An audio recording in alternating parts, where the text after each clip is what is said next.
And welcome back, everybody, for Rivals Ascension League NA for day 2. Just earlier today, we had EMEA clashing it out. Personally, they have done absolutely an amazing job, not just today, but also yesterday's match is an absolute banger. And of course, today is no different. I'm Mottineva, joined by the wonderful NM, and tonight, for the next, 5-ish hours, we'll be covering some top Marvel Rivals teams here and talent. And then, how are we feeling as we head into our first round? Definitely feeling good today. Excited to see some Marvel Rivals. We had some good games going yesterday, and of course, the matches are going to continue today, especially as we're starting off with Project Bluelock versus Eternite, which Project Bluelock, this is going to be their first match of the bracket. They haven't played anything yesterday, so this is going to be their first time. Let's see how they do. Meanwhile, Erinite, if I'm saying that correctly, I apologize, did lose yesterday to Trickster's GG, so they're going to have a little bit of a run back, see if they can get that score up to 1-1 right now. Ideally, yeah. And these are very quick matches, as you know. We're not playing with 5 games here. We're only doing first to 2, best of 3. So as we start things off, I believe on Convergence, random map selection, lots of opportunities to really just get the ball going, especially on a Convergence map where momentum is super given to one of the teams, whoever is able to go all the way to the 3 points. That really does spell a lot of victory for the team, or could be the start of the end for the other. Again, Convergence has all of its maps available to us, that being Clintar, that being I believe Central Park. We have a lot of fun things happening, and also the meta NM has been shifting drastically. New map, new us. We also have the new the new domination map of Celestial Husk available to us. We also have some new team ups, right? That Thing and Johnny Storm team up, kind of goofy and silly, but I wouldn't be surprised if we do see it at some point today, even if it's for the laughs. Absolutely. I imagine we'll see it. It does look like a lot of fun. It reminds me of I did go to see the new Fantastic Four movie. Obviously, that bit is in the trailers too, where the Thing is being picked up by Human Torch, and he's like, "Say the thing." But yeah, no, Human Torch is honestly a very strong character right now, so I wouldn't be surprised if they want to pick that. But at the same time, I wouldn't be surprised if Human Torch was one of those ban options, because you got to remember each team does have a few bans that they can do. I'm pretty sure it's 4 bans that they have at their disposal and 2 protects. So we'll see what they want to ban from either side. Absolutely. And this is very similar to the Ignite bans we did see just, I believe, last month. So, ban for you, but not for me, that we'll be seeing as we lock and load into the Hall of the Jalia for, of course, our first map of the day. Project Bluelock can be defending first as Erinite that will be on the attack side of things. And here comes our ban phase. As I mentioned, here's the 4 bans coming in. And could you have expected? Oh no, no one expects it. Emma Frost ban almost immediately off the rip. Yeah, not surprised. Very strong tank, of course, able to do so much, but it looks like we're going to be getting Erinite, going to be picking who they want to protect right now, one of those 2 options, and they're hovering on Magneto right now, waiting for them to lock it in. Yep, there we go. Yeah, I mean, Mag is he's such a good tank. He's just perfectly designed. He kind of does everything. He can negate so many ultimates. He can protect people besides himself with his bubble. He has a shield. He's just a great character in general. So the protect from both sides, it seems, is definitely warranted. However, we're gonna be having our first support ban, or sorry, our first strategist ban, that being Loki, and for good reason. I don't want to deal with double Luna ulting or double Sue ulting. Take it out of the game and let's have a different backline. I mean, yeah, they literally just ripped it out of the game. No one's going to be able to play Loki, so we're not going to be dealing with that. Speaking of those Luna Snow ults, we're not going to be dealing with them either, because Eternite just, yeah, no, get her out of here. Get her out of here. So no Luna Snow, no Lokis for your supports. Yo, no one's gonna be able to play the little snow. She just got a new skin. What do you mean we can't even see the skin, bro? Both teams are taking out this Luna Snow, but of course we're gonna be seeing a protection on our Loki. So Bluelock actually choosing to keep the character in the back pocket with that second protect. And now as we see Erinite count down to their next ban, it gets interesting. We see this Cloak and Dagger. So listen, so no one's gonna be played today. There's no supports that are allowed to be played. I think today, and No, we got on one side, Bluelock can't do Ultron now too. So Luna Snow, Cloak and Dagger, and Ultron. No supports. You do not get support. No strategist needed. Just all damage, all Vanguard. We don't need we don't need a strategist. But at the very least, Erinite are going to be securing their own Cloak and Dagger here. Surely enough, these are the final bans, and just as you predicted, Human Torch has kind of really come through in the meta, becoming strong once again, just like he was, I believe, back in Season 2. So here comes a ban on it. So Bluelock will have that option available to him alongside having that Loki, but otherwise, Erinite, they hover over a couple other options. I see Fantastic so far. I see Magneto. Don't tell me they're gonna get the Fantastic Four team up here. Don't tease me with a good time now. I mean, can they? You gotta remember that there's a certain somebody. They can't go all the way. Well, that's lore accurate. Don't worry about it. Don't worry about it. That's low-key lore accurate. But like I said, we had defenders rocking out with Wolverine, for example. Paradox is going to be giving this jump pack to Cessna here, and you know, why not have a flying Ultron in your backline? It's one of life's most horrible horrors to ever go through, but otherwise I'm pretty happy with these compositions. I know both of them look really solid, especially with a lot of the bans that we had. Even with Bluelock having so many support bans, they were just like, all right, we still got Loki, we protected them, and you know, you got the Invisible Woman too, so we're still gonna have a lifeline going on there, as we're already seeing Bluelock having to defend the point, of course, as Erinite is already gonna be advancing. Well, actually going for a teleport strat, definitely expected, but they come from the back, Barricade comes through, and here comes the play here, and already being pushed off this high ground. Already here too, gonna be seeing Wolverine, trying to see if they're gonna be able to defend from this portal thing, trying to help out too. It's just kind of a standstill at the moment, as Erinite not gonna be able to go through the portal, gonna have to back out, which leaves Bluelock in a pretty good spot, having to wait for them to advance through the front. Yeah, the scary part about that entire engagement was the fact that you had a Wolverine snatching your, I think it was Fencenex away, you know, being on Strange. So they forced a swap over to Thing, so Thing Mirror does happen here, and they only have about 3 minutes to push in, and it looks like they're gonna do it from the left side high ground area. Looks like they're all going to be opting to go in there. Gotta watch out though, just literally spraying on the thing as they're running back. Got already moving up. Oh, halfway health gone. Nice. I mean, I think they're sticking onto this high ground. I really like to see from them. They're really just kind of forcing Bluelock to walk into them if they want to keep this point under their bow. And just like that, boom. First elimination goes by the way of Ollie, and the second of which goes towards Bets, who is, of course, on this new coveted Phoenix. She's very strong right now, you have to say. And I mean, unfortunately, we go invisible. We actually see a live meter M does get used in response to this Best of Both Worlds, but it does not matter. Or the Eternal Bond does not matter. Great bubble comes in, but like, look at this. 2 eliminations going by way of this Wolverine. We gotta keep them in check. Absolutely. All that's left is the Thing, and when I say that, they're gone. Erinite has pretty much been wiped out and is now respawning, as Bluelock is feeling very good. They still have the point active, and we also got the ult ready from this Human Torch. Of course, going to be holding it. You have to wait for Erinite to push back up. I like that we have the Supernova ready for a Drone Master alongside the God of Mischief from Warlock. These two are very imperative ults, but mind you, there are 4 from the side of Erinite. They are now pushing around this corner. We have Clobber Time. We have the Invisible Boundary. We have Phoenix's ult. We have all these as well. The Final Judgment. So how they use these ults in connection with one another is imperative as we have near closer and closer to just a measly minute and a half. Executioner! Already hearing the Punisher ult going off, and of course we got Invisible Woman up there too.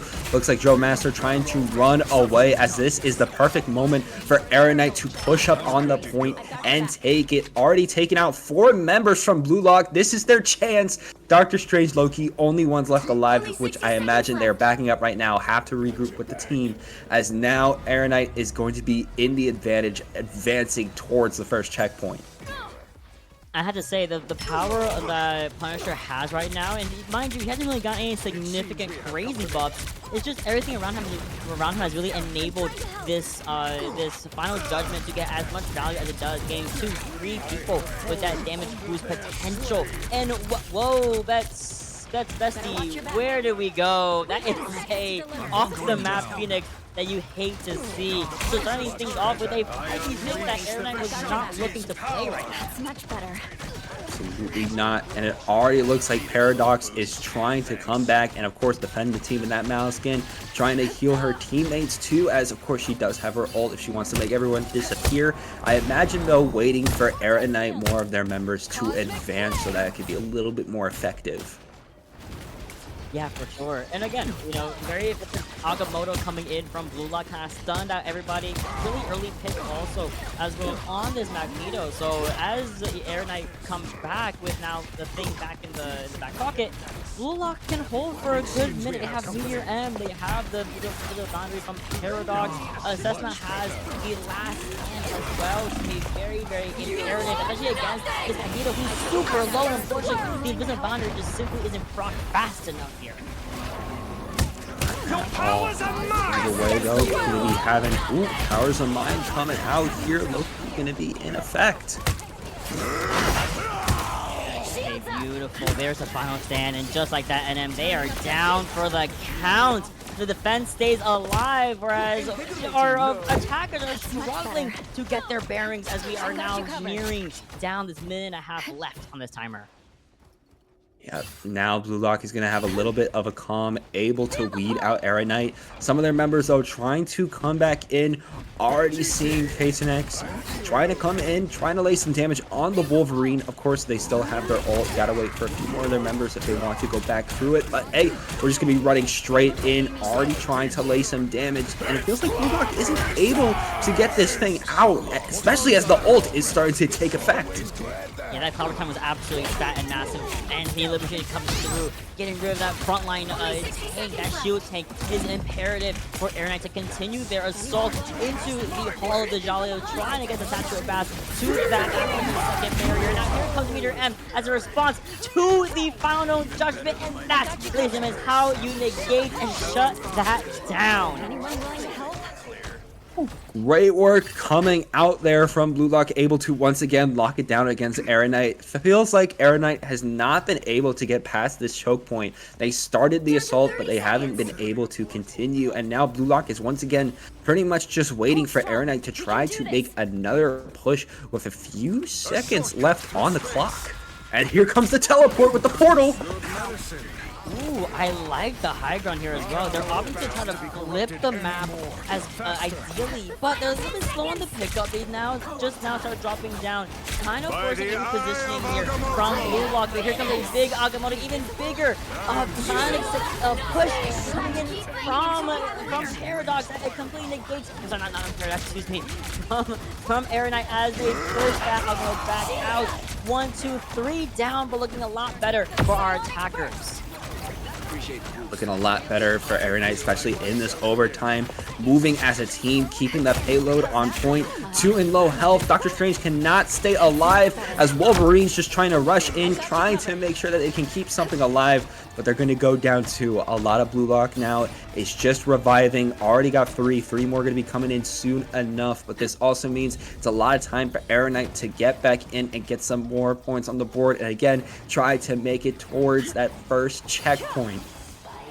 I mean, they're in overtime, and this is going to be a really tight fight. One of these that's just so difficult because the defenders have spawn advantage, it being right there of just a hop, skip, and jump away. Mind you, Mottineva has this Eye of Agamotto. Ollie's already using the final judgment to lay in this pressure on this front line. Thankfully, Paradox will be able to get the healing output needed to have this invisible boundary up and proc fast enough, and at least save some time for this Strange to go down by the wayside of Warlock, who, mind you, has a God of Mischief as well. And just like that, a double Venn diagram is going to be enough to not only sustain the fight, but also push Erinite off this objective and gave them a 0 time bank just at the cake of objective B. Which side you're on.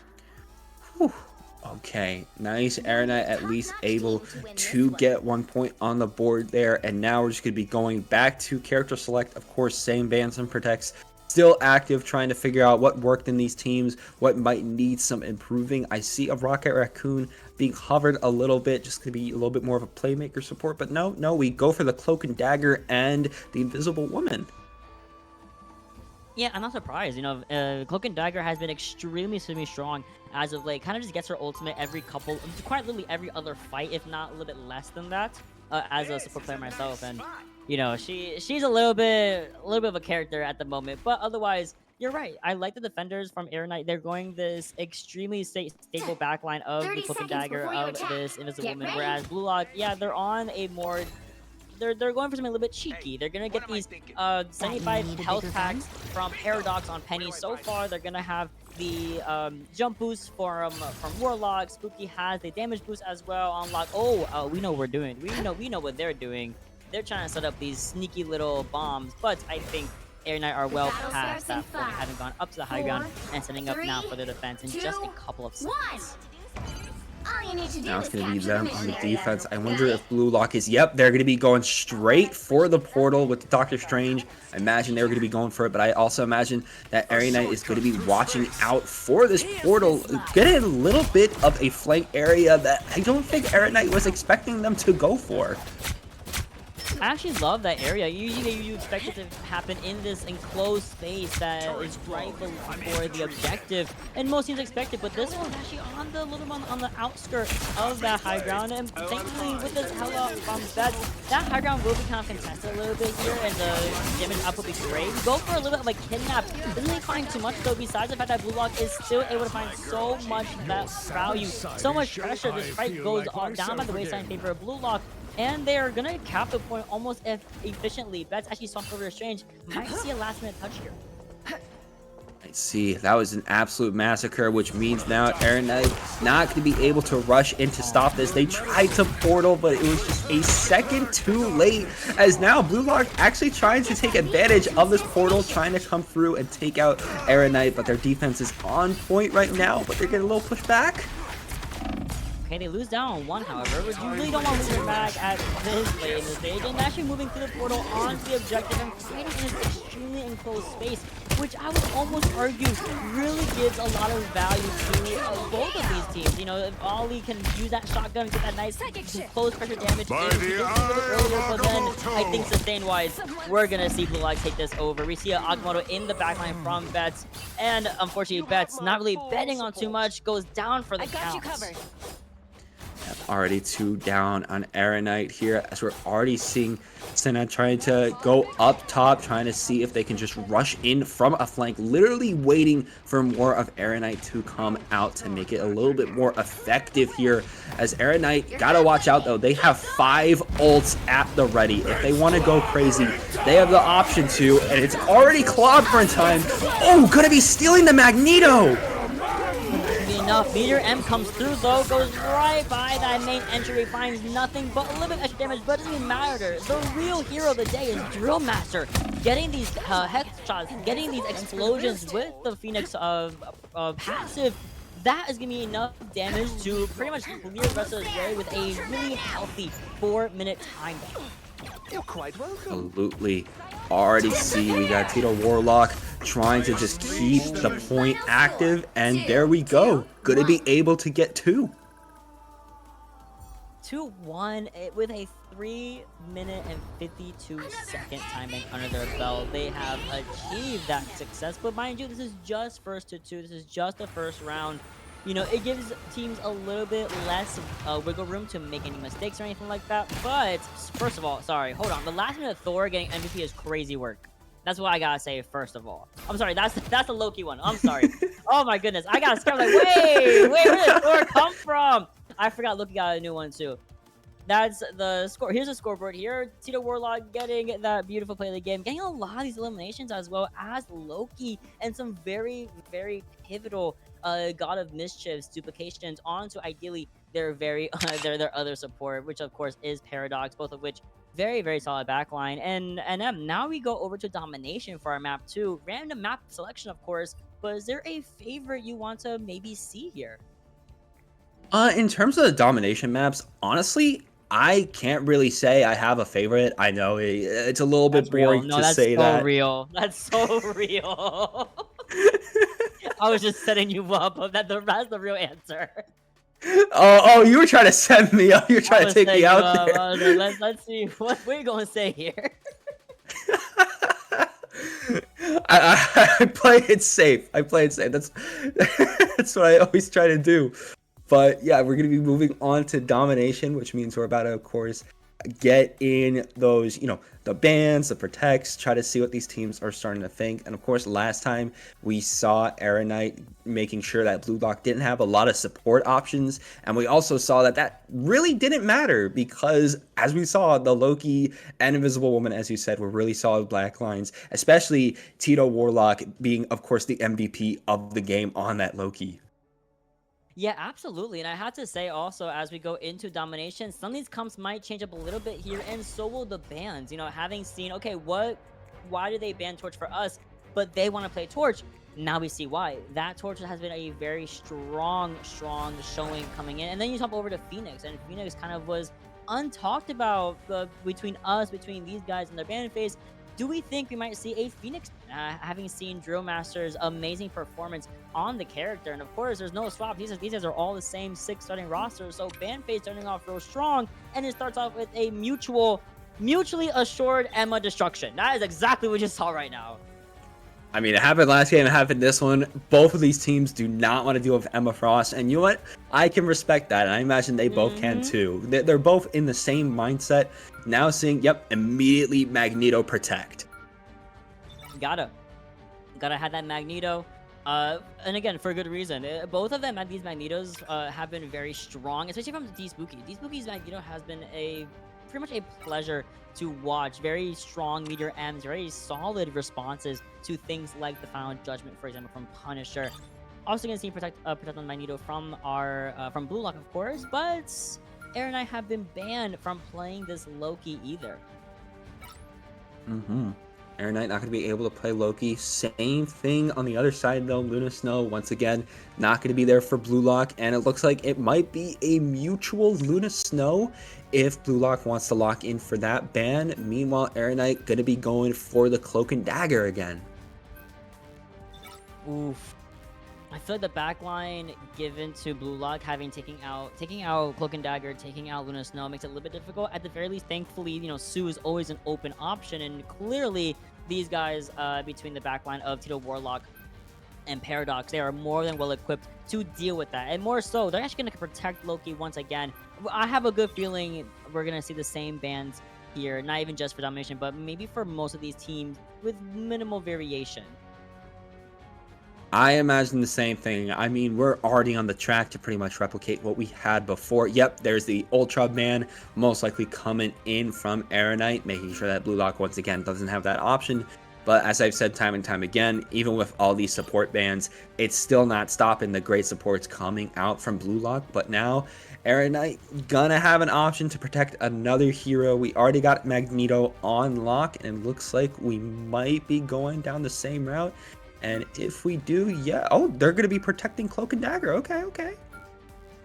Wait, they want to play Cloak and Dagger for sure. I love the Ultron ban. It feels like he's just getting like a stray for no reason. Let my boy out. I love playing Ultron. One of my favorite supports that has released. Invisible Woman, she's cool. Unfortunately, my brain is not big enough to play her. She just requires a lot too much technicality from me. I like just chilling, doing a little damage with Ultron. But otherwise, we're locking and loading with these bans having been pushed out the way. As you can see, already kind of lingering on Namor a little bit from bets, might be swapping off. We have Fox already kind of lingering on that Doctor Strange as well, which I've always been a big fan of. I hope if we go Gamma Namor, I'm gonna laugh. It's gonna be great. I love domination. This is why Namor's so strong here. When he set up, I like the skin too on the Human Torch. Of course, the Future Foundation skin. Still reading through that comic run, so I don't really know what goes on yet. I haven't gotten to the Foundation part of Hickman's run, but it is such a cool skin. Johnny, you remind me of myself I know. back in college. They just The popped off with superstar these on the skins. I can't campus? even lie. You know, No, burning through life I'm so too happy. I actually fast. watched Fantastic Four today at 12 o'clock, and it was a fantastic movie. Well, fantastic movie, yes. But it was just great. I had a lot of fun with it. Really, really happy with how it turned out. And you can watch, anyone can watch it. I feel like it's a very good standalone movie that you don't have to like be super in tune with what's going on. You gotta like watch 10 shows. You can just go in, watch, and enjoy with some popcorn. Now, starting things off with a teleport here. I think from both Ori and Fox, we're going for the same idea. I just gotta see where they end up.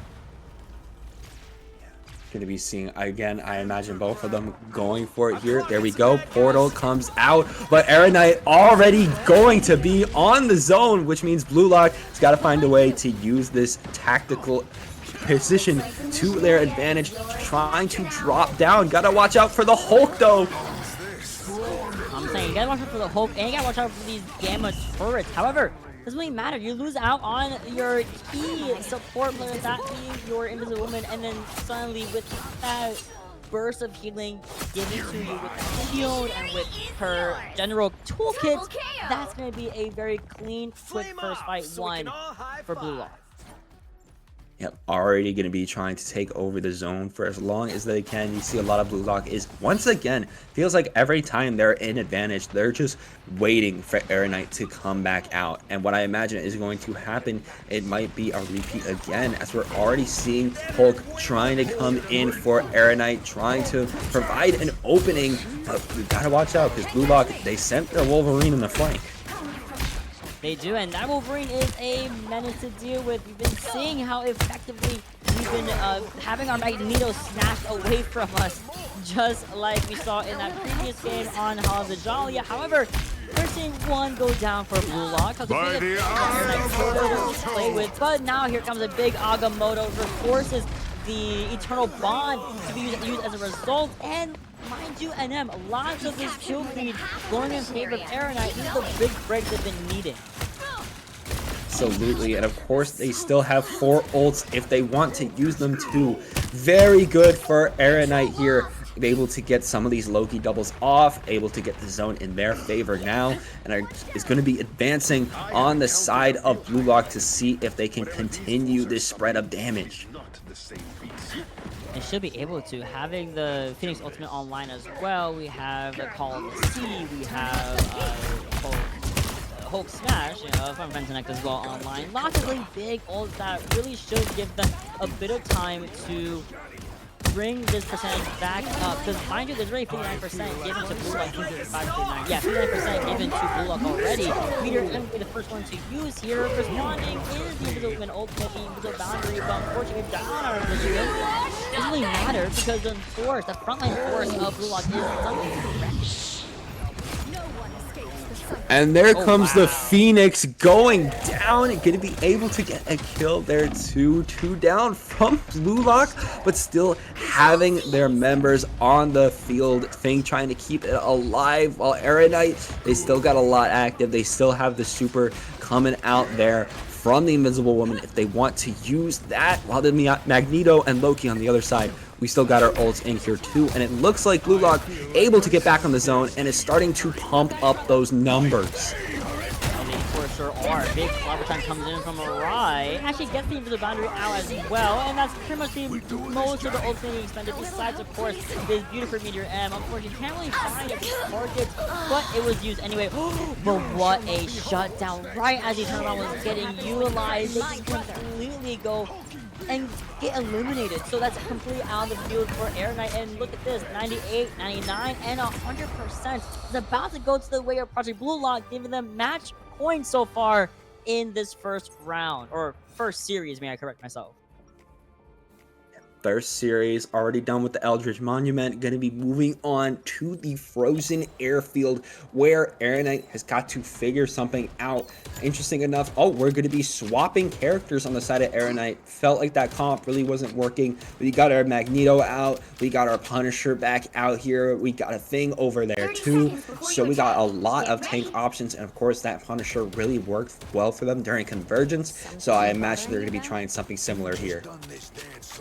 Oh, I completely agree with you. I love that we're going for the Punisher here. That's arguably just in general, the character has so much value, especially when played in the right hands. And Bets is no stranger to that, of course. Still sitting with this Invisible Man and this the cloak and dagger backline here. I love the Vanguard choice of the Thing and Magneto from both teams. I think the Thing having been kind of coming back as a really strong tank is always a pleasure. I love the way the Thing plays. I think his new ability where he can jump to enemies is also kind of underrated, but a really good change they gave to him. Insanely good, especially as both of the things on either side with Erinite and Fox respectively going to be using them, as already Bluelock is immediately on this zone, but the entirety of Erinite is trying to push together, but Magneto and Thing from Bluelock are just locking it down. The Spooky trying to keep that point alive while Erinite taking a lot of the damage, needs to be healed, and these lifelines are coming out in clutch from Bluelock. Trading off Drill Master as well in that engagement. Not only what they want to see from Bluelock and Erinite, like you said, taking a lot of this frontline damage and is no worse for wear. Does thankfully get healed right back up by the backline, and they actually reset this fight. Erinite decide to regroup as a team, and they're gonna wait for everyone to come back before they really engage with these 6 ultimates. I would say 96 seconds a meter, and you might as well have it by that point. I wouldn't be surprised if we go in for a clobber time and couple it with a final judgment, but it just depends on what rotation they want to look for. It looks like they finally decided to go towards this off angle, straight towards the objective. Now it just depends on what are they going to use first. I really want to see Bets use this final judgment and it's full force, and they're going for a beautiful high ground, but too much time wasted. That's one clobber time already down and utilized by Project Blue. Against the world. Gonna be going for the Magneto ult though. We also got Cloak and Dagger coming out here. Both of them using it, trying to get again on this zone, able to make their way in, laying the damage out on Bluelock. There we go, Invisible Woman coming out there too, but it's only 3 alive on Erinite right now. Make that 2.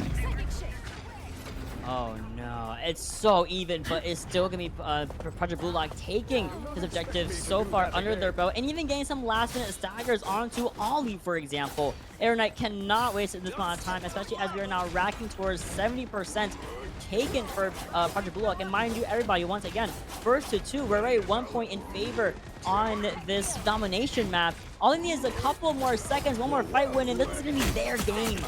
The final fight right now to try to win this series, as we're already seeing Senna trying to make their way in as Wolverine. The ult though coming out from Bets, able to try to get some damage on Bluelock, but again the heals are too powerful right now coming out from Bluelock. Paradox trying to keep their team alive, and it's working so well. Trying to see Senna just extend right now, but it might be a little too late. We got overtime though. Could be very good for Erinite if they're able to get some last kills in. They should be able to. Supernova's online alongside the boundary and the Eternal Bomb. We are flying in the air, and it's clobber time, ladies and gentlemen. Not quite the exact one, but it doesn't even matter. The damage output just from that team up. Your right goes down, but not without being in a flame of glory. It's still Erinite trying their best to stay alive in this engagement, but they are all falling towards the wayside of their spawn room, and it's going to be a 2-0 on Hell's Heaven and a 2-0 in the series in favor of Project Bluelock. Congrats to both teams. They played very well, but in the end, Bluelock was really able to lock in, and constantly we saw throughout those sets, keep Erinite out of points, keep Erinite out of these checkpoints, and keep Erinite in a very tough spot. Saw there at the end too, Drill Master able to lock in the MVP with the Human Torch. Gotta respect it. Did I not say we were gonna see some Human Torch the Thing shenanigans with that brand new team up? They found a way to use it, and I'm glad it was the last thing we saw during that last fight. Just absolute beautiful beauty, and we're actually done quite early, actually. I will say our next match having been scheduled for 8 o'clock. Why not go for low 2-0? And our next match should be Noir versus Busy at Work. Very excited to see these two teams come through as we trickle down the excitement of Project Bluelock getting that beautiful 2-0 win. Absolutely. There's still so much of tonight left to go. Again, congrats on the 2-0 coming out from Project Bluelock. That is going to be their first set on the board. Already 1-0 in their bracket. Meanwhile, Erinite is going to be 0-2 right now, but that's okay because they still have more matches left to go. As we actually, we will be seeing them later on tonight for our last set of the night, as they're going to be taking on UKN Nekospresso. Absolutely. I'm actually really excited. I can't lie. We have a couple, not even a couple, a lot of super heavy hitters in this bracket. You already saw them yesterday. We're going to see a couple of them more today. I know some of them didn't play yesterday. We're going to see a lot of them come through here, right now. But otherwise, it is just, it's been a really fun time. You know, ban systems really, I like the new ban system a lot because it does kind of force a lot of new competitions to be played if you are forced not to, if you're forced to not be able to play certain characters but the other team can. It's like, okay, well, what can we do around that? And you found these options. You know, you have Luna Snow ban on both teams, so they opt to go Cloak and Dagger. We also see the Loki that was protected as well, which I think, you know, I think it's definitely a valid ban for both teams if you really want to. But otherwise, I think with the meta ever shifting, ever changing, we saw so many different DPS, different duelists that really took the cake here. Phoenix, for example, was a big one. The Human Torch coming back into the scene as a hard hitter once again. Not quite as crazy as he was in season 2, but still having those moments, those shining moments as the character. Same thing with the Thing, mind you, coming back as a really good Vanguard to choose once again over Magneto, over Strange, and I can't lie, I'm excited. I'm excited too, and but with that, we're going to be seeing more of this excitement coming up later on, as we're just going to be taking a quick short break before we get to Noir versus Busy at Work.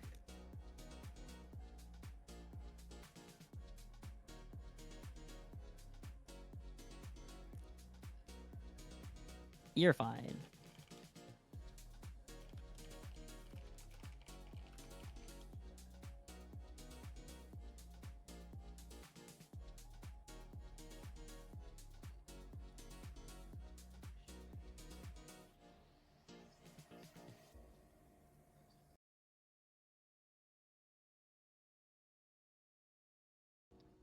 Yeah, sounds good.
Okay, I'll be right back.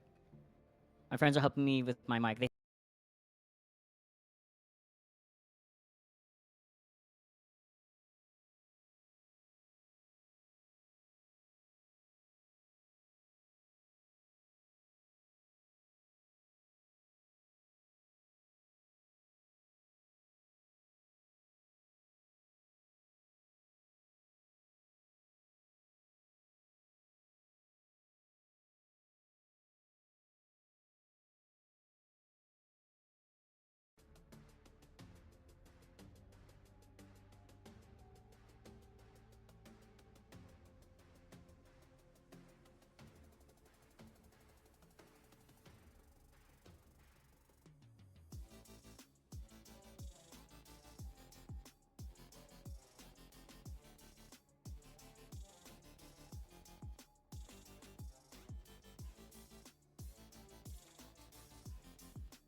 All right, I'm back.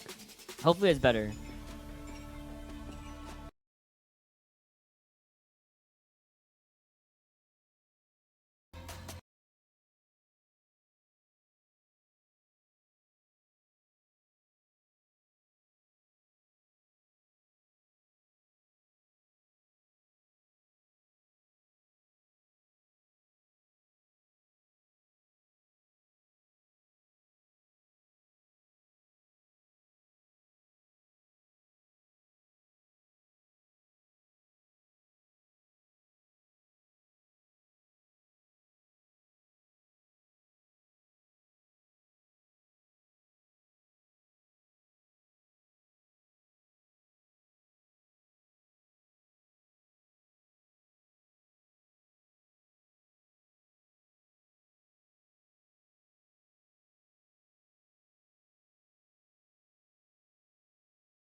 I see them in their voice chat.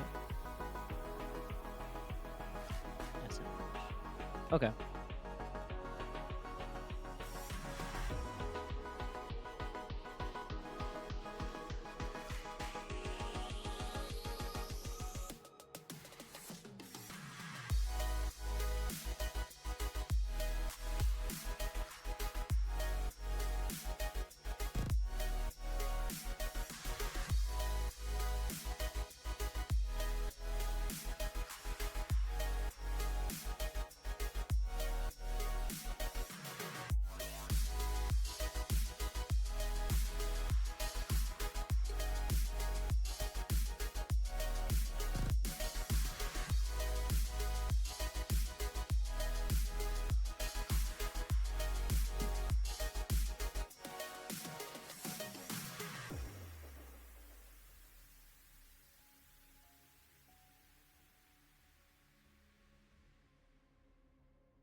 Got you. Sounds good.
got you.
I can predict that.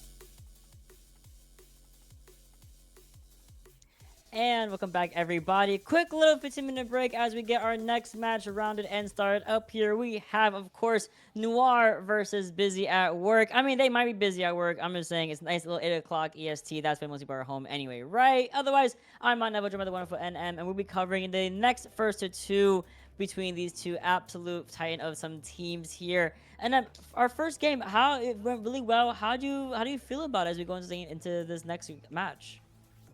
I mean, as you said, we're going to be going through Titans because Noir and Busy at Work did play yesterday, and in both their sets, they were able to win in 2-1s. Noir took the win against Atlanta Phoenix 2-1, and Busy at Work took the win against Calamity Nightfall 2-1. So already really strong teams, already got 1-0 scores in the bracket, but obviously since they're matched up against each other now, one of them is going to be walking away with that first place so far in the bracket with the 2-0, and one of them is going to be walking away with the even 1-1.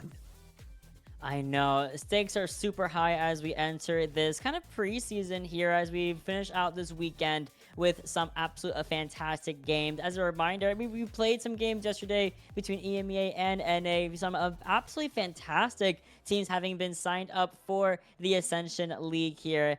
Otherwise, I don't know what to really expect. The map pool is somewhat randomized, of course. We always start off on Convergence first and foremost. But again, the maps itself, they don't get to choose them. It's completely random up to the game at that point to decide, okay, do you want to go to Hall of the Jalia today? We're going to go to the Symbiote. We're going to go to Clintar. Where do we go?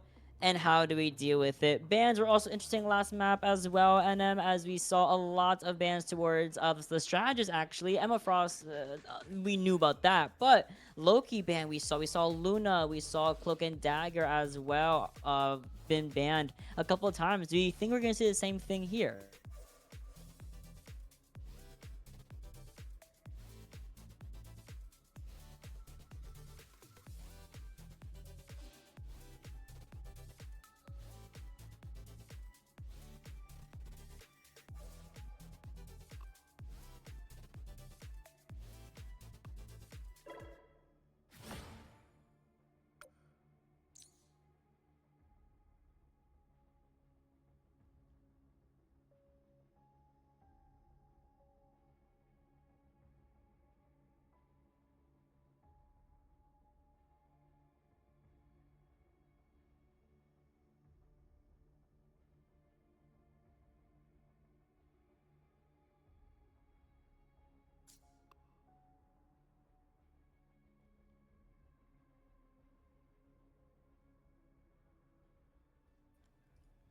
I'll just keep yapping, see what's going on here.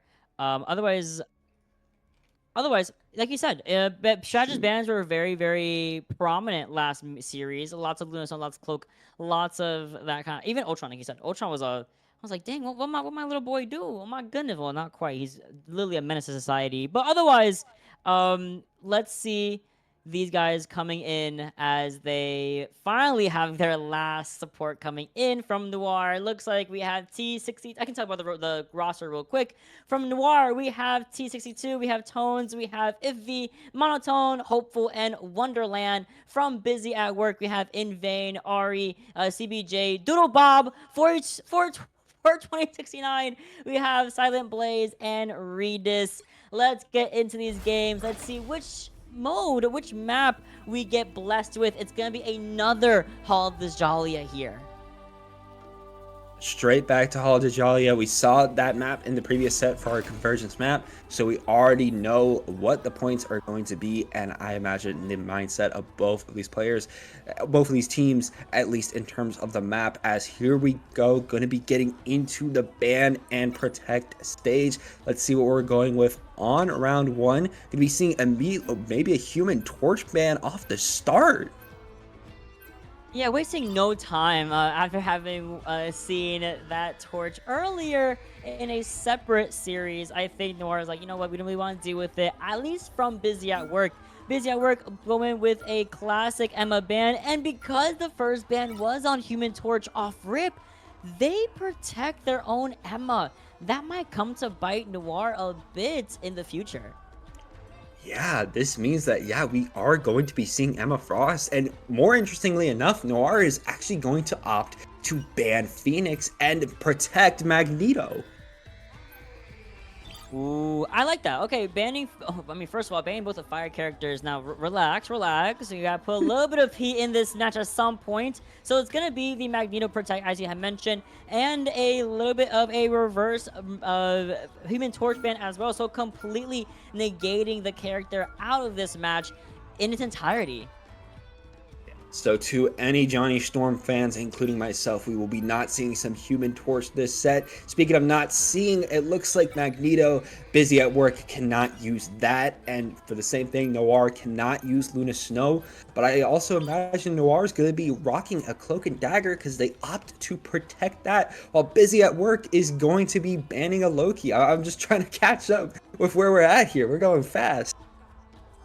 Absolutely. I mean, the Cloak and Dagger Protect, completely understandable. Loki ban here, as well as Luna Snow ban coming in from Busy at Work. So negating those two strategists for Noir, pretty massive. I also feel like taking away the opportunity to use Magneto in this matchup, especially when you have Emma protected, is really important. That team up between Emma and Magneto, pretty solid, giving a little, like, you know, double phase, mirrored effect that Magneto and Psylocke both have at their disposal. But otherwise, with the Luna Snow ban onto Noir, Busy at Work to decide, okay, we can at least keep the pop singer in our back pocket. Noir opt to also remove a Loki from Busy at Work. So no Loki on the field here. Looks like we're likely going to see Cloak and Dagger, Luna, Invis Woman, definitely Emma.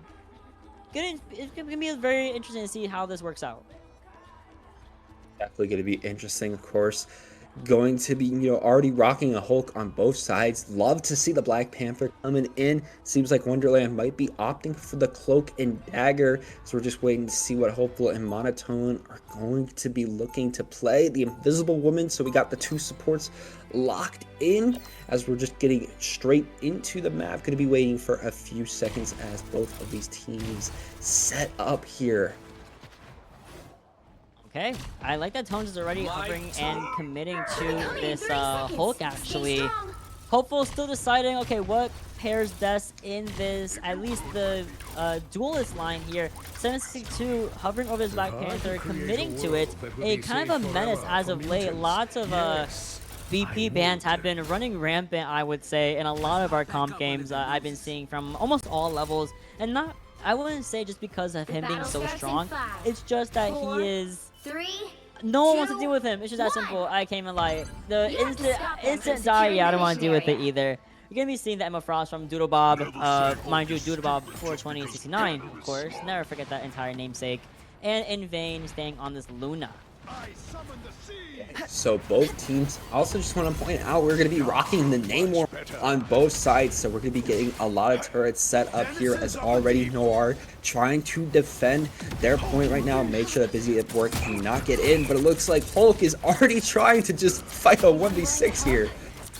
This should help. Yeah, poor Oxtree gotta get back out almost immediately after trying to invade that high ground and take it away, but beautifully done from Hopeful. Look at this. Takes care of Doodlebob on the Emma Frost, taking away from a lot of that frontline pressure. You see that with this Emma when she's going forward. Unfortunately, the differential does come through. There goes Hopeful down for the count, but it's a lot of these even trades off. 762 finds one before inevitably going down for the count. And we have to get a big reset for Busy at Work here as we get the Wolverine and Hope team up, but to no fruition. Yeah, just a little bit of a fast cannonball as now Wolverine's trying to attack from the flank. Going to be able to take on Tones, almost take them down. Bruce Banner not going to be able to stay alive as now Busy at Work is going to be busy at this point. Already trying to go for the cannonball special again as Wolverine's just rushing in there. Rita's going to be taking that Magneto back, but watch out for the Invisible Woman special. Comes both here and have been extended here, but neither one is really finding their mark. The Call to Sea does come in clutch. Really sends the Sky just back over to their farm, and Busy at Work with a beautiful timing of 4 minutes and 45-ish seconds. They're going to be pushing down the Hall of the Jolly with relative ease. Relative ease indeed, as now there we go. Busy at Work is going to be starting their push, and it seems to have very good open space to start it. Meanwhile, they have to watch behind them because look who it is. It's 762 watching up there. They have an ult at the ready, but it looks like they've been found out, so they're just gonna fall back and try to find a different point to flank. Oh, I love this high ground control that we're seeing from Hopeful, actually pushing their opponent CBJ off that high ground, the aforementioned high ground on the opposing end here, and forced to play this low ground a little bit more. Here comes the Oxtree is mad, everybody, and making sure everyone knows about it. But here comes the bat, the call to bat, and that's not gonna do anything either. Forcing turn on to be used. So how is we're gonna respond to this? Find out, especially because Cloak and Dagger are just trying to stay alive amid these enemies. Gonna fall back a little bit. Nice job from Land there. Meanwhile, Hulk Tones just running straight in, sending Namor back, and look at this. Hopeful right now able to just finish off a few, get the CBJ free down on Busy at Work as they're, as you said, taking the high ground once again. They have a clear vantage point of where Busy at Work is going to enter from. Yeah, Hopeful going over the Punisher, definitely a much needed swap that I am a big fan of. I mean, yeah, Namor did great, but once you're off that setup on that first objective, it kind of becomes a little bit more of a moot character. I love that we are on Punisher. The shotgun also great at shutting down these close range engages. But like we said, we're seeing some funny little team ups here. We're going to see the cannonball really find a target. So Regis goes right back out as fast as they came in, and as they are on the exit, we rock with the God of, not the God Judgment, but the Final Judgment. Oh, coming out too, and that is a full wipe on Busy at Work. Nice job from Noir there. Also got to point out that 762 going to be opting to go for Black Panther's wife here in Storm. You know, just getting that nice switch. Of course, going to be a really solid flyer. As now Busy at Work trying to find another way in. Doodlebob right now though opting for Doctor Strange. I like it. You know, Emma Frost not really working here. She can't push through as effectively with this frontline pressure of the Storm and the Punisher here. She only has so much cooldown to mitigate damage, right? So it makes sense we go for a big old shield and kind of push in slowly, especially as we are getting closer and closer to this Agamotto, which is going to be absolutely fantastic. If we find it on, of course, Hopeful. Unfortunately, though, the Eternal Storm is here, forces the best of both worlds to be expended here, alongside the boundary as a response from Noir. Look at that, so much damage coming out. Everybody using their ults right now. You can hear the Psylocke coming out too, as Busy at Work opting to get the Psylocke in there. So close, trying to get that first checkpoint, but all of the team members still alive. Busy at Work though, starting to drop some members. They surely are. Oh, this poor Bubble actually doing the work here, keeping our Magneto alive a little bit longer to stay in this fight and even push Busy at Work back. Unfortunately, Busy at Work weren't able to solidify that elimination. Very much needed on the Vanguard. Actually going to be using a ultimate here in what seems to be a somewhat of a lost fight. Reverted back to the Bruce Banner form, but not before taking down 762 on the Storm. They're going to re-engage here. They have the resources, they have the facilities to do so with this Agamotto coming in from Doodlebob. Ooh, gotta be careful here though. next, especially because here we go. Judge, Jury, Executioner coming out, trying to see Hopeful find some picks. They know somebody's on their back line. Meanwhile, Busy at Work might be going for a bit of a pincer here, especially because we're seeing actually, you know, just trying to back up a little bit. But watch out for Storm. She's popping off. There goes Storm. There goes the rest of the team of Busy at Work. Beautiful cleanup from 762 as they are now pushing up here, trying to get the Bruce Banner out of Oxley, but unfortunately unable to find it before they are able to turn the corner. But with only 23 seconds here, and I'm not confident that Noir can get the touch. I'm not Noir, but Busy at Work can get the touch in time.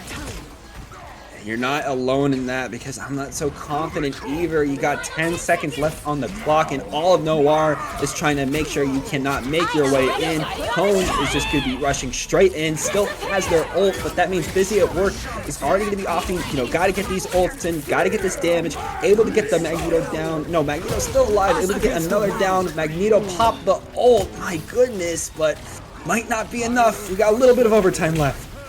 Let's go. If gets a really solid meter M connection there, but really a lack of forward thinking coming in from Noir. Now, here comes another Eternal Storm. It is just another big one from 762. Doing their big one, you must say, as we have now ticked down to overtime. Just a measly Namor left from Busy at Work, but the Call of the Whale still finds his target anyway. That being on actually no more themselves. I actually read that completely incorrectly.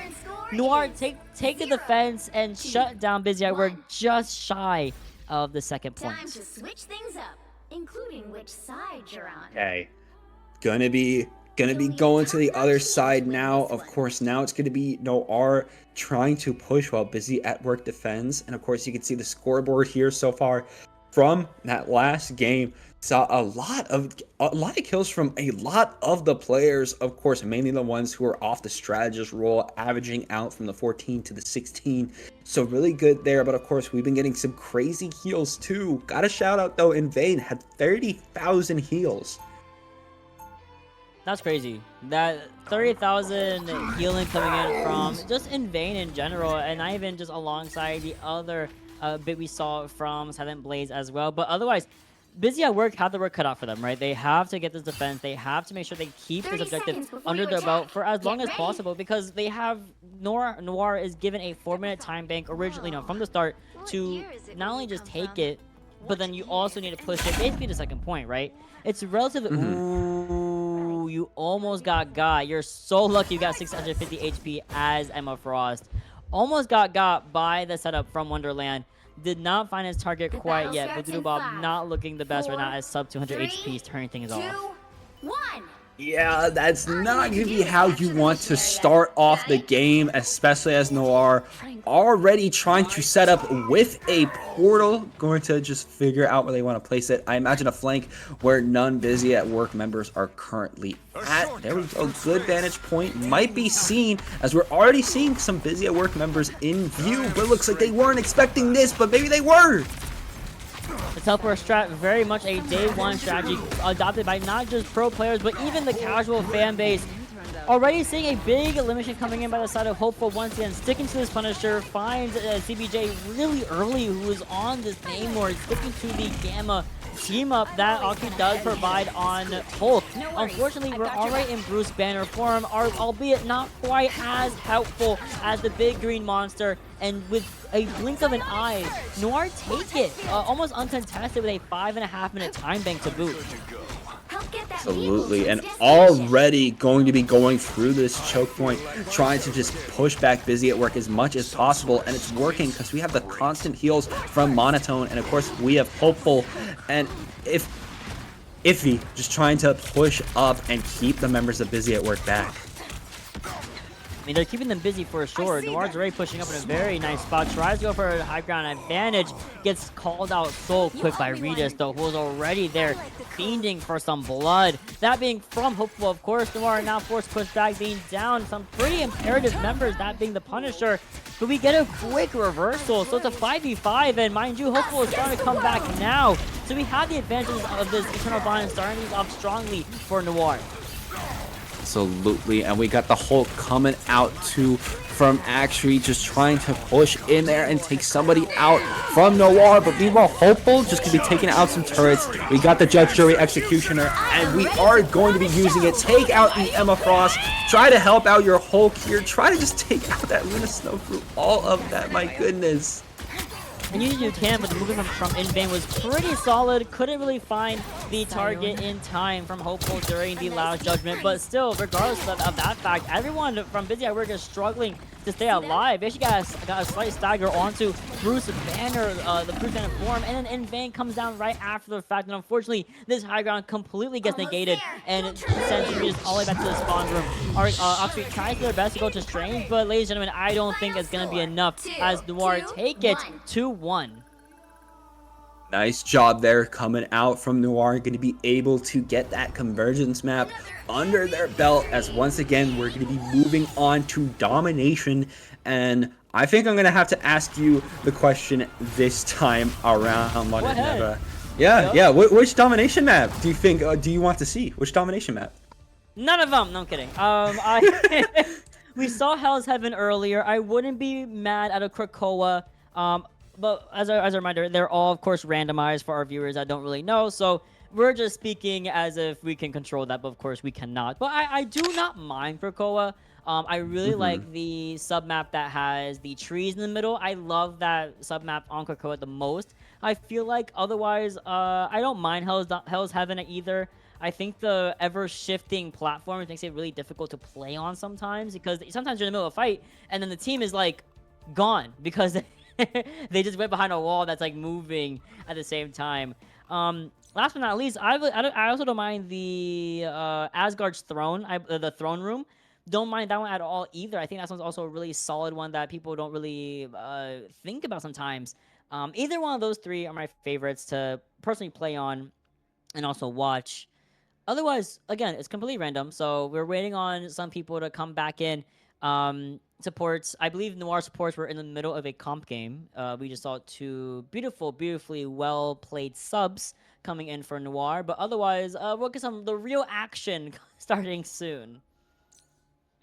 We got Coach coming in there, and I imagine the last one is going to be on the way in just a little bit. Again, we've had some crazy sets this night so far, and I imagine it's going to continue, especially as we get into domination. You can see here the maps that we have on option for domination. You know, you got the Hellfire Gala with Krakoa. You know, you got Clintar right there, the Celestial Husk. You got, we got.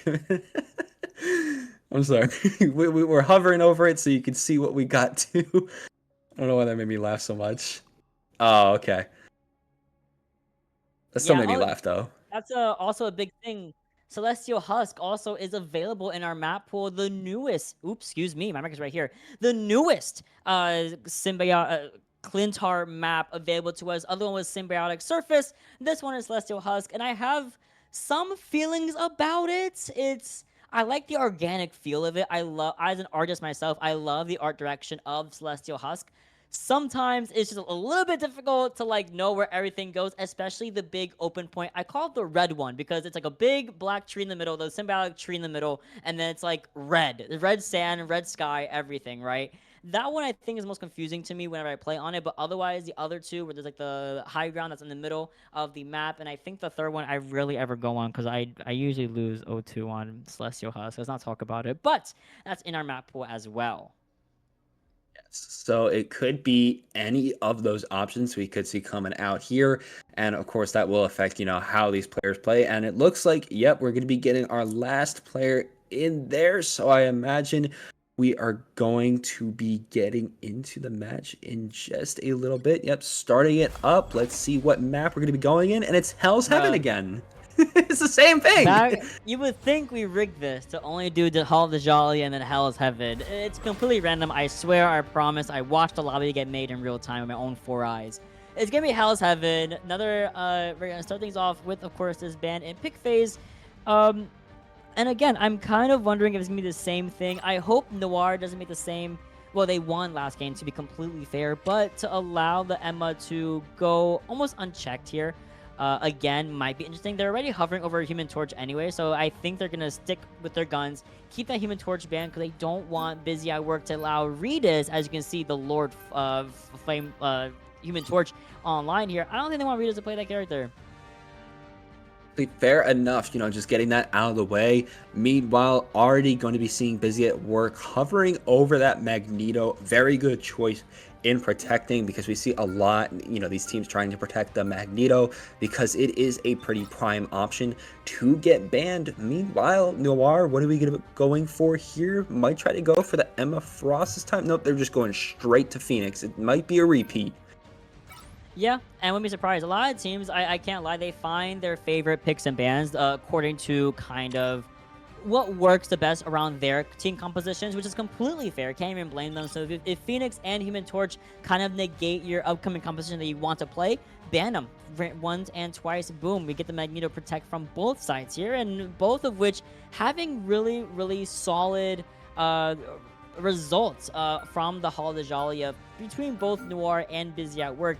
Now we see another ban coming in. We're going to be seeing the Human Torch ban again onto Noir. So there's going to be a negation of the Human Torch once again. And for good reason. Bro is low-key strong right now. Next ban is going to be some strategists. Will it be both? Will it be Luna and will it be Cloak and Dagger? Or will it be maybe then Emma over here? Ooh, interesting. Ooh, okay, so no one is going to be able to play Emma Frost in this domination match. Meanwhile, looks like Noir cannot come out with a Cloak and Dagger. Interesting choice, but still a very strong ban, as they're going to be protecting their Luna Snow too. Very good choice. Agreed. Completely agreed here. I love Luna Snow as one of the 3 top supports to play right now, which is of course between Luna, Invisible Woman, and arguably Loki. Between Loki and Cloak and Dagger, Cloak and Dagger is kind of coming back, and you can see she's banned for a reason. She's relatively strong, gets her ult really quickly, and with half a brain, you can avoid a really good meteor end by just kind of leaving the area or just getting a good bubble onto you. So good option to get that Cloak and Dagger out of the way. I'm sorry, the Luna out of the way, get protected for yourself, but also Loki ban on one side, protection on the other. Look at this. Busy at Work wants to make sure they have that Loki for themselves, but making sure Noir do not have that trickster option. Absolutely, and I imagine, Tone's already locking into Magneto, and Konya going to be opting for that Luna Snow. If you're going to be protecting a character, I imagine you're putting it on your roster, as we also got the Mantis locked in from Coach for Noir too, and there it is, Phoenix coming out from Hopeful, already such a strong Punisher from that previous match, so I imagine that this Phoenix is going to go insane. I'm just saying, we saw Hopeful wreck some numbers with Punisher earlier, and this character is low-key no different. Hopeful already hovering over this Phoenix, as I had mentioned earlier. Coach also on Mantis, I'm sure. If we stick to Mantis, I'll be quite excited, because I think she's a really cool character in general, kind of underrated in the greater scheme of everything. Busy at Work, hovering over a comp we saw a little bit of earlier in Hall of Djalia, reminiscent of the Namor and the Hulk alongside the Luna, but also seeing In Vain coming in on Loki instead, as well as Rita sticking onto this Wolverine rather than who we had seen earlier on Hall of Djalia. I believe it was the ooh, I'm a horrible caster. Rita, what'd you play, Bestie? Oh, I forgot! But we're gonna be seeing Wolverine instead. Here we go, riding things out, riding the storm out. We're starting things off. Starting things off, both teams trying to go straight into the zone. Konya, of course, going to stay in the back line, just trying to make sure that they're able to protect all their teammates, make sure we got the heal set up, especially as from up top, Busy at Work is already going to be trying to start their assault. Oh, they sure are.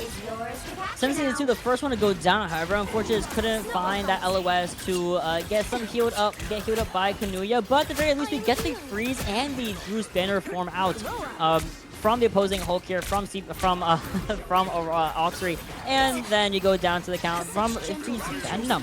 Interesting character to see here, but mind you, this fight is still ongoing and nothing has quite happened besides Busy at Work slowly tripping on these numbers and getting the mission area under their belt first. And there we go, slashing in. Regis trying to keep that aggression, able to go into Berserker Rage, trying to see what they're going to be able to find here. As busy at work, you know, very backed up right now, but at least Regis is trying to make an opening for them. There we go, trying to get started on the Phoenix, but still cannot find true aggression on anybody.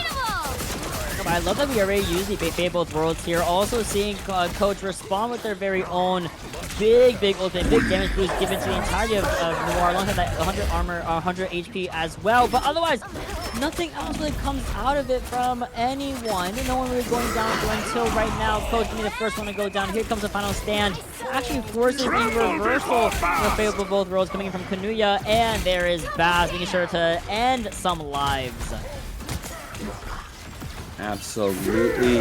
There we go, already fearing Magneto. Actually, from the other side, Noir, they're just pushing up on Busy at work. Doodlebob, you gotta turn around. You gotta help your teammates here, as we're already seeing Iffy trying to push in Venom with the amount of health they have, just going back up and get control back in their favor. All right, simple as that. Busy at work, really got busy with getting 62% under their belt here for the mission area on Hell's Heaven, and they're setting up to ideally retake it. The healing output from Noir is a little bit scarce just because Coach has only a finite amount of healing able to be done, but you are playing a somewhat dive composition between Iffy and 762, so it kind of works out in its own regard, especially if you can damage boost this Phoenix from Hopeful. Oh, it's gonna be a problem. 60% given to Busy at work, they had to bring it back, and here comes the God of Mischief with response. Here's the Phoenix ultimate, makes nothing but some clones. Fortunate, but either way, just gotta keep it going here as Hulk just trying to get this Nat that is the Luna Snow, not able to pin them down, but at least able to get 3 off of Noir. My goodness, Noir cannot keep themselves alive. Magneto going down 2, all that's left is Hopeful, and Iffy is Hopeful left in a corner here against all of Busy at work, going to go down. Yeah, Hopeful getting being slightly staggered in that last engagement, and also Busy we're getting the flip here. They're gonna pretty much shave a good amount of time off this time, but not even time thing, but getting this percentage under their belt over to 80% and more. 762 going on a slight flank here, wants to get this Call of Bass as soon as possible, and here comes Iffy as well, having their own ultimate. They're gonna come in and converge on this backline together. Iffy a little bit earlier than their Black Panther counterpart, forces the runes to be utilized, and Busy at Work's backline stay alive for a little bit longer. Unfortunately, I'm not gonna be able to find that benefit being only in the Bruce Banner form.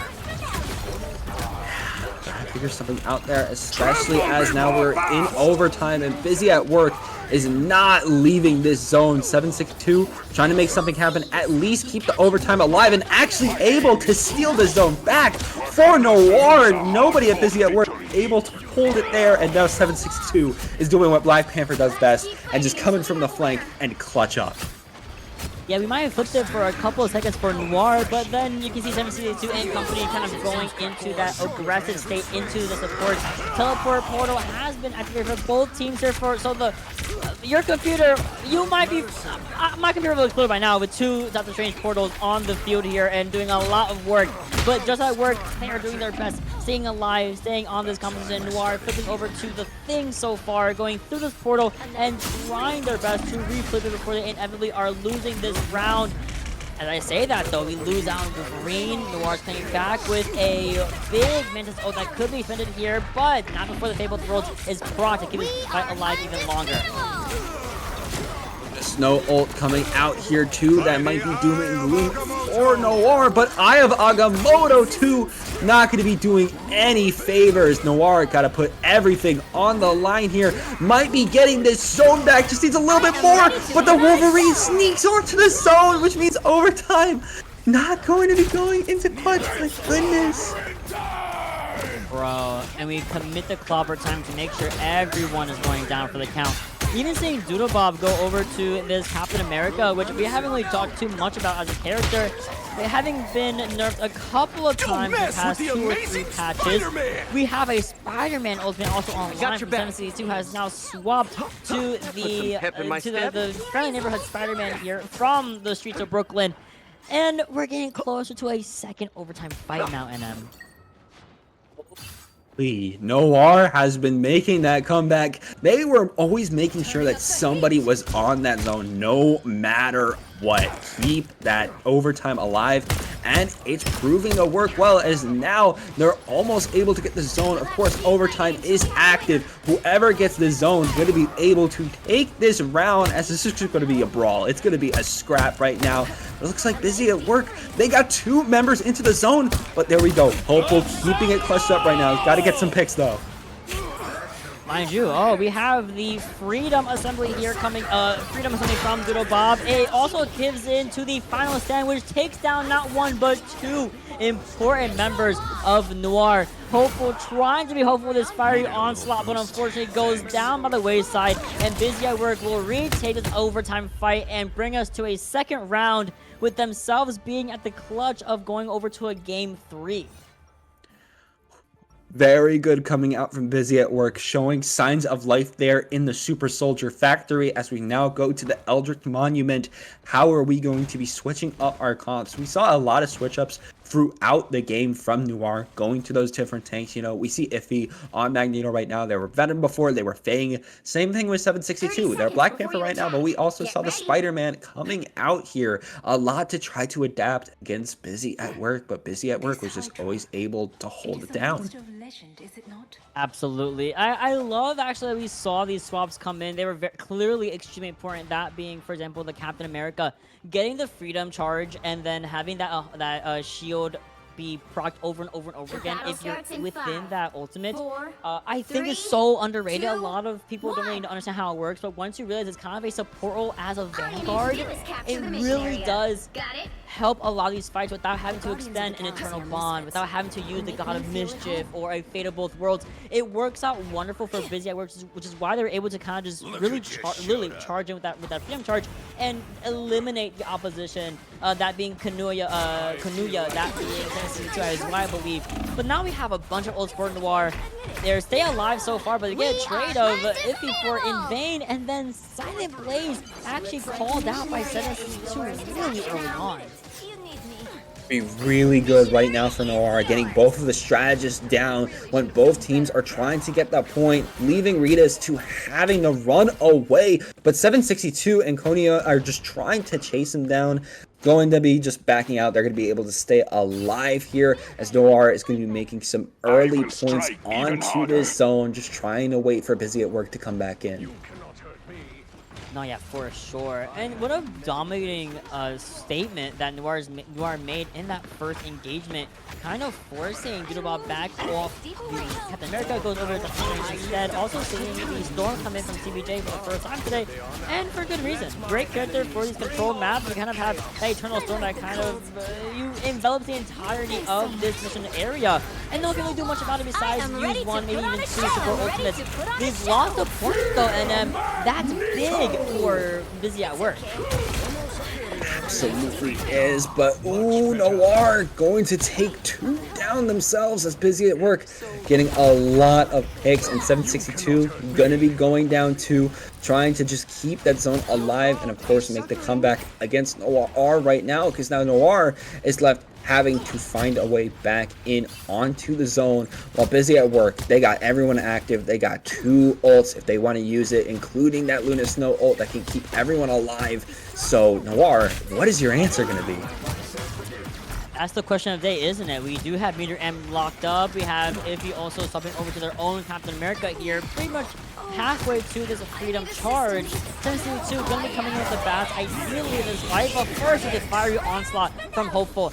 Doesn't really find too much, but we do get an assist elimination onto the opposing Loki. So we get only having 1 strategist in the back pocket. I mean, mind you, 1 strategist, maybe even nobody actually, as Noir get completely swept up from the storm and sent back packing to their spawn rooms. Yikes. Remind me to keep my Goodness, a complete wipe there. Noir has to figure something out. Only 762 has their ult at the ready, while Iffy is very close. Meanwhile, everyone else very low right now. We tried to make the ult rush in, and it did not work out in our favor.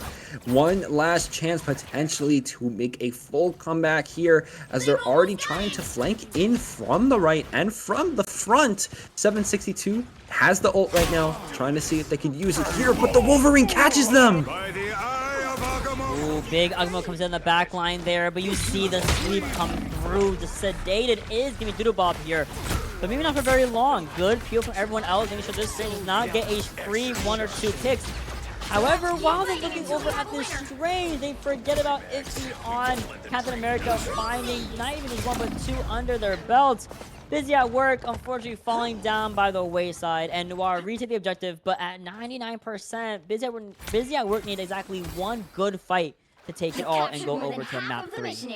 Keep going. It's exactly what Busy at Work needs, and I imagine they want to secure this, especially because all they need is that 1 more point. But again, they're stuck in defense right now as Noir is just trying to, of course, defend themselves. They have to huddle together to try to make a big push, but 3 of them already down, and the ults are gonna be active soon enough. We got 3 on Noir's side, and they're going straight towards the spawn. We do not want Busy at Work to be back. No, they really don't. And unfortunately, if Invane's unable to use this God of Mischief at all, unfortunately, Busy at Work is going to have to succeed themselves go over to a round 3, which only gives more momentum back to Noir, if anything, right? And you really don't want to give them that point. So they're going to actually go for a big portal, kind of skipping that neutral fight in general. Here's the Kino Assemblies from Iffy, saving themselves the use of the support ultimate. Best of both worlds does get used, however, and unfortunately, Kanuya will be the first one to go down. And at least the portal's still there, but not for very long.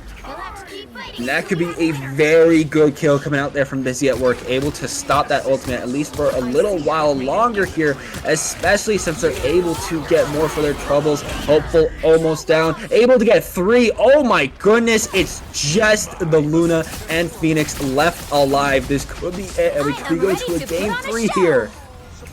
There's a touch here, also coming from Kanuya, who has now used the pay both roads, giving enough, at least 12 seconds of time for Coach to come in with this portal. As you can see, it's getting utilized, but right in the nick of time, we run back into our spawn room, but we actually C9 the entire objective off of that, so that gives Get to work a big 2-0 on capture on Hell's Heaven, and we go over to Convergence. Oh no, Convoy, excuse me.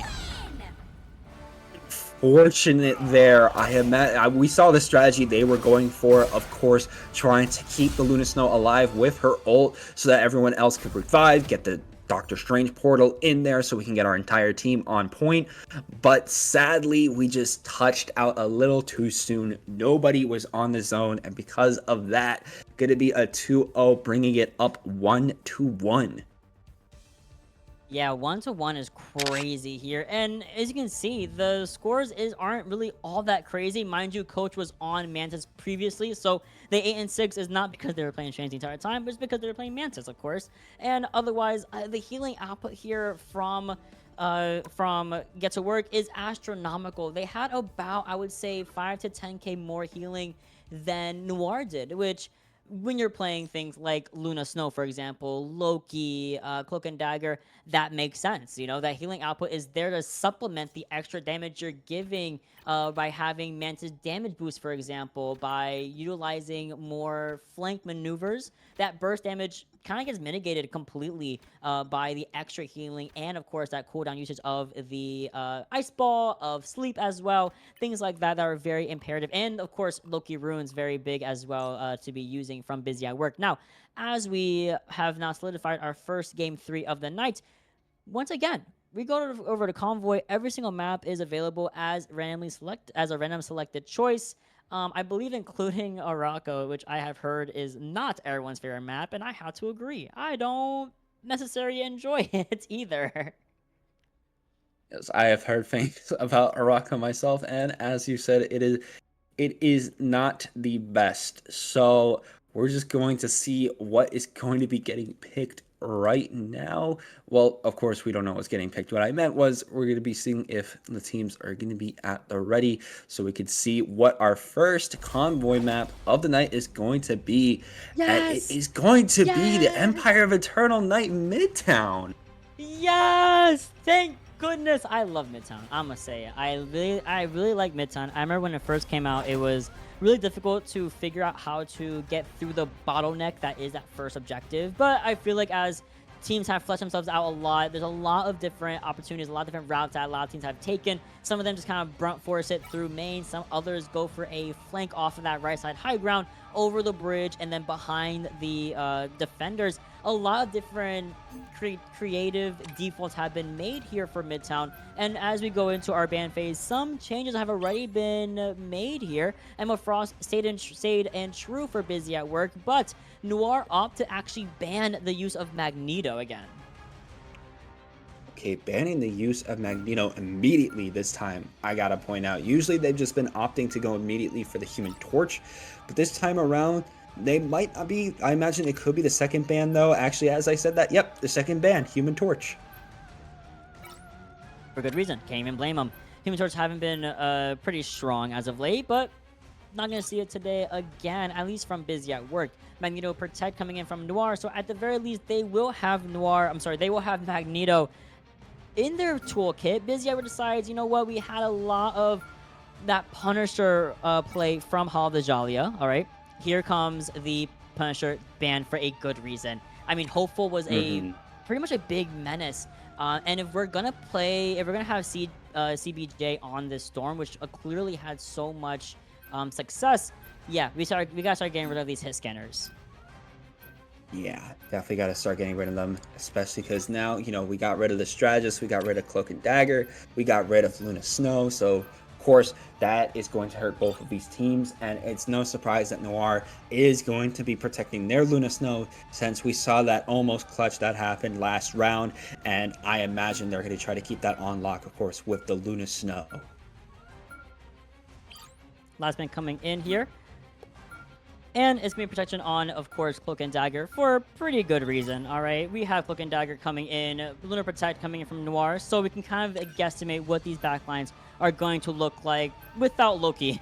Of course, neither team allowed to play the God of Mischief at all. And now we're locking in some of our characters at the very least. Konuya, so far, sticking to this Invisible Woman alongside In Vain, so that's a mirror match already in play here. At the very least, Tones can play Magneto. No Magneto open for Busy at Work whatsoever, so they kind of have to hold that, find some other vanguards to utilize here. I like the Groot so far. I like that we're on Strange, but this can always change as Busy at Work have the attack phase, so they can be in the spawn for a little longer, kind of discuss, okay, what's the best way to go through this? How to push in on Midtown. Absolutely. And yeah, we got flyers this time around from Noir. Of course, Ultron coming out here. Love that skin coming out from Hopeful. But you also got to remember, Busy at Work did not ban Human Torch this time, which means 762 going to be locking into that. We also got Iffy here with the Thing. So that means we got 3 out of the 4 of the Fantastic Four. Plus, we could be doing a cannonball from the sky. Oh, for sure. Ooh, I'm looking at... I did see Scrogo for a second. I've seen some strategies where you'll use Scrogo for the first part of Midtown just to kind of boom, boom, boom, pump out a lot of that spam damage, and then you get a lot of opening picks that way. We are going to get a really quick pause here initiated from Coach, but hopefully it isn't anything super serious. Hopefully it's not just a... technical error or anything like that, because oh no, it is a technical error. Support Wi-Fi just went out, big disconnect. Hopefully it does come back soon. Cloak is the one that needs to come back. I do know they have some substitutes, so at the very least they can maybe get someone in before the game starts. They have 1 second to spare, so I wouldn't be surprised if that is possible. Yeah, we'll see what we try to opt for, especially since that is a rough thing. I've seen it happen before where Wi-Fi has been a big bad, especially when it goes out. I remember I casted a Guilty Gear tournament one time, and we didn't have grand finals since one of their Wi-Fi's went out, and that was for a League 2, which was extremely unfortunate. Yeah, it happens. I've casted things where, actually, I've casted matches where it's like North America versus EU teams, and sometimes the EU teams just their Wi-Fi goes out or they have really bad lag. It happens to the best of us. So hopefully, Coach can get back in here ASAP. It is what it is, ain't what it ain't. Hopefully that Wi-Fi fixes itself. Otherwise, I'm not exactly sure what happens in the event of okay, we don't have all 6 players. I'll just say 5 players. All 6 players available to us. I'm not sure if they're allowed to put in a sub because they didn't technically start yet. But otherwise, oh, yes? Okay, there you go. So we just got to wait on this pause screen. But we have Human Torch thing, like you mentioned, that might be a big one. But otherwise, before we do any of that analysis, we're going to go to a very quick break and hopefully get our teams right back in this lobby.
Mm-hmm. I'm what?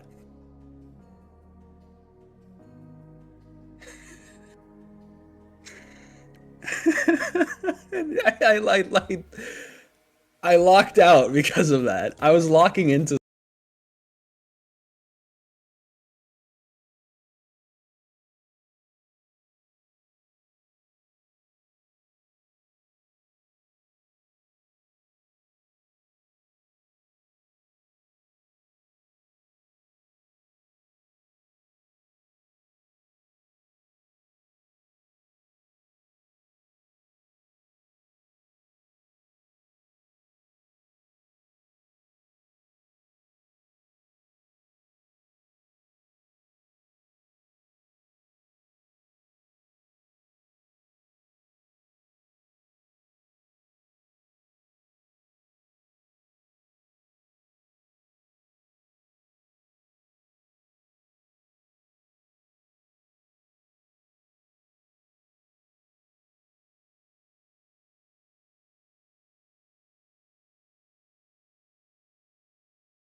It's a draw. Final score 0-0.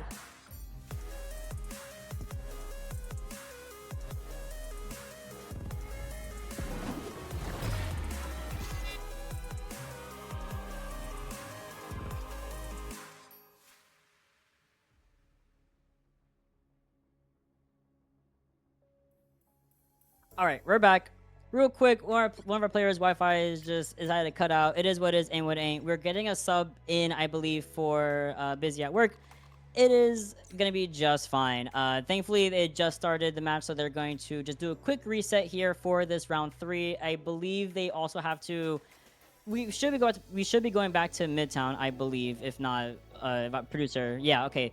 Confirm. We're going to go back to Midtown. I believe we're gonna have the same bands and everything. So ideally, we should just get back into this game quickly now. Absolutely. You know, we got our sub in. We're gonna get back in. We're gonna lock in. I don't think I'll be mogging this time. But either way, we're just going to be getting straight back into it now that we got our sub in. I imagine we're just going to be going over the bans.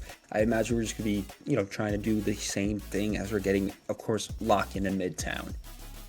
Yeah, for sure. And as a reminder, it was like a Magneto ban. We saw Human Torch. We saw, I believe, a double Loki ban from both teams. But they know what they banned. We're going to get into this. We have, I believe, looks like CJW coming in for Busy at Work here. I misspoke. I thought it was Coach that disconnected because someone said something about Coach, but it was not Coach. Coach is chilling and just fine. But the entirety of Busy at Work is back, ready to play as we get into Midtown. And again, I believe Busy at Work will be on the attack phase here. So they have a couple of options. We did see them hover over, or one of the teams hover over Scrowgrove for just a couple of seconds, and I was explaining that, she's a pretty solid pick, at the very least for the first point of Midtown, because of pretty much how congested it is, how confined it is. It's very long, very long sight lines, and very small. So you can get a lot of that spam damage out, and more often than not, get a really good elimination, ideally on that backline that isn't really expecting her to spam down that long alleyway. We get back into Midtown. We're going back into the ban phase. Rinse and repeat. Let's get into this. Going to be rinsing and repeating, of course, seeing the little opening that you can see in the background, showing Reed Richards here as we're getting, locked in. Got our players, and now got to figure out what our bans are going to be right off of the bat. Already trying to pre-select our heroes, just saying, this might be what we were going for. Yeah, for sure. And we kind of saw some pretty important bans. I feel like we touched on a little bit earlier was Punisher, right? And we saw how great Hopeful was earlier on Hall of the Jolly with Punisher, getting a lot of value with Final Judgment, with the shotgun, especially in really, really enclosed spaces, which I feel like does give some leeway with Midtown, especially as we near towards Grand Central, for example, the second objective of Midtown. But otherwise, we're going through our ban phase really quickly to make sure we redo our same ban on Human Torch, same Protect on Magneto and Emma, respectively. Punisher right there, Luna and Cloak going out at the exact same time. Lots of picking and choosing, but we're going to get into this as soon as possible. Absolutely. Of course, we know what we banned, what we protected, so let's just immediately lock those in. Of course, just gonna be waiting for, there we go, ban the Loki. Now we're gonna be seeing what Busy at Work is going to be protecting. Yep, Cloak and Dagger. Cloak and Dagger again. Yeah. I don't think it's fair to change up the ban again. I just forgot. No, that's completely fair. It happens so fast, the Cloak and Dagger protect coming in the very last second for Busy at Work, and of course Loki ban I think was pretty significant to talk about real quick, as we saw a lot of value come in from, I believe, first round, where we saw really well how good Loki can be, especially when you're able to kind of just God of Mischief onto the Fate of Both Worlds or Eternal Bond or whatever your other support is running. Iffy hovering over things, so we might be seeing that team up with the Fantastic Four, and alongside the new team up with Human Torch and the Thing themselves coming in from Noir. But otherwise, Busy at Work kind of have their comp locked and loaded. I'm really excited to see CBJ back on Storm, especially without a threat of Punisher to really punish him. Absolutely. And we saw, CBJ in the domination rounds did very strong there, especially when they were able to get their ult off. So I imagine it is going to be a similar boat here. Going to be seeing the Luna Snow on the new skin coming out from Coach, as now Noir trying to set up. Oh, here they come, going down the Baxter building, and they're getting ready. And yeah, they're going to stick to this composition so far. Noir, of course I like the Luna and I like the Invisible Woman backline a lot. Very, very self-sustaining, very sustainable backline that really helps. I want to say it's going to really help Tones live a lot of these engagements. Now, I do want to mind this. We are playing triple strategist from Noir, that being Ultron coming in for the first time today so far from Hopeful, so no longer going to see them on that duelist role. Instead, they're taking their try at strategist and really going to help with these dives from Iffy with that drone. Absolutely, and already going to be seeing Busy at Work trying to take out this Magneto. Of course, they got the heals, they got the backline active. Okay, Herbie pushing this objective really easily here, and again, Noir is going to be backing up a lot.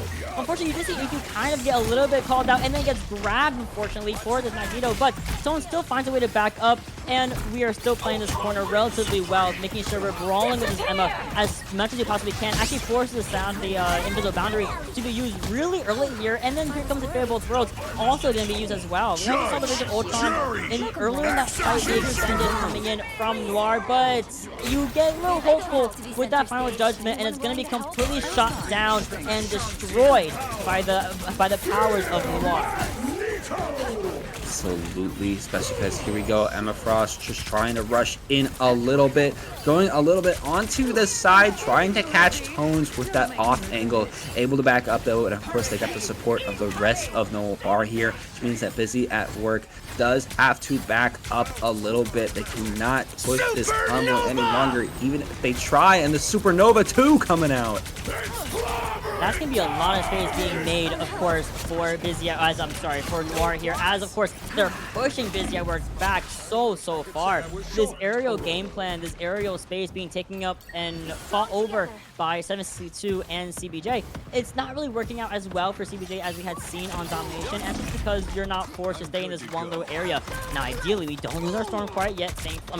Our Johnny Storm quite yet. We don't. 762 stays alive, and Hopeful has built up yet another Rage of Ultron in just about a fight and a half. Extermination coming out from the Ultron. Hopeful just trying to help their team right now. The Disappear Super coming out though and taken out, but they still got two more strategists on the field. Noir helping out to try to defend against this push from Busy at Work. Yeah, I see Coach coming in with this favorable throws from Noir, keeping this fight alive a lot longer, and Kanoya, of course, having this invisible boundary, thankfully does use it right at the tail end of this of the stun.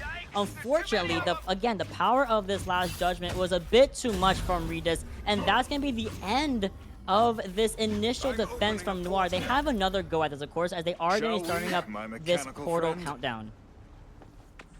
Just gonna be waiting for the portal. I imagine though this first checkpoint is, oh no, we got that on lock. Teleport immediately, trying to do one last hurrah, make sure that Busy at Work cannot get this first checkpoint, as 50 seconds are about to be on the clock. We're using Supernova right now, using the Magneto ult 2, trying to get some kills. Nice kill there, nice. Yeah, I mean, Tones gets the Meteor M all the way far in the sight lines, gets one big elimination there, and I think Busy at Work are struggling a tiny bit, especially as they are now depleting the use of that invisible boundary coming in from in vain. However, mind you, the front line being completely dominated by this Emma Frost, and they're just going to continue this onslaught, actually past first objective, regaining another about 2 minutes under their time bank with honestly a pretty generous push given to them, as they're going to slide right at least through the first half of second point with relative ease. Absolutely. Now almost halfway through this second check area, as Noir has to figure out a way to, of course, get themselves back in, as they're starting to get some damage on the members of Busy at Work, but you still got this backline to worry about. You got an invisible one back here. You got a cloak and dagger. We got heals for days. How are we going to stop this healing train? We have 5 ways to deal with it. Almost coming up on all 6 actually from Noir. They have double support ults here. We're also going to get to using one of them.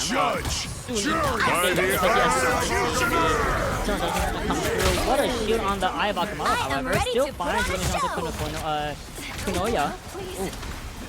Is a fight and a half. Big Agamo comes in at the very least, and Busy at Work gets 3 stunned out of it. And that is all that she rose. The invisible boundary is hopeful from Busy at Work, actually more so enough that it still keeps Noir out of that range of the invisible boundary, and actually forces this Emma Frost to kind of overturn a tiny bit before going back to the team and getting not just 1 but 2 eliminations for Noir here. Absolutely beautiful, and just as so close as they were able to get to that second check, Noir is able to push them out Busy at Work now have a minute 14 left on the clock. If they want to make a run back against Noir and try to get the second point, at least get a little bit more security here, as already Iffy just trying to protect, trying to go in with tones, which means they got a lot of big body health and of course a lot of defense here. Take out CBG, try to take out the rest, especially as we're continuing to defend our team, and we see one solely there, Emma Frost down. Very quick fight, I must say, and they're going to completely reset here. They only have about 40 seconds left on the clock. Hopeful comes up with the Rage of Ultron. We are... Kanoya should come up with this boundary relatively soon. Only 70% to it, a couple of healing, and they'll get it in time. SGW and TBJ have some pretty terrifying ultimates, that being the Eternal Storm and the Eye of Agamotto, one of which can be procced right here, right now, right into the retreating Noir gang here. Hopeful comes in with the Rage of Ultron, which should give the healing output to kind of live through most of that ultimate, and it certainly does.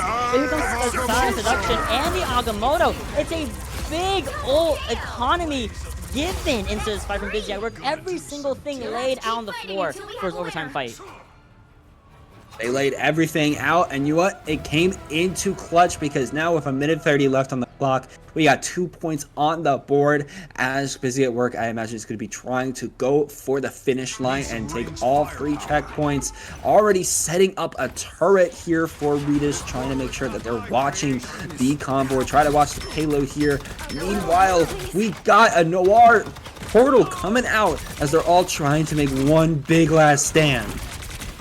By the eye of Agamotto. They're gonna have to. This Agamotto will pretty much get immediate free value, but what a blow coming in from Doodle Bob. The meter M does get extended here, finds his target of CBJ's Coral Head, and Noir are now pushing these guys, not even just past the initial choke, but almost back into their spawn room. Really just using the Meteor M was the biggest thing alongside Iffy's Eye of Agamotto. Kanoya has, at the very least, been able to build up this invisible boundary once more, and so does the Supernova. So this next fight, this next engagement, will be really difficult for Busy at Work if this Eternal Bomb does not come out correctly. Absolutely. Already here, the Judge, Jury, Executioner coming out from Ritas here. Going to be laying on a lot of damage. Rushing in, though, they're able to still get support from their backline, trying to see what they can pick off. Able to get one. That's 5 down. It's just 762 left. They're up in the skies. They're going to be down 2, and Noir is once again wiped, giving Ritas the perfect time. Set up a turret. We're in overtime. This is the real last big stand. We got 2 ults at the ready with Hopeful and 762 with that Supernova. So can we use them to our best use? Actually, definitely quicker here. Supernova gets expended.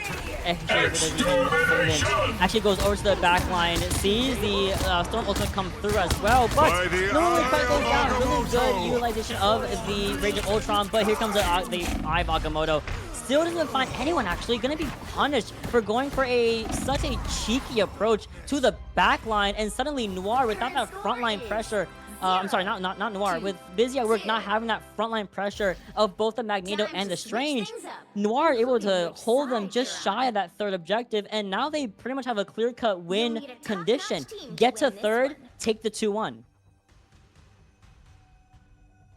My goodness. And just to point out, too, that this is the convoy map that Noir won the MRC on, which means that there is a lot at stake, at least from their own mindset. Of course, being what they won the Marvel Rivals Championship on, I imagine they want to win on this map. It is a very, very tall hill to climb, though, especially because you pretty much got to get all the way to the end of the map if you want to take this win. Absolutely. I mean, Hopeful is still deciding what to go. 30 seconds before you attack. Kanoya is already on this Wolverine, kind of hovering over it so far. Again, Noir's in the spawn room, so they're gonna do some setups. They're gonna find Coach on Rocket for a little bit, give those armor packs, give that health, that jump boost to Kanoya, right? That's great and all. Busy at Work, however, they're sticking onto this pretty self-sustainable team. CBJ is on Rocket for that insta-res. At the very least, the BRB machine would be great if we go for a full hold here. And they're really pushing up close. Regis didn't have that Invisible Woman team up where he kind of just gets that sustain from the secondary ability, which is really solid if you're kind of in there and you can kind of jump back to your team with relative ease. But just like that, Noir pushing out, and this Squirrel Girl is here to stay at least for first point from Hopeful. Yeah, Hopeful trying to come in from the flank and continue to use a lot of these shots, just trying to get some good damage on Busy at work here. And the Squirrel Stampede coming in too. Let's see if it finds some strays. Should find pretty heavy value, especially in these really small corridors and long sight lines. And just like that, and Noir getting a lot of these kills under their belts. Just poor old backline and frontline coming in from Busy at work. There goes the rest of the team. And this car can finally start pushing to the streets of Midtown. But mind you, it just not started pushing. They have another 3 minutes to go, and Busy at work are just not coming back with a portal right on the high ground. They're going for an extremely over-aggressive approach here. Absolutely, they're already bringing the fight to Noir, trying to see what they can do. Going to be seeing this Magneto, Cloak and Dagger, trying to just run away. So much damage is being ticked off due to Emma Frost, due to so many other factors. The portal on the high ground really did work out only because Doodlebob was able to build up a Eternal Bond really fast here. Now, Eternal Bond, I'm not sorry, Eternal Bond, excuse me, but the Invisible Boundary will be kind of negating this upcoming ultimate coming in from CBJ, and that's pretty much all. I'm sorry, it's from 762. That's what she wrote. Boom. 2 down for the side Busy at work. They have to keep this objective stationary. What a pull-in, but even better, a sleep comes in from Coach, shutting down this defense from Busy at work. Keep going. Halfway there right now, 2 minutes left on the clock, and Noir, even though Busy at work has been doing so many aggressive plays, they've still been pushing so well because they keep pushing Busy at work back, getting those kills, and already having to support Konoya as they're just trying to push in once again with that Wolverine. It is Silent Seduction coming in from Oxry. Could be massive Meteor and from Ivy. Might be even better, but no, neither one was getting the space or the value needed. So it's up to Konoya to get this final stand, find the strange of SJW, and get this objective back in the belt of Noir. Oh, Bast Descent to be utilized, but then gets nothing for those efforts. It's going to be Noir taking this first round so far. What an elimination in the air from this Wolverine. Konoya popping off once again, and we have now maxed out this time bank to a good almost 4 minutes. Almost 4 minutes on the clock, and right now Noir's just trying to make sure they're all healed up, all ready to go on this next push, as already 4 of them going to be on there. Already seeing 762 trying to rock in with Hopeful, trying to get some good off angles. As Busy at work, they're all coming in at once, and now it's going to be another big scrap. Okay, Eternal Bond starts this fight off relatively strong here. SJW still has his Ivagamo in the back pocket, but the damage over time from being inside the Eternal Bond does take care of the backliners of Noir with relative ease. They actually are going to commit the Twinkle Toes friends here, and I'm pretty hopeful that Hopeful is going to take a nice little swap after that. Absolutely, trying to send in so much. Busy at work is active with 2 ults that they could potentially use, but they're waiting for Noir to get a little bit closer and to start spending some of their assets so close to a lot of ults themselves here. Busy at work trying to keep this defense alive. By the eye of Agamotto. What an Agamotto, but an even better pushback. SJW unfortunately just kind of gets punished for a very forward and a very aggressive Agamotto there. Konoya having the Invisible Boundary already on lock, and so is Iffy having their own Eye of Agamotto. And mind you, Hopeful might have just swapped to Ultron Blows already super close to this Rage of Ultron in the back pocket. Busy at work need to back up, go to the second corner, and regroup with their rest of the team here. Silent Seduction looks convincing, but you're going to wait for it, and we are allowing CBJ now having swapped over to Storm. Open the fight up with this Eternal Storm, and should be enough at the very least to put a little bit of a dent on the attack phase. But mind you, NM, it feels like it's Busy at work, having a little bit of it, including first objective. They've been able to, again, as I said before, come back in, be a presence, and try to stop Noir for a little bit, but it hasn't been working for long. As locks in, gets those picks, and now we're seeing a lot of ults coming out, seeing that M bumps coming through, and Magneto with that ult. Of course, the Eye of Magneto coming, Eye of Agamotto coming in to get nice double. Yeah, the Eye of Magneto now. Of course, they're working, when you have them both on the same team, it's the Eye of Magneto. Trust, it's in the new patch notes.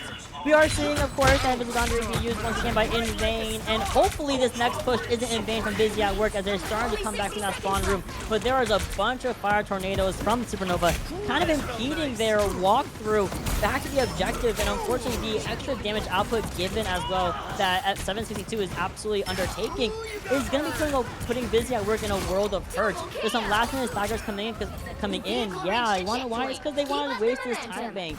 Still, 2 minutes and 10 seconds, not that shabby from Noir. So close to making the run back against this same lead that Busy at Work had from their round. Already seeing Hopeful just trying to pick off CBJ as they're flying away on that storm. Out of vision from them now, but that just means they have time to start healing. But oh goodness, we got an Emma Frost in the backline. Might have been a little bit of a portal trick coming in here, as now all of Noir is just trying to look onto their convoy and onto their back to make sure that they can get the rest of Busy out of here. Third Agamotto game snuffed out by Noir and the deleted. Of course, here seeing the Eternal Bond as well come through. And Busy at Work should at least have the opportunity to sustain this fight at the corner and keep its defense alive for themselves. Busy at Work have now coupled alongside the other opposing Agamotto. Oh, but here comes the Storm Ultimate. Here is, of course, we're going to be using the Rage of Ultron to sustain right through it. And just narrowly does Hopeful stay alive long enough to help the team sustain and give 762 that support needed to finish out a lot of these fights. Getting these last minute eliminations is what Noir needs, but they've shaved off a good minute off that 2:10 time bank, so Noir has a little bit of a fight and a half to get through. Still have so much distance that they have to make up, at least able to get an assist on Ritas, but still, that's at least delaying time, wasting time. Still an advantage for Busy at Work here, as they're just trying to keep all the members of Noir out. They're starting to make their way in, especially these flyers coming out from Hopeful in 762. There is a Supernova active, going to be deactivated now, but you also got to remember, Coach still has their ult for Luna Snow. That is pretty much just a big way to get in. You know what's really bad? You lose Iffy in this fight. You have 10 seconds left to really quickly disengage, waste some cooldowns from Busy at Work, and even some ultimates. Coach has to walk in with the fate of both worlds. We're going to be seeing Doodlebob come in with a reversal Eternal Bond from their own end. Agamotto has been built up for SJW, and we go into the air, find at least the back line stunned out, and maybe, just maybe, this Eternal Storm from CBJ might be just what we need to take this overtime fight and take this series 2-1 for Busy at Work. We find nothing. Iffy comes in with their own Eye of Agamotto. Trade-off happens between Kunoya and CBJ, excuse me. And it's a big trade-off, blood for blood, eye for eye, but no one's on the cart. It's a big win for these guys, for Busy at Work, as they take the 2-3 on Midtown and the series 2-1. Nice reverse sweep there coming out from Busy at Work. Needed to get their feet together during that initial convergence map, but hey, we got it locked in. We were able to get locked in Domination and in Convoy, getting Doodlebob for 2069, get the MVP, as Busy at Work is going to be walking away with that 2-1. Of course, we have to mention the full name, Doodlebob for 2069, getting the MVP. Deservedly so. 61,000 healing does not come just for free. That's a lot to be seen, especially versus a triple strategist comp versus your own double strategist composition come from Doodlebob and In Vain, really putting in the work with over 100,000 healing in tandem with one another just for Busy at Work. They take the series, and the scoreboard is extremely, you would think, volatile. You would think Noir with the lesser deaths, with slightly more eliminations per 10, you would think they would win that out, but just the pressure of that third fight, of the overtime fight on Midtown, I think kind of got to them, and they were forcibly taken off the objective and kind of just succeeding the point, succeeding the series, but not too bad at all. It is past 9 o'clock, so we have our next match coming up relatively soon, I believe. Just gonna be flying right through this. Absolutely. Just going to be flying right through. Next up, we're going to be having Tricksters GG versus Double Tap. And right now, Tricksters GG, they did play yesterday, as mentioned before, against Erinite. They 2-0'd them last night. Meanwhile, Double Tap did play last night too against UKN Nekospresso.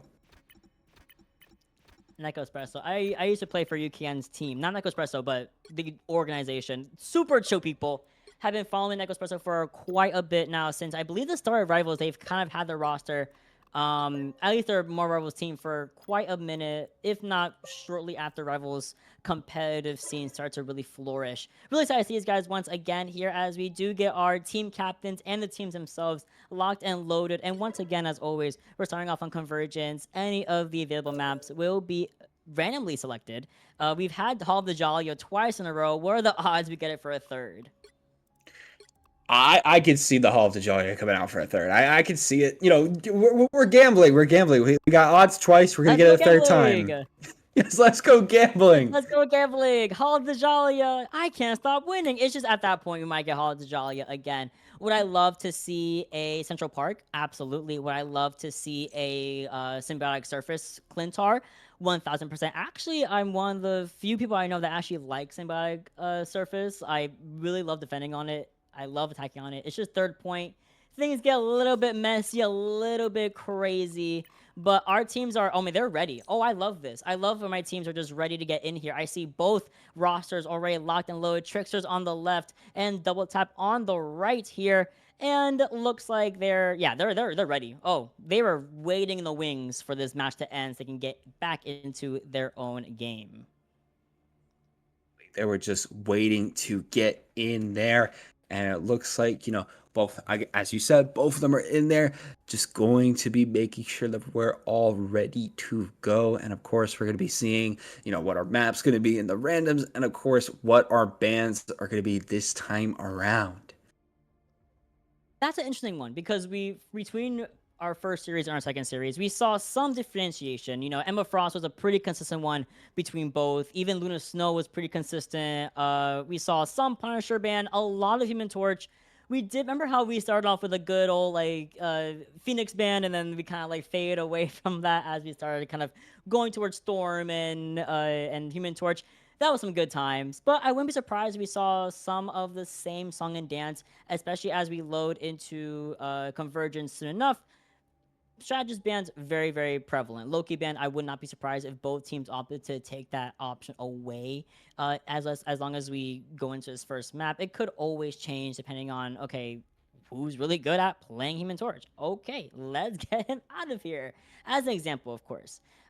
Punisher is super, super strong right now. We saw a couple of times just kind of get the most insane value I've kind of ever seen in a character that really hasn't gone crazy buffs or crazy adjustments. He's kind of just been laying low, but he's just a strong character because everyone else around him, once again, are starting to move in the ranks and really helping lift Punisher up to become this kind of behemoth mammoth of a character to go into in the right hands, at the very least.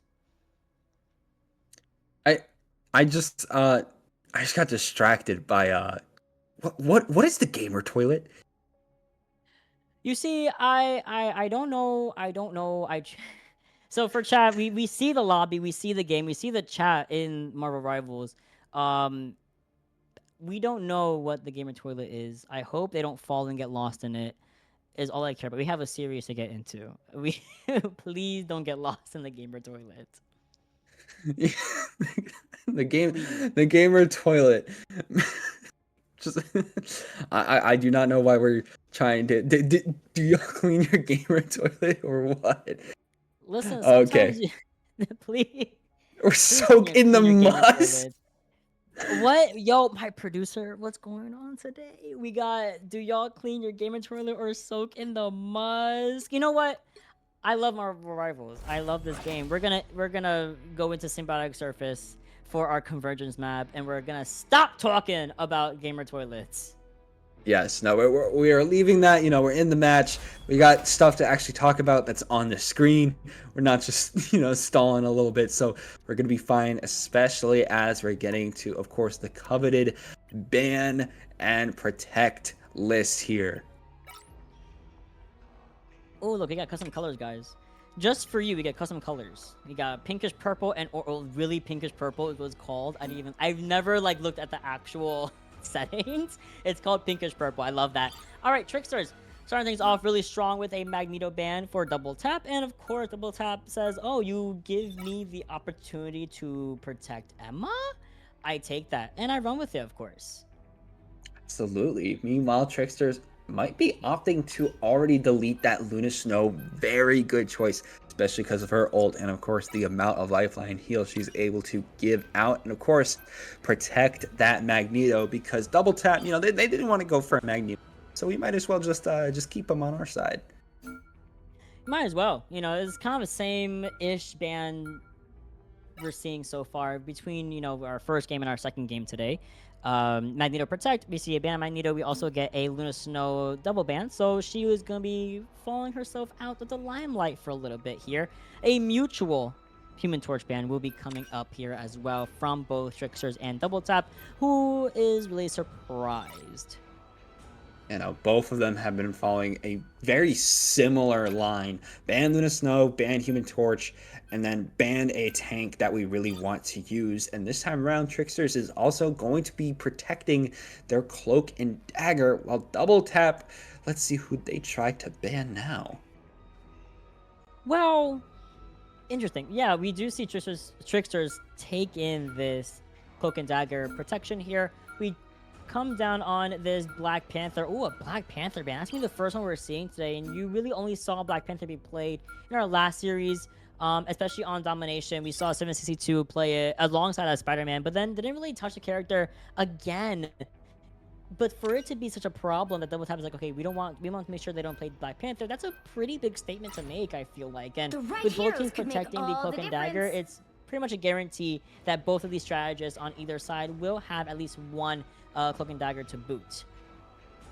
Absolutely. I mean, if you're both protecting Cloak and Dagger, you're both going to be locking into it, as we already see Yebi locking in for Tricksters. Meanwhile, Epic Sauce is thinking between them and Invisible Woman, opting for the Invisible Woman. Mad Ann was thinking about it too, but they're just opting for Rocket Raccoon. Ooh. Ooh. Who said game crash? Oh, it's over. All right, you can see the chat again. We can see everything really quickly. You guys can as well. You can see there's already a unfortunate game crash coming in from one of the teams here. So gonna be seeing a very quick pause, but shouldn't last for too long. Hopefully it figures itself out. Average Marvel Rivals game, like everyone's PC crashes. Mine decided to crash the other day mid-comp game, and I was like, what? Like, I'm at 60 FPS, medium settings. I cannot give you any more leeway, Marvel Rivals. Yeah, no, it is honestly surprising how much this game takes just to run. It feels like you have to get some sort of NASA supercomputer just to run this game sometimes. No, even then, I have friends that have like $2,000, $3,000 PC builds, right? Mine's a measly little, like a humble $800 PC, a budget build, if you will. Pretty good. I can't lie. I can run most games on it. Even my friends that are running almost NASA-like computers have struggled in the past with handling the full force of Marvel Rivals. It's just a very intense game, and it's only getting more intense. That's what I was saying. That one map we had like 2 strange portals. I was like, yeah, it's over. My PC would have simply exploded, and I would have been in a fire at that point if I had 2 of them on my screen at the exact same time. My frames are 1 per slideshow. Like, it's over. It's done. At that point, it's clipped. I used to have a very, very, I'm gonna call it dollar store PC build. It couldn't have been more than Yeah. $200-300. And I had that because I didn't think I'd be playing games on my PC when I first bought it. This many, many moons ago. And when I Got you. And looks like we're gonna be, just running it back up here. But yeah, as I was saying, when I tried running Marvel Rivals on that PC, I would load in when the convoy was almost at final destination. I take minutes. Oh. You have to stop Absolute them from minutes. securing the mission It area. was not fun. I remember the first time I played the game on like this build that I have now. I was like, wait, I load in at the start?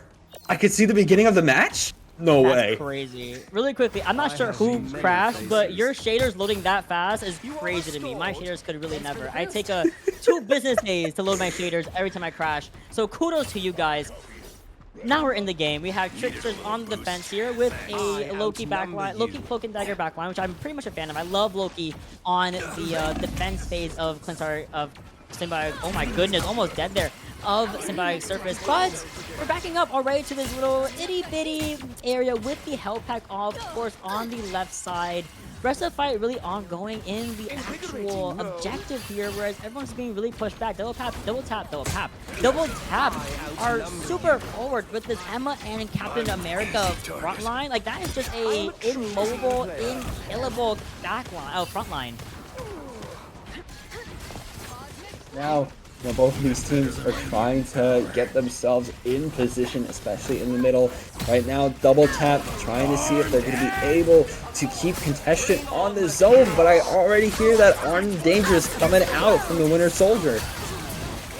Oh, it has been a minute since I've seen Mr. Bucket himself, and of course, it's no different by the Kraken's impact that's on the screen here, but the last stand secures a big imperative opportunity for Tricksters to regain their defensive posture here, and they do with little to no effort. Yeah, you use maybe 2 ultimates, that being the Mischief and of course the Final Stand, but you win out the engagement, and you also take down 2 entire minutes in Double Tap's attack phase.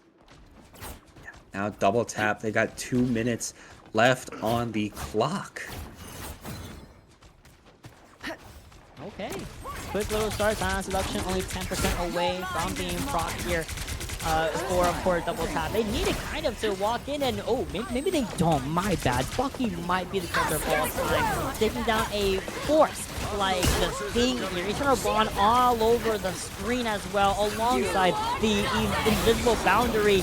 This is going to be a big fire. Oh, it's not. Actually can't find a target, and Silent Seduction will be the last handle on this birthday cake that Double Tap is leaving at the front door. Will it be enough, however? Next time, just leave it to me.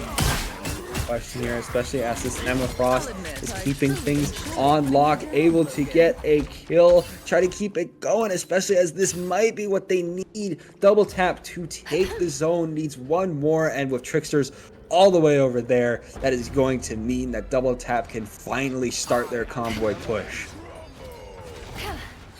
Okay. And I can't lie, it's a healthy time. It's about 3.5 minutes. Pretty generous, I would say, but especially on Symbiotic Surface, it's a little bit difficult to push past this objective only because these high grounds, which you can see Tricksters are very much in control of, it's kind of hard to walk into. But we get a really big opening pick like that, I mean, Double Tap can start walking in with little to no resistance, and they're just gonna keep this aggression moving alongside the Kraken's impact. Yeah, here comes the cover time, but it's not mad. Here comes the meter M though. You gotta stay alive, and we definitely do. Everything is being put on the floor here, and it has to go towards the tap, or else they're not gonna get the points. Absolutely not. Both of them fighting so scrappily right now around the convoy here, as already so much damage is flying. We got 2 supers on the side of Double Tap. Psylocke going to be locking in for the super. 1, 2, 3 gone from Tricksters, and more are following suit. It's a full wipe. Oh yeah, I love me a good team wipe here. The dance to the butterfly utilized after, both Eternal Bond and the Invisible Boundary. That's just how Benny needs to play Psylocke, and they're gonna keep doing it, and they're gonna keep getting this value. Mind you, Anga already, I was gonna say Anga had Kraken's impact, but actually goes over to Punisher, interestingly enough. Ooh, I hear a portal. That's gonna portal over to the opposing high ground here. So Tricksters drop down to the objectives and pretty much regain what they had originally lost positioning-wise. Now Double Tap, all they really have is the freedom charge from Killer. Maybe enough to sustain them through this next fight. It should be. Indeed, especially as LFT Killer already running straight in, trying to get as much damage as possible and help out their team. Going to be able to take out Crash, so close to taking out Rocket Maid here, as already we got Yebi in there with the Eternal on, actually going to be popping it too. That's it. Oh, what a response. I do like that we have now mirrored this Bucky from Tricksters, and clearly it had its impact. If Dylan was not able to get the elimination, I'm pretty sure Double Tap would have absolutely overtaken this objective and gotten us over to a second point. But with only a minute left, they need to kind of start hauling. You know, they have 3 ultimates coming up on 5, actually, with the Cylox and the Emma Frost coming up on their But we're walking with an Eternal Bond and a Final Judgment. You better be scared, because you're down 2 right now, Tricksters. Down 3 right now, too. Down 4, and you might be, yep, you're down 5. Tricksters, you have got to get your mates back in the field, because if you don't, this might be the match done, because we are already getting a second point on the board. For Double Tap, they are able to get that checkpoint, as now they're going to be trying to finish it off. Going to be seeing Bendy here trying to go on the off angle. They do have their ult active, too, and really trying to sneak through for a flank. And it's gonna work. I mean, Epic Sauce. Okay, it's fine. Epic Sauce and Senhu are gonna have their overthrow ultimates, but they're gonna use first and foremost taking that front line and distracting the front line of Tricksters, so that allows Bendy to come to his back line and just not even need to proc the Dance the Butterfly. Just needed to get a couple of quick little eliminations, quick little headshots, and that opens up the entirety of third point Clintar pretty beautifully for Double Tap. Absolutely opens it up very well for them. Just going to be rushing straight through. Meanwhile, Tricksters are trying to keep themselves alive from their spawn, trying to rush in against Double Tap. Minute left on the clock. Can they chase down LFT Killer here? They are not. Oh no, Killer is out of there, but someone's land. Dylan goes down really early on, and we're actually going to commit to this fight and lose out on a lot of imperative members. Tricksters is slowly dwindling forces. They're down one of their frontliners, that being DWE on the thing. Here comes the freedom charge from Killer alongside Enga proccing this Final Judgment. Needed Amnesia used it, but doesn't find his target and almost depletes the health pool of this of the Phoenix, but not gonna be quite enough. It does not matter though. Here comes a big clobber time from DWE, and it may even be enough for Tricksters. Not even Tricksters, they actually can't walk from that. Oh no, this is bad. They're not gonna touch it. No, they're not gonna be able to. All you got left is Crash. They're gonna be taken down, and there we go. That's already going to be so dominating coming out from Double Tap. Man, I thought the clobber time was going to be genuinely enough. I thought that was gonna be like it. I thought that was gonna be the end all be all, give Tricksters a little bit of room to breathe, as they had to basically shave off a couple of extra seconds on third point Symbiotic Surface. But no, Double Tap with this front line of the Emma Frost and Captain America, low-key a problem. Like, hello? First of all, Emma can't die. Neither can Captain America. So it comes down to the matter of, okay, these frontliners are going to walk all over my back line, and they can respectively, LK and Yebi can only do so much. You can only fade so many times. You can only put runes down so many times before Sehu and Killer don't care, and they walk all over it. And then you have Anga in the front line with Final Judgment every fight. It's a killer to deal with, and Tricksters need to find some sort of response. The first of which going to be Crash now mirroring this Punisher. Why would I have to be? This is going to be extremely rough for Tricksters. Again, as you said, we got to get down to the literal end with more than 15 seconds left on the clock. Also, just want a really quick shout out.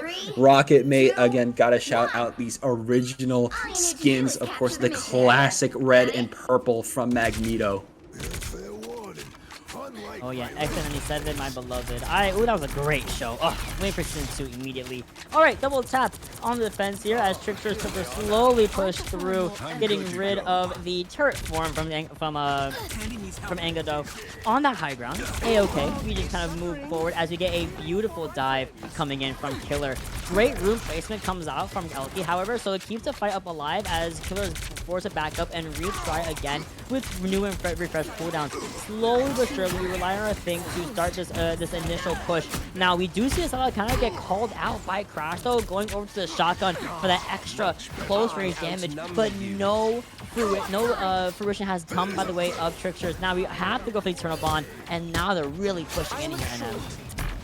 They really are. Look at Tricksters really just pushing out double tap, trying to get this zone 3-4 already down. Bende might be just trying to make their way back out, especially as Killer is going to be gone, and this already means we're going to be getting an early push for Tricksters. You got to remember, double tap, we're really waiting, really trying to get Tricksters at that zone point, and they didn't get it until near the very end. And now with 5 minutes left on the clock, things are looking really good for Tricksters if they keep up this momentum.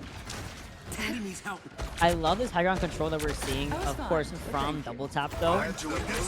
Left side controlled by Killer, right side controlled by the opposing, or by the other support and Vanguard, of course. But they're walking in with a really aggressive Eternal Bond, and they found Judgment, find at least one, that being, of course, the Magneto from Tricksters. But that's okay. Quick little reset. You still have 4 minutes and 35 seconds on the clock here for your Tricksters, so you can kind of regroup, wait for them to come back, and then come in with your own Eternal Bond. Absolutely, especially as right now double tap just trying to keep a lot of themselves alive. Of course, the back line from Epic Sauce coming through with these heals, but it doesn't mean Tricksters isn't trying to push up. Also got to remember, they have 3 ults at the ready, and their Psylocke already trying to come in with one to get some kills. Not gonna find it, unfortunately, as we do see both support ults have been extended, at least one support has been extended from double tap. Also gonna be seeing a late Eternal Bond from Tricksters, and that should be enough power and potential for Tricksters to overtake double tap. It's so interesting because when Tricksters were on the defense originally, they were kind of being pushed to their limits from double tap, but now that they're on the offensive, they're very much giving double tap a little bit of a taste of their own medicine. Absolutely. Especially because double tap now trying to find one more way to get back in to stop this checkpoint, but just going to be activating the symbiotic wall, going to be deactivating it now as Tricksters again trying to keep the defense active, but got to watch out for LT Killer because they're trying to get in there to stop this payload any way how. And they certainly get that opportunity to do so, wasting just enough time for this Eternal Bond to be procced by this Cloak and Dagger. Beautiful, look at that, oh my goodness. The environment, the arch of that doorway actually negating that meter and from connecting onto that line, leaving the Eternal Bond alive as well. Clubber Time does get enacted here, and that, oh no, it might just be enough for double tap as we have now also utilized the Dance of the Butterfly. It finds just one. It completes right before the coming down of the invisible boundary. So despite everything, Tricksters, they win it out. And we go for them charge, and it's gonna be all put to moot. And there's a last minute portal, but it's not enough NM as we have now capped to second point. Second point on the board, and of course just trying to get a lot of these members of double tap out of here. There we go, able to take one out. Invisible Woman not going to be coming back. Simple, clean, effective. I love it. I love it from Trickster. I love that they have found this really consistent answer to what was kind of bugging them in the first round of Clintar of Symbiotic Surface. They're gonna push in this objective pretty much halfway through with, again, a really healthy time bank under their belt. Silent Seduction will be the first ultimate extended here from double tap, and it finds not just one but 2 really big targets here. But we've seen these guys take these fights, and they know this one is not winnable, even if it's just the 4 of them. I'll be ship-shape in no time. Absolutely. They need to get more members back on the board, trying to keep themselves alive. There's 3 minutes left on on the clock. Leaves really 2 minutes and 45 seconds around for Tricksters to make that pushback against Double Tap. Double Tap, though, locking in now. They're getting their ults at the ready. We got Epic Sauce. We got, and there with the Cloak and Dagger Eternal Bond. And of course, we got a Hawkeye coming in now. Going to be able to get a lot of good damage from that ult. Ooh, I like the decision of going to Hawkeye here. It's kind of the same logic as going Squirrel Girl on first point of Midtown. You get that nice sight line, you get these headshots, and it's a really easy way to shut down a lot of these fights before they even start.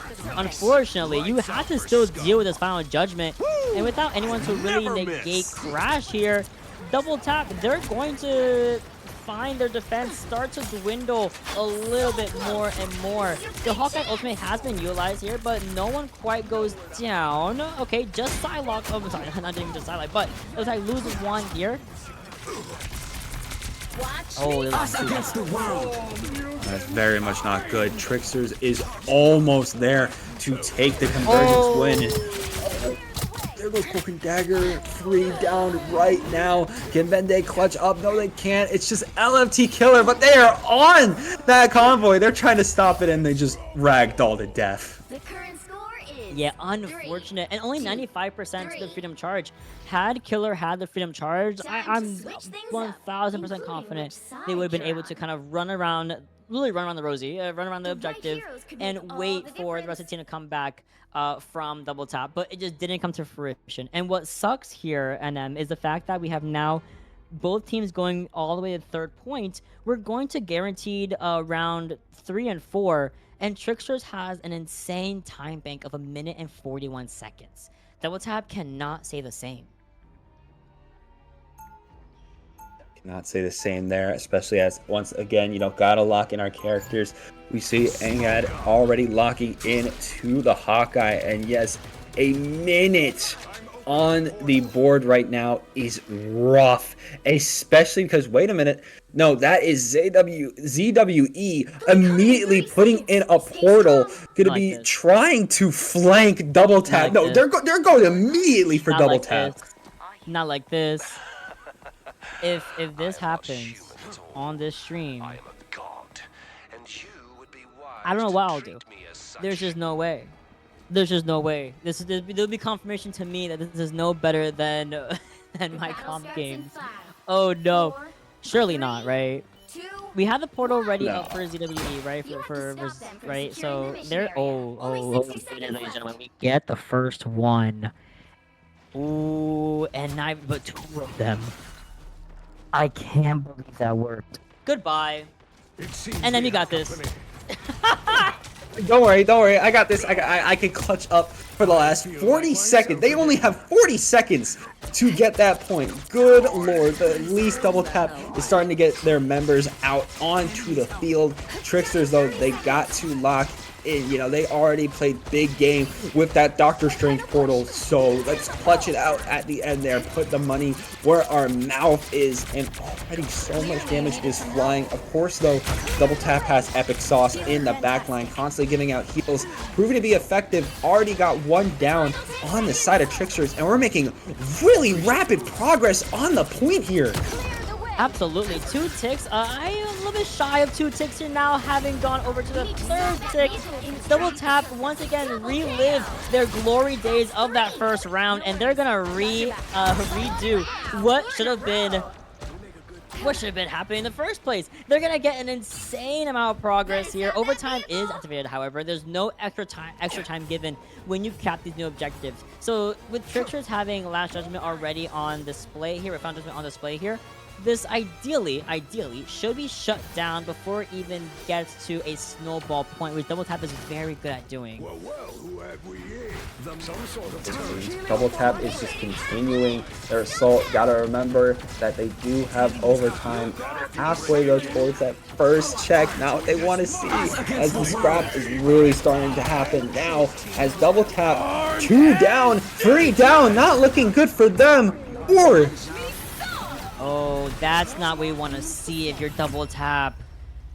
Oh, it all goes to Moot. A couple of ultimates just kind of get built up a little bit faster than the ones you have. The Eternal Bond, I believe, was on the floor for both sides, but the pressure of both dance to the butterfly, and of You'll need course a that final top-notch judgment. team Yeah, to that's win it. this You gotta one. kind of hold that and move on. The good thing, however, is despite the time bank being over a minute of a difference, Double Tap made it past the first 3 ticks. They made it all the way to at least the first quarter, first third of first point, or second point technically. So it's suddenly has become much more doable. It's suddenly become winnable to these guys. Absolutely. It's a lot more winnable coming out here now. Tricksters, they have 2 minutes and 26 seconds on the clock to try to make a run back against Double Tap's score, which, as you said, you know, we got Double Tap all the way almost to the end of the first half towards that first checkpoint. So 30 that's seconds before you attack. extremely good. Get ready.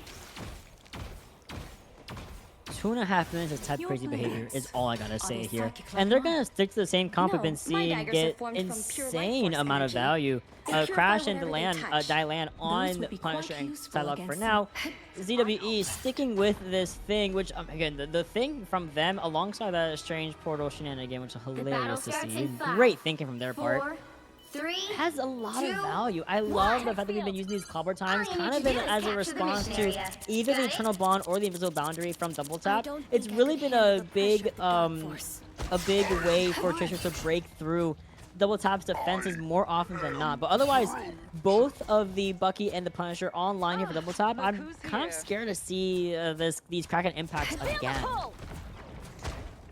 Yeah, I'm scared to see what happens now too, especially as, once again, Double Tap really trying to lock in on this defense. Gotta watch out for these top angles, because here we see the wall being broken, courtesy of the Magneto, and Tricksters just trying to file in. But Double Tap's locking in themselves. We already got 2 down. Rest of Tricksters just trying to back away, including Dylan here. It's really good for Double Tap's defense.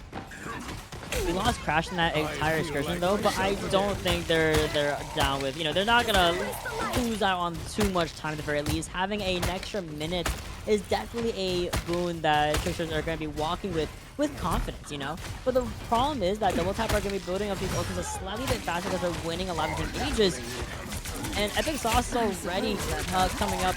Epic Sauce, a little bit, my screen a little bit blurry, not too much on me, but looking like we're going to be seeing a big engage coming from Tricksters. Finds 2 of their own actually going down.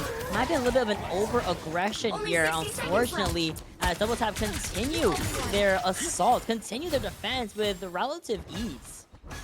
Absolutely, and with a minute left on the clock for Tricksters, they have 2 ults if they want to use them in both of their strategies. Meanwhile, Double Tap, we got Invisible Woman, we got Groot, and we got our Cloak and Dagger. So we got a lot of resources for defense, especially with these turrets being set up. Yo, that's 5 ultimates on this. I'll say 6, because Killer is close to Silent Seduction. Comes the Eternal Bond alongside the Strangling Prison, and I mean, what do we expect? Strangling Prison with the Last Judgment, with the Kraken's Impact. Oh, ladies and gentlemen, well, almost fair Kraken's Impact. I thought, yeah, there it is. Okay, I'm about to say, we did have Kraken's Impact, right? I saw the check mark still glowing. Now I got a little bit, I was like, whoa. All right, 5 seconds left here. It's just Dylan. Oh no. You'll have to keep fighting until you What a shotgun. What a kill. What a response from Bendy. co-op time. It doesn't Bendy. matter. You don't touch. 3, 2, 4. That was a really good clutch up there from Bendy. Saw that flank coming out from Dylan, and it's just like, nah, take this shotgun. You're getting taken out, which means that Double Tap is going to be getting the first point on the set board. Okay, it is Epic Sauce. Okay. My screen was kind of artifacting a little bit there when I was trying to read their name, but it is Epic Sauce popping off with the Invisible Woman as always. I mean, Epic Sauce had Invisible Boundary up really early, and that's just because they're able to really out-heal a lot of these engages that you saw Tricksters trying to go for. So that was just round 1, by the way. That's just map 1, and we're already seeing insane overtime rounds be expended here. So Double Tap take that objective, take that win under their belt with only a point in the series, going over to match point now. As we go over domination, oh, they're ready. They're ready to go. They don't want to get cold whatsoever, producer. They don't want to waste any time.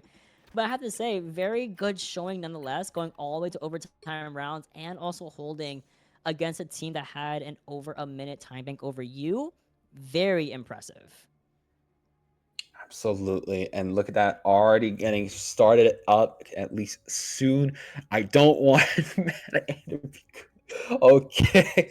This That's chat funny. this time around is a lot more unhinged, but it looks like we are starting up here. You're gonna be seeing what map? We have no third Third Hell's time in a Heaven. row. Yup. You already know. We at least had a different convergence map. Okay, we had a different one. I can take a third Hell's Heaven. Um, it's just I want to see a little bit of Krakoa, or maybe even the throne room, Agiskar's throne. Any of them are okay with me, but we're locking in some of our pre-selected heroes and locking in some of these bands. And first and foremost, it's likely going to be Emma and Magneto again, perhaps. Perhaps indeed. Going to be already hovering over the Magneto and the Emma. Get those bands in. I imagine this is going to be going for double taps Emma. I mean, it was very strong in that convergence map. So I imagine, yep, lock it in. You gotta. I feel like I don't know. The Emma Frost was very, very strong. From double tap, a couple of times that silent seduction being used after Eternal Bond or Invisible Boundary. It was a really good tool that really gave a lot of leeway into something like Clintar, for example. Now that we're on domination, everyone's kind of forced to play in the same area. Yeah, for sure. Keep that Emma Frost, take it away from the other team, and alongside that, take away Luna Snow, take away Human Torch while we're at it. Absolutely. Get Human Torch out of there. And now I imagine this protect is going to be spent on, Cloak and Dagger before I can even speak. There we go. Lock that in. Now, who is the final ban going to be? I am not going to allude to who it is. Yep, Black Panther. Just had to, jog the memory a little bit.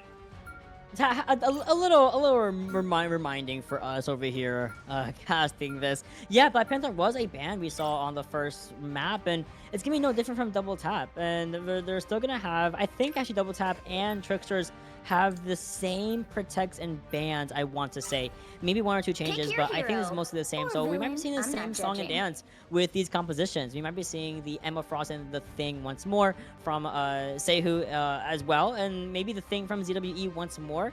But with Domination, I feel like playing characters like Hulk, for example, we saw a little bit earlier, I believe in our first series, it has some merit.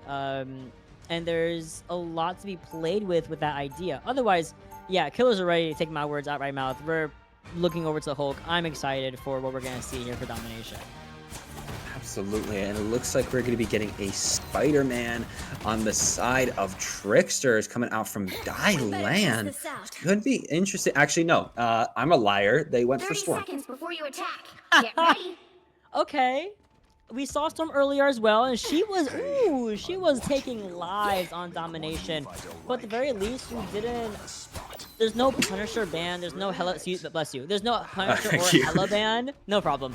And it kind of might become a little bit more moot, and I think Dylan realizes that. Dylan's the one that kind of swaps a lot right now, so I'm not gonna look towards him quite yet, but I do look at Double Tap's composition. I think this Iron Man is in fact real, and so is his Namor, which I'm pretty much a fan of. Tricksters, however, okay, Dylan has completed the rotation here and opts to go Wolverine. Ooh, okay, love to see the Iron Man coming out from Double Tap, and already, again, both of these teams trying to go for that zone, trying to fight against each other, especially as the mission area unlocks in just a few seconds. Not any big plays happening, though, just a bunch of back and forths of shots. Double Tap will be the ones to create themselves in a good position here. All right, almost halfway to taking the objective first. And this Iron Man from Engo needs to be a little bit weary about Crash. I mean, Crash is already seeking out that aforementioned Iron Man in the air. But despite this fight going on for so long, it's going to be Double Tap, first of all, unlocking the objective and taking a couple percentages for themselves. No Ultimate's quite online, but a lot of bleeding is happening on both sides here. It's just a matter of the fact who is going to be the victim of this Pulsar, Maximum Pulsar Cannon. And of course, you gotta look at that backline. You gotta look at these more fragile characters. And just like that, with that big opening from, of course, Anga's most maximum pulsar cannon, Tricksters fall down the wayside, and DaWhat get a little bit of breathing room as they reset their positions. Absolutely. This is going to be a very good start for DaWhat. Already getting 35% on the board. Tricksters, though, they have 3 ults at the ready, including that Judge, Jury, Executioner, which we could see coming out from Crash, as already we're just assaulting Tricksters. Got to take out that turret, and we might be going for a good vantage point for this ult. Speaking of assaulting, poor Namor, poor he couldn't even play the game. We have these Eternal Bonds to kind of make up for a lack of a 6th character, at least just for now, as we see the reversal Eternal Bond from LP to the duplicate coming in clutch here. Now, ooh, this fight's gonna go for a very long time. The Sustain is a lot to be dealt with, but Silent Seduction from Samu should be at least more than enough for DaWhat to not only live through these fights, but also win it out. Kraken's impact does get prompted at the same time, but I think it might have been a little touch too late from the Tricksters. Absolutely, especially as we're just taking care of a lot of these Loki doubles. We still got that Magneto in center. Everyone trying to pay attention to it. There we go, able to take out Rocket Mate here, as now we're on 95%. DaWhat has been keeping this defense, but we got to watch out for this Doctor Strange portal, this final hurrah from Tricksters, as the thing, ZWE, try to lock in, not able to, as they're just going one by one towards what might be a slaughter. Oh. I mean, it was clip when I heard maximum pulse, and then boom, everyone just died to the portal. It was done, and then Hulk's big old body was just enough to kind of body block anyone else from entering the point, which is how, you know, you're gonna see the Eldritch Monument go down to DaWhat. And they want to take this with a clean 2-0, wrap it up quickly here. Now, any swaps you might see, I mean, Dylan is kind of hovering over this Strange for a little bit. Ideally, might swap back over to like Wolverine again, but we need to find a different response, because DaWhat with this composition has really worked out favorably for themselves, and the game beefed up with the Penny Nest team up with Rocket. Absolutely, and you have to remember going into the Super Soldier Factory that this is set point if DaWhat is able to take this domination game. They take this round, they take the set and the win against Tricksters. So this could be, you know, Tricksters' final last-ditch effort. Tried to get this win here, because if they don't, they're losing this set. And they're losing the entire set. Mind you, it's first to 2, you know? So it's everything comes down to it for Tricksters here. If they want some good standings, if they want some good points under their belt. Eternal Bond already ready, of course, for Tricksters. Yegi can absolutely use it whenever they can feel like needed. Killer has their own ultimate on the board, however. So I'm a little bit weary on Tricksters' ability to survive even through this. But we're going to go for a very confident and really aggressive Eternal Bond here. The Invisible Boundary does come in right in the middle of that, so a lot of the damage is kind of being negated by both of these support ultimates. Nothing else really happened so far, but we have now gotten the calls of the sea, and beautiful coming in from Bendy. Getting that initial onto the back line. Tricksters are now slowly starting to falter without the extra healing output of that Cloak and Dagger. Absolutely. Still got an ult, but we gotta watch out for the meteor coming through from Rocket Mate there. Gonna be able to at least try to make something happen, but this Magneto is just taking a lot of damage and not getting the heals they need. Meanwhile, CWE was able to rage out, but ooh, able to get out of it too. And right now, DaWhat is trying to finish out this hole. Yeah, Bendy's just gonna be spawn camping Bruce Banner. He was hulking out for a second there, but unfortunately the rest of the team could not really say the same. That whole fight really lasted a long time, and just now did it open up to DaWhat to continue this kind of momentum they've been building up for themselves since winning that overtime fight on Clintar. I feel like they've kind of become a brand new team a little bit, right? So with Anga having this maximum pulsar cannon in the back pocket, and Sehu having Silent Seduction, Tricksters need to really overly rely on Dylan's ultimate here to get at least 1, maybe even 2 picks but you gotta be really weary about Bendy's turrets before you can do that. Absolutely. And now going to be seeing coming out from the right. Ooh, there we go. Double tap. We're seeing LFT Killer here once again, just trying to run around. Really has been locking in ever since they picked up this Hulk. Felt like such a different player, able to be such a playmaker for their team. And now we're just using this ult on everybody from Tricksters. Don't mess with the amazing Nothing. Even though here comes the ultimate from DaWhat. Doesn't really find too much, but it does get enough damage needed to shut down the backline of Double Tap. 1 and 2 done and dusted, and now it's a matter of cleaning up everything for Tricksters and leaving this point under their belts and starting a new push here. Here we go. Tricksters finally getting themselves on the board in domination tonight. DaWhat just waiting in front, trying to see who's going to be trying to come forward. I imagine just trying to find a little bit of a flank, go up top when the time is right. But instead, going to be opting to go with the rest of their team to try to fight on this right side here. Everyone trying to scrap out. We got a lot of webs active though, but just trying to just cave in some heads right now. Fighting on this high ground isn't my favorite because of how like skinny it is, and this is why you lost out on your Magneto, who does have Meteor M. So with Rocket going down so early from Tricksters, these are double Eternal Bonds that will have little to no use, especially against a very high charge Emma Frost, who's kind of walking everybody down with little to no resistance. And with just as quickly as they had lost it, Double Tap regained the objective and reset up on its aforementioned high ground once again. Absolutely getting into the 70s now too. Tricksters needs to find a way to get back in against Double Tap, especially since again they almost got it right now. 84% opting to go on this high rise once again. Magneto trying to come through again. Gotta remember the Meteor M is active. You also gotta remember that your teammates need some heals. Already gonna be losing Bendy there, but at least LFT Killers has their ult and need some heals themselves. They're gonna need heals against this upcoming last judgment. Whoa! Hold on, Meteor M finds Mad and super early, but it might be a little bit too late. 3 array down. Elky and ZWE both using their ultimates as maybe stay alive in this fight, and it might work out. You lose out on both of the blonde women on the team. There goes Emma Frost. There goes Invisible Woman. And suddenly, when it looks like they're looking down the face of a barrel of a shotgun, Tricksters brings it right back, and they flip it right at the overtime marker. Absolutely. Being able to take out that backline from Double Tap meant that they were just able to chip away and away at Double Tap's health to the point they were able to take that zone back. And now they're really trying to go aggressive, trying to push away Double Tap as much as possible here. You see ZWE just trying to flip everywhere around.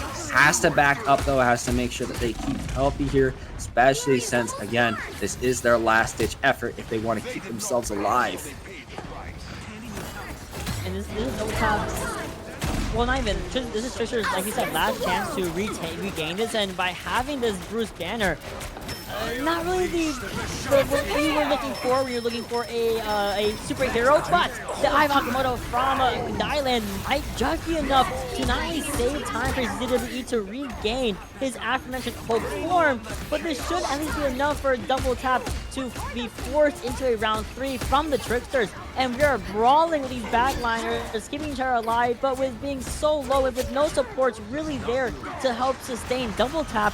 The overtime timer ticks down almost to 0. A very, very last minute portal comes through, but it's all for not NM as we're now forced into a round 3, moving from the Super Soldier Factory over to the Frozen Airfield. Okay, we got ourselves on the board here, and now, as we said, going to be going to the Frozen Airfield to see who's going to be winning this domination match. Tricksters has to win this if they want to bring it to a 1-1, and then we go over to Convoy. We see some switches though coming out from Double Tap. We're seeing Phoenix come in for Bendy. We see Angad going to be switching to that Wolverine. Matt Ann going to be rocking with the Rocket Raccoon, a little bit more of a playmaker support, but that also means they still got some AoE heals, which does mean that Epic Sauce is going to be having really to carry in the healing department. Yeah, pretty much. I like that Bendy has gone over to the Phoenix. I think it actually does. I think it'd be really worthwhile. At least against his Namor from Crash. The ultimate able to delete deployables. I believe the squids also definitely count as a deployable, albeit living, but nevertheless a deployable of some races form. Ooh, Prisoners already on the point. Both of these guys on their own respective poles, and one gets exiled. Killer forced to back out pretty much after the engagement, but now DaWhat is in this fight, and they're gonna set things off with a bang.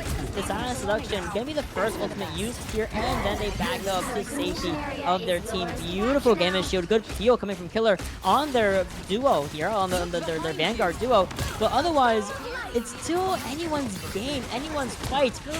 But mind you, and then they're down, ZWE, they're down a Vanguard. Could be very important, especially as LT Killer is still running around. And of course, you also got Ben in there too, racking up so much damage. My goodness, a triple coming out, and DaWhat is not stopping for nothing. They're trying to go all the way to spawn, but they're remembering, okay, wait a minute, let's just make sure we don't get flanked. Let's just make sure that we have somebody on the zone here while they're just waiting for Tricksters to get back in. Okay, ZWE's like, I don't want to take this mirror anymore. I'm going to go over to the thing where I'm going to play what I can play. And what came to fruition in Alaska's success was, of course, playing the thing. Whoa, we are making things up. There goes Rocket. Oh, no. Magneto first one down for Trigger is very big opening pick that you're down in as well, run the tank. Now here comes the Final Judgment. Of course, it could be enough, especially as both Turner Bonds are on the floor here. And unfortunately, Bendy couldn't get out of there fast enough. So it's a 3K in favor of Dylan with just the humble Punisher ultimate. But maybe off or not, Invisible Boundary is also on the field here. You're blinded by the Terror Cave, but you're able to reach to safety and regroup with the rest of the Tricksters. Regrouping with the rest of them. Gotta watch out for that wall just closing off. Gotta find a different way to get in as the map changes. DaWhat going to lock in. And LFT Killer actually swapping off of Hulk. Gonna be going onto Doctor Strange, at least staying on the Vanguard. Gonna be interesting on how they approach trying to take out Tricksters, especially since they have 2 ults at the ready. Gonna be using one of them. Your powers are mine here. Gonna be taken out though. Okay, I love that. I mean, you try to get the Loki out of his own Eternal Bond, but the runes are just way too much to deal with. Eternal Bond does come in. Meter M is proc as a response, but the shield comes just too clutch. Keeps their Cloak and Dagger alive long enough for the Eternal Bond to continue having insane value. Where we build up enough time and power for this Cloud Time to get some sort of value from Tricksters, and just like that, a Final Judgment has been executed on the entirety of DaWhat, and the Tricksters right at overtime will take it 0% to 99. Once again, able to clutch out when overtime is active. Can they repeat what happened last time and be able to clutch out once again after that? They might, especially with some of these comp changes, gonna be getting that Iron Man back out from Crash, and we know how good Iron Man can come into play here. And they were waiting for that Doctor Strange portal to come through, but it looks like yet using the Phoenix Force, Wolverine is just rushing straight in to find something with this Berserker Rage. That Akimoto felt really personal, I would say. Oh, it was done from the start. And even though Killer got a really good one off on the back line here from Tricksters, it almost doesn't matter as we see Crash come back with this Iron Man. Crash has been really the flex of this team, going to Namor, going to Punisher, going to Iron Man. Whatever the team needs to win, they're going to go to it. Put a spring in my step.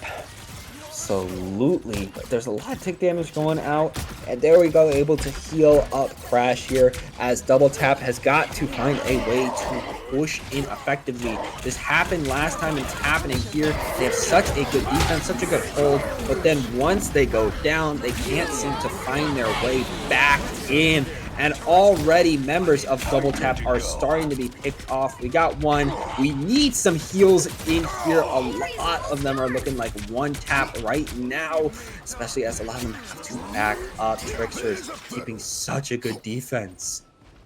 No, no, no. That meter M from Rocket was absolutely insane.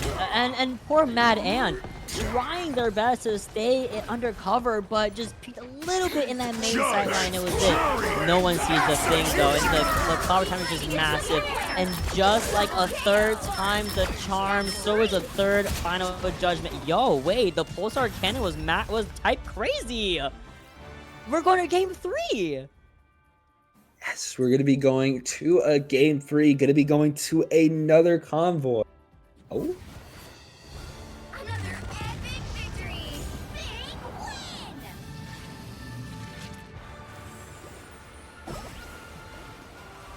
Oh. Does this chat hear you when you say that, or should we? Okay. We're gonna get an update here. The game 3 may or may not happen. Looks like, unfortunately, Double Tap do have to go, and they're gonna try to get a reschedule in, if possible, of course.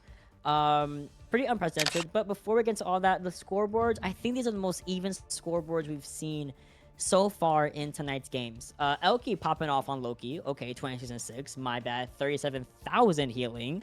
Very nicely done with 12,000 damage as well. Epic Sauce only just slightly, not even trailing behind, but actually having a little bit, 13,000 and 38,000 healing under their belt. But again, like we said, not gonna really know how this is going to work out. As Double Tap will ideally have to leave.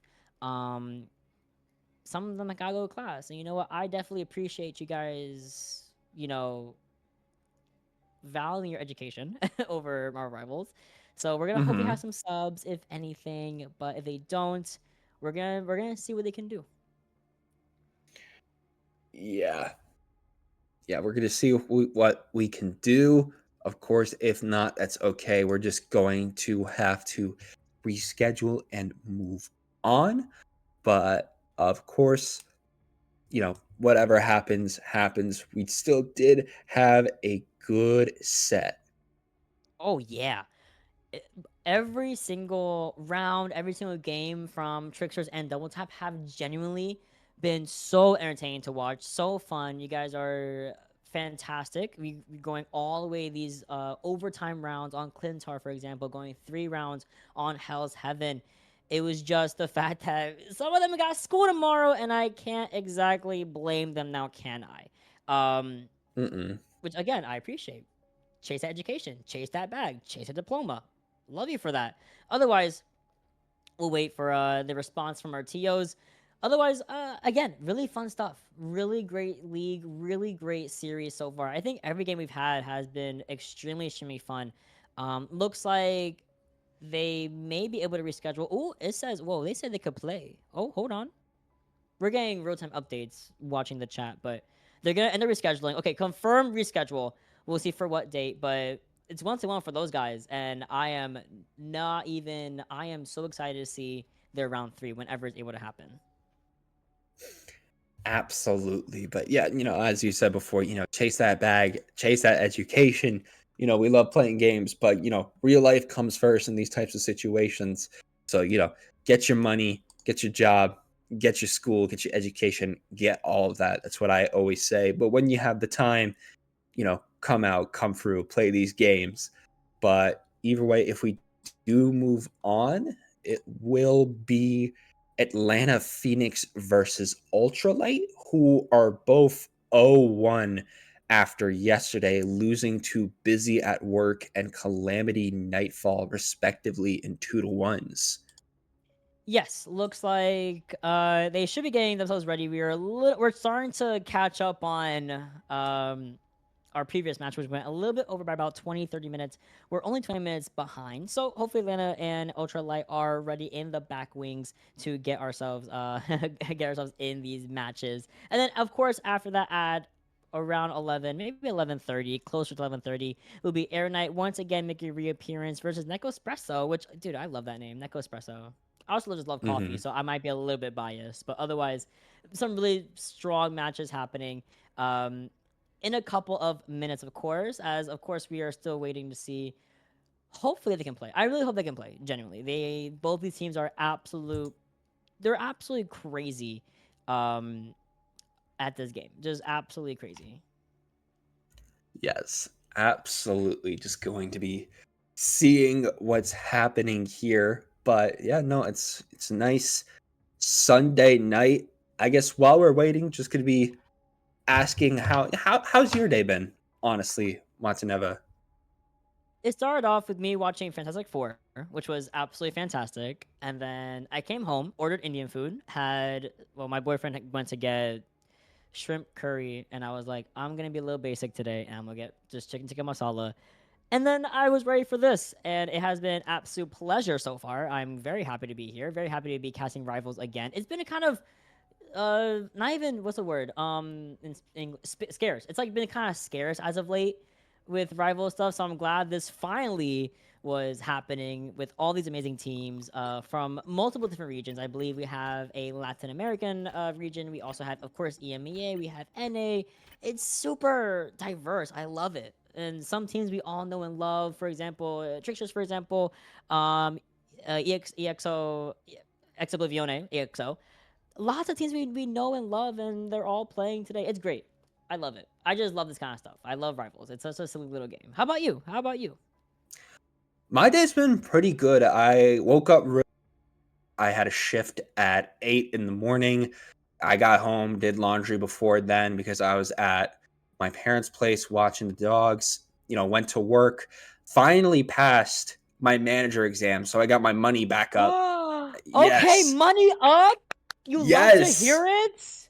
Yes. It has Okay. been a long time coming. So that means a lot more to go out, travel, and of course, being Oh able yes, to live sir. sustainably. That is so nice. I missed those manager paychecks. I was one, but I had to get reinstated, which took a little bit because Yes. ServeSafe expires every 5 years. And it's been 5 years since I originally got it. But I'm back up. My money's back up. I'm going to be living like a king again. And yeah, after that, I came home at like 4 o'clock, chilled out for a little bit, and I've been casting Rival since, it's nice casting this game. I'll admit this is my first time casting this game. I primarily do fighting games, and the Ooh, which region games? I'm I interested. I do Street Fighter, I do a little Tekken, I do Fatal Fury some, but mainly I do Guilty Gear, I do the new Hunter x Hunter game. And what's Ooh. important for this conversation is Marvel versus Capcom, and I'm trying to get my money Yeah. up before the new Marvel fighting game. And like 2 months ago, it clicked in my head, why don't we just do Marvel Rivals? Get our reputation up in the Marvel scene, so that once Marvel Tokon releases, we're locked in. Yeah, you have some experience at least with casting with the characters, the scene, of course. Hmm. That's crazy. Were you at any of the FGC majors this past year? Because I've been at 3 of them. Oh, really? Which ones have you been to? I went to Frosty, Combo Breaker, and CEO last month or 2 Oh, months ago, whatever it was. I actually went to CEO too. What games do you play? Oh, well, not too much. I don't really play all that. I mostly follow my boyfriend who plays MK. I was on the stage with. Mm. He had the stupid walkout, and I walked out with him and his friends. It was for Mortal Kombat, really fun stuff. And that venue, oh, it was beautiful. I need to go back. We were at the pool. We went to Jabali's World. We were at, of course, the main venue. All the vendors. No, I got a problem because these vendors have too much good stuff, and I keep buying things, and it's becoming a problem. All right. Okay, just got where we're moving on to our next game, which is gonna be Atlanta Phoenix. Ooh, sorry, I have neighbors, of course. We have Atlanta Phoenix coming up against UltraLight. Yeah, you know how it is. I have neighbors, so I just hear them stomping around. I'm like, oh my god, it's 10:30. Are we good up there? Like you're Damn. 60. I'm happy I have no upstairs. I mean, I live in myself, but I live in the top floor, so I don't got Oh, to worry must about be people above real me. nice. Ooh, okay. I'm on the third floor of like a 5th floor. It's not that bad, you know. Mhm. Could be worse. But we're getting our lobbies ready. We're getting our players in. That's kind of crazy. You were also a CEO. It was a great. Did you have a good time as CEO? Because I was out my mind. I was zooming. It was crazy. I had an absolutely lovely time because I've only gotten to the fighting games for like the past year now, and it's been such a Ooh. long time since I've been to like a major for any game. The last one I went to was like Low Tide City of Oh, 2023. So it's whoa. been I a had friends that went. minute. Yeah. Oh, dude, LTC, I missed that. It was so much fun. But when I That went was to a movie. CEO, yeah, dude, it was both 22 and especially 22. I'll never forget that. I have so many stories from then. Like I remember we were going out to get canes on like maybe the first night of Oh my LTC god. 22, and what happened was is me and a bunch of other like we were there for Splatoon. So a bunch Oh of me yeah. and the other Splatoon guys got in a car, and we were just yelling, we were having a good time, and then the guy who was driving, he stops. Everyone goes silent. He just makes a lane change to the right, and that's when we realized we were driving on the wrong side of the road for a minute. No, no, no, no. For a minute. Yeah, you know what? Oh, that's so scary. I'm glad y'all are okay. Like, okay, that almost happened to me once. We were driving back from CEO. I had my dad's car. My dad and my family live in Mhm. Florida. So we were like 20 minutes from the venue. It was very convenient. So we're driving the car and there's like a really awkward turn. And I was like I was tired. So it was like my first mistake. But I was like super duper convinced that it was just like a regular turn lane to like turn around and walk. And you know, that's what I thought I was. So I told my boyfriend, "Oh, go into this. We're gonna drive straight." So we turn into it. We drive straight. Girl, it is the other way around. We're driving the wrong way, and I'm so glad there was no one on the street at that time. But we saw a sign that like was facing backwards, and we were like, "Oh, Oh. that's not how that's supposed to go. I can't read that side. You can't read that side. We need to turn around." Had to go into a whole gated community, make a U-turn, and come out. Oh, all right. All that laughing and giggling and banter. We'll see each other at the next major. We have Mhm. Atlanta coming in with Ultralight also locked and loaded. They're ready to run. Oh, Top Goom says, "Oh, we're so ready." I believe you, Betty, bestie. We're gonna get into this. I believe our 4th match of the night. I believe. Oh, it's been so many. I think it's the 4th match. It's been a beautiful, beautiful time so far. Yeah, 4th match. Let's get it. We're getting into Yeah, this. yeah, we're at the fourth match of the night, going to be Atlanta versus Ultra Light. And of course, they're going to try to see who's going to be able to tie up those scores 1-1 and who's going to be sitting at 0-2 at least until August 2nd, which will be the next day that we do more of the RAL League, of course. But, if we're ready, let's lock in. Oh, I've been locked. I'm ready. I have juice to go for the next we have only 2 more matches to be fair. So I have juice for the next 2 matches. All right, as always, Convergence, our first map to start things off.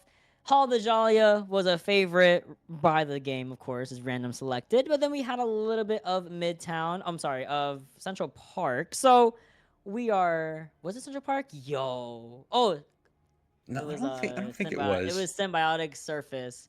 We had some symbiotic surface. We had a lot of Hall de Jalia. We still have Central Park open. We have a lot to go towards. I have a big feeling we're gonna get another Hall de Jalia. I can't lie, but I do like Hall de Jalia, so I'm never mad about it. It's just really game twice in a row, dragging it.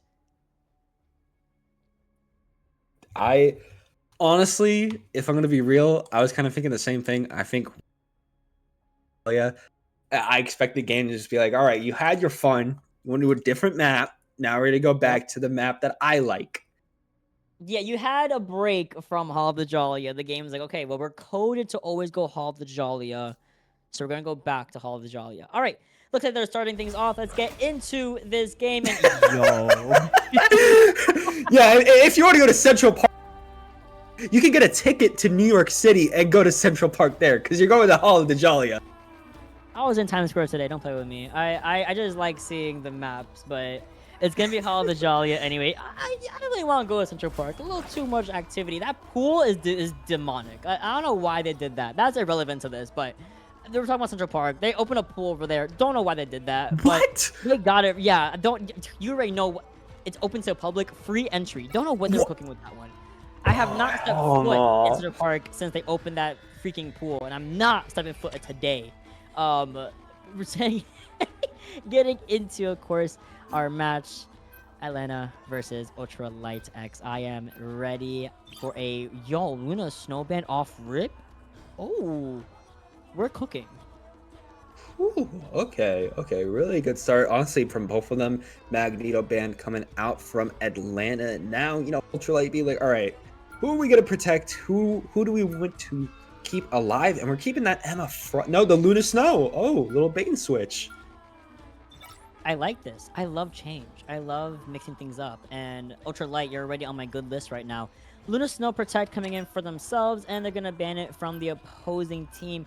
Atlanta Phoenix, they want to make sure this Emma Frost will at some point does get banned out, making sure that it's kind of unavailable for UltraLight, while they themselves are gonna kind of have that advantage of keeping Magneto. So two very strong tanks will be unavailable, I feel like, for UltraLight. So we might be gearing again towards the Thing, or, I mean, we saw Hulk earlier from another team. We also might be seeing Strange making an appearance. Lots of different tank options for UltraLight. Absolutely. We got a lot of tank options here. Gonna be seeing what we're banning next.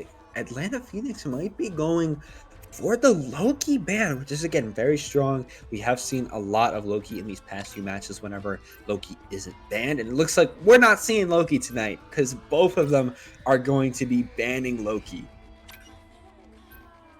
My goat is gone. I love watching Loki. As a Loki player myself, a really fun character. But I feel like to play Loki at his best, you gotta be a little bit of a goofy goober to play him at his highest level. But not gonna see him anymore. Neither are we gonna be seeing the Human Torch at the very least from UltraLight, and they're gonna come back with a gotcha. No cloak and dagger for you either. With the last ban coming in, if it's gonna be Hela, I'm kind of excited about that. That's a direct response to the Human Torch protection from, I read that wrong, didn't I? Wow. Actually, not game seeing Human Torch ban. It's actually Human Torch Protect for Atlanta Phoenix. And that means that Hela is a direct response to that pick. And that is actually very interesting. A Doctor Strange. No, gonna be going for Hulk. One of the two. Which one are you going for? Because I want to say something. They call them. They might be the thinkers here. Hold on. You think they're doing randomly? Hello? Huh? Oh, no ban! Uh-oh! The right heroes could make ladies and all the gentlemen, difference. I think that was a mistake. They got a little too goofy. They got a little too goofy and silly. So only 3 bans on UltraLight, which if I'm them, I'm taking that every day of the week. I think they were trying to do a random selection of they're okay with either one, but definitely not neither. I was gonna say the Doctor Strange ban could have been really good because we don't get to do those Doctor Strange portal cheesing that a lot of these teams tonight have been doing. But yeah, no, that is not the case because they do not have a ban. And I imagine if Atlanta Phoenix, they're just like, nah, you banned 30 seconds. you banned the Stay Invisible strong. Woman. She's just invisible. She's just invisible. Yeah, she's just invisible. You banned her for it. What are you talking about? She's just invisible. Yeah, it's fine. It's fine. But yeah, for sure. Can we just Atlanta Phoenix coming in with this this triple strategist backline, which is comprised of the Ultron Mantis and, as you said, the Invisible Woman. Interesting to see. Also, I like it. I really like it. I think because of the fact that this is kind of it's a mix of domination and convoy. To be able to kind of stay seated as these triple supports and just kind of give extra damage output and healing output is really good. Now, the teleport was saw out a little bit by Unread as they have rotated away from the high ground and now on the opposing side as if they were attacking. So it's a complete map swap, a map flip here for UltraLight, and they're trying to definitely set up this Hela from his name is Mog, coming in from Mog, and that's the biggest factor here. Can Mog get rid of both this Human Torch and this Ultron? I'm confident that they can. Absolutely confident that Mog can too. Just got to keep the heals coming up from Spam and Nerdy. Going to be going for that Eternal onto try to see if they're going to be able to poke their way onto the zone as UltraLight is just pushing Atlanta out of there. Going all the way back. Atlanta Phoenix got to find a way to get past this Winter Soldier and the Hulk. You know, get back on your point. Because if you don't, you're going to lose it. Yo, Odin popping off, however. Yo, 1-2 down for the count. Starkey gets a finisher on his opposing matchup, that being the Hela. And then suddenly, boom, Atlanta, they retake this defense positioning again after kind of being forced to flip in a kind of uncomfortable situation. You saw them kind of, they were on the attack side, quote-unquote, attack positioning, but thankfully they pushed in with Odin kind of popping off on the Strange. Unfortunately, 2 ticks have gone down in favor of UltraLight, so these next 2 minutes are very, very important for Atlanta Phoenix. Absolutely, especially as Starkey, you know, already flying up top, trying to see somebody off the angle, trying to at least keep up the pressure on the main route, on this main alleyway here. There we go, dive in. This might be, a little bit of a trade. Oh, no. I mean, it's a good trade. It's a good duelist trade to have, but you see Spam using the Fae of both worlds, and then you have R07 coming in with the Kraken's Impact. Doesn't really get the reset, unfortunately. In fact, actually gets shut down by Odin, whereas Starkey is trying their best to get back to the as fast as possible. We are committing the Eye of Agamotto, however, and that's going to be the end-all be-all for UltraLight's attack once more. Really good cleanup after losing Starkey really early, but I think the fact that they're able to trade it out was definitely the biggest advantage that Atlanta could have gotten there. Absolutely. And again, you got to remember, we got a little bit over a minute left on the board. We were able to get 87.5% of that point, but we still need to get the zone in our favor to start the convoy. And there we go. This could be the last big assault, especially since we got the Eye of Agamotto at the ready. Gonna be trying to maybe set it up, at least pushing a lot of Atlanta Phoenix away from that zone. Oh my god, I knew they're gonna almost have a last-second touch comes in from Atlanta Phoenix, and there is gonna be both the Rage of Ultron and the Supernova. Starkey does get called out, of course, by this Eye of Agamotto, however, and that's gonna be 2 down, done and down by the way of the Goddess of Death. 1, 2, 3, actually going underneath the boots of Mog, and just like that, UltraLight with just a minute, even less than, to spare, they're gonna retake this point and they're gonna push through this Wakandan street.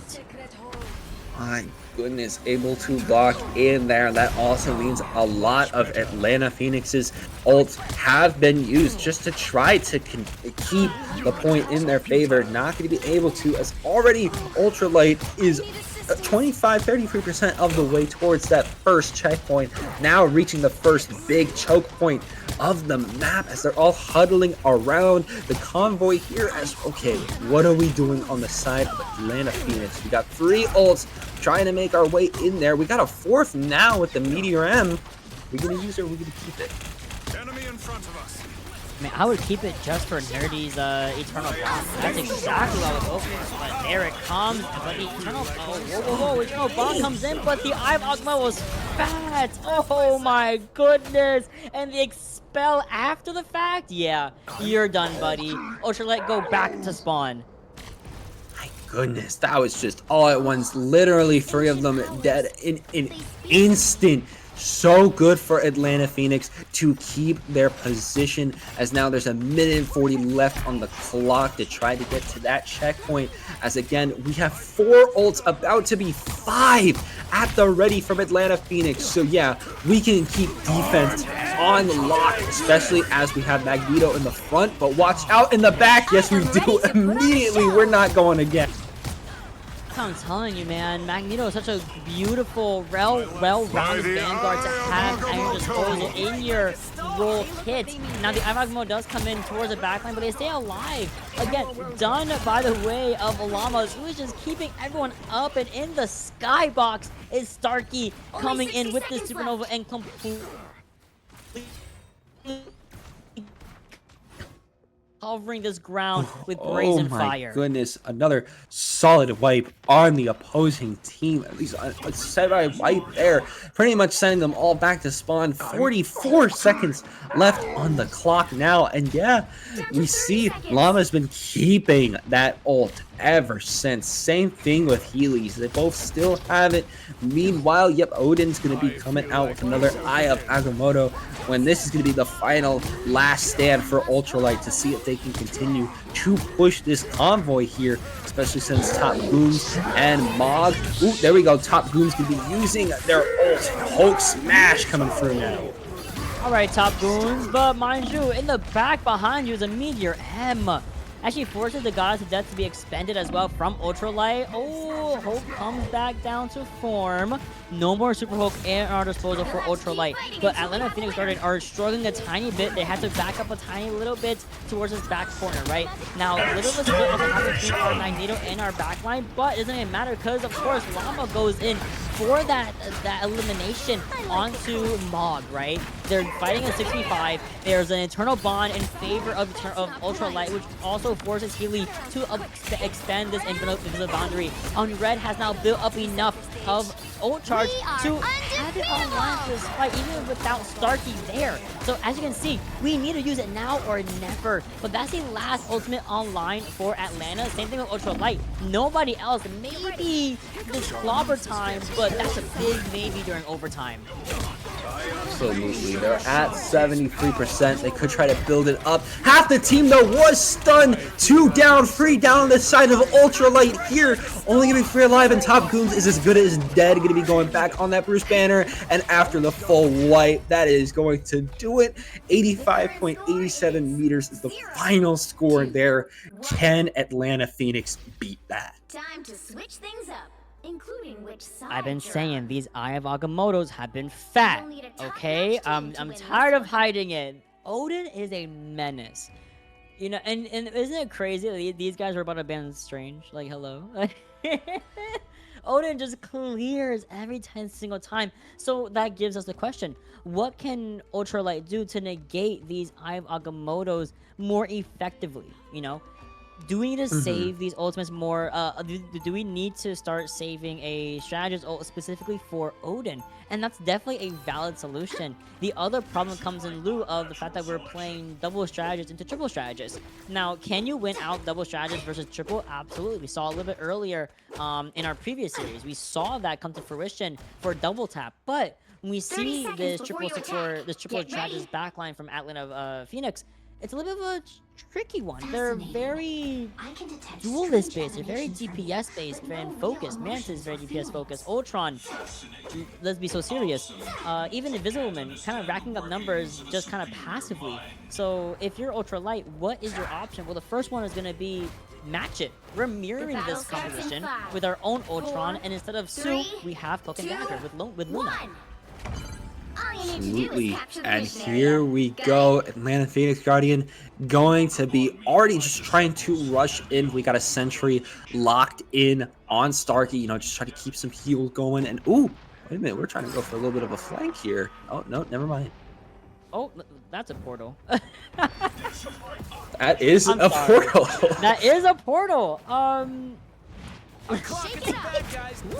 All right, let's lock back in. I'm focused once more.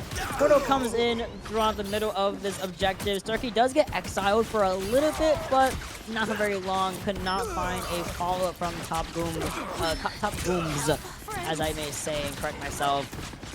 And the biggest thing here is going to be Bruzzy already getting 50% towards his usage of Ultron, and so is Starkey, really close to a Supernova. I mean, I know they're at 50%, but that's close enough to me at that point. They might as well have it. It's going to be building up so quick.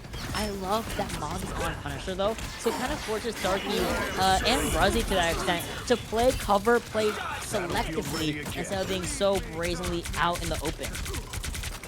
Absolutely. Ooh, trying to shoot down from the sky.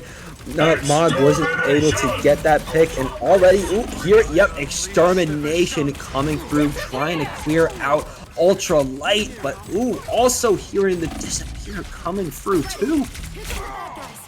Yeah, you hear disappear and you see an aerial target. Yeah, let him go be invisible for the next 4-ish seconds. But what sucks now is that there's a supernova on the objective.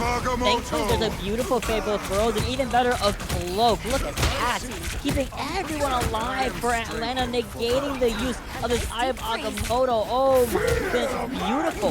But it's going to be enough. Meteor M comes in from Llama, finds nothing for nothing. Still, a big fight that's happening in favor of Atlanta as they are getting a lot more of these kill feeds under their belt. A lot of these kills in favor of themselves. Agamotto is online, however, so this could be enough, but no, we opt to save it and we live to fight another day. Yeah, just gotta live to fight another day. Most of our team members are down here, but that doesn't mean that Top Gooms is gonna try to make a last-ditch effort, able to come in with their ult, but they're taking a lot of damage, and they do not have the support to stay alive. Going to be going down as soon as they got in there, which also means that Atlanta Phoenix Guardian is going to be starting their push and already going at a great start. Ooh, big Agamotto actually catches my man from behind, but still no elimination to prosper from. So this allows us Rachel Ultron to pretty much rain down upon this area almost for free. Actually shuts down the mirror. No Rachel Ultron online for UltraLight, and mind you, they only need to get the second point. They might just take it right now. Oh my goodness, the absolute wipe coming out here, and it's continuing. Top Gooms trying to run back. No one going to be able to stop the push of Atlanta Phoenix Guardian, though they're starting to come back out now. Just a few more meters that Atlanta Phoenix Guardian has to pull through. This could be the last big stop for UltraLight, and they get the Venom out here coming up from Top Gooms, switching out the Hulk, but it's so close right now. This is their last stand. It is a last stand. I mean, the Venom is there for touch. And we still find a really excellent trade. Strategies for duelists. You take that into UltraLight. Here comes the Eternal Bond in preparation for Odin's Agamotto. This time it's finally been negated, and we narrowly escaped the clutches of death from this Meteor M. Thankfully, UltraLight, they might be able to hold this a bit true, especially as they have now gone in with a very aggressive Eye of Agamotto. Unfortunately, though, and that might be the start of the end. This rage of Ultron does not get negated. Thankfully, the Fable Throws has been proc, is online for UltraLight, but how long can it sustain through Unred's upcoming ultimate? Ooh, wait, hold on.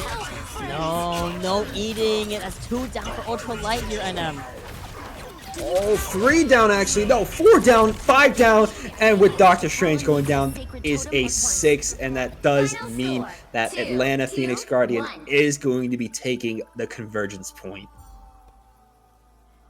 what a tight-knit map as well. Yeah, they might have started with like, I'll say 4.5, almost 5 minutes in that last game, but there has to be some merit to be able to shave down about 2 minutes of that original time bank. That's something to be proud of if you're UltraLight. And again, this is only the first map. It's not really the end of the world quite yet. As we now look over at the scoreboard, oh yeah, baby, they were locked and ready for this. Have been locked forever. Odin 11. Not even knowing mine. Odin Starkey 19 final hits with 31,000 damage to boot.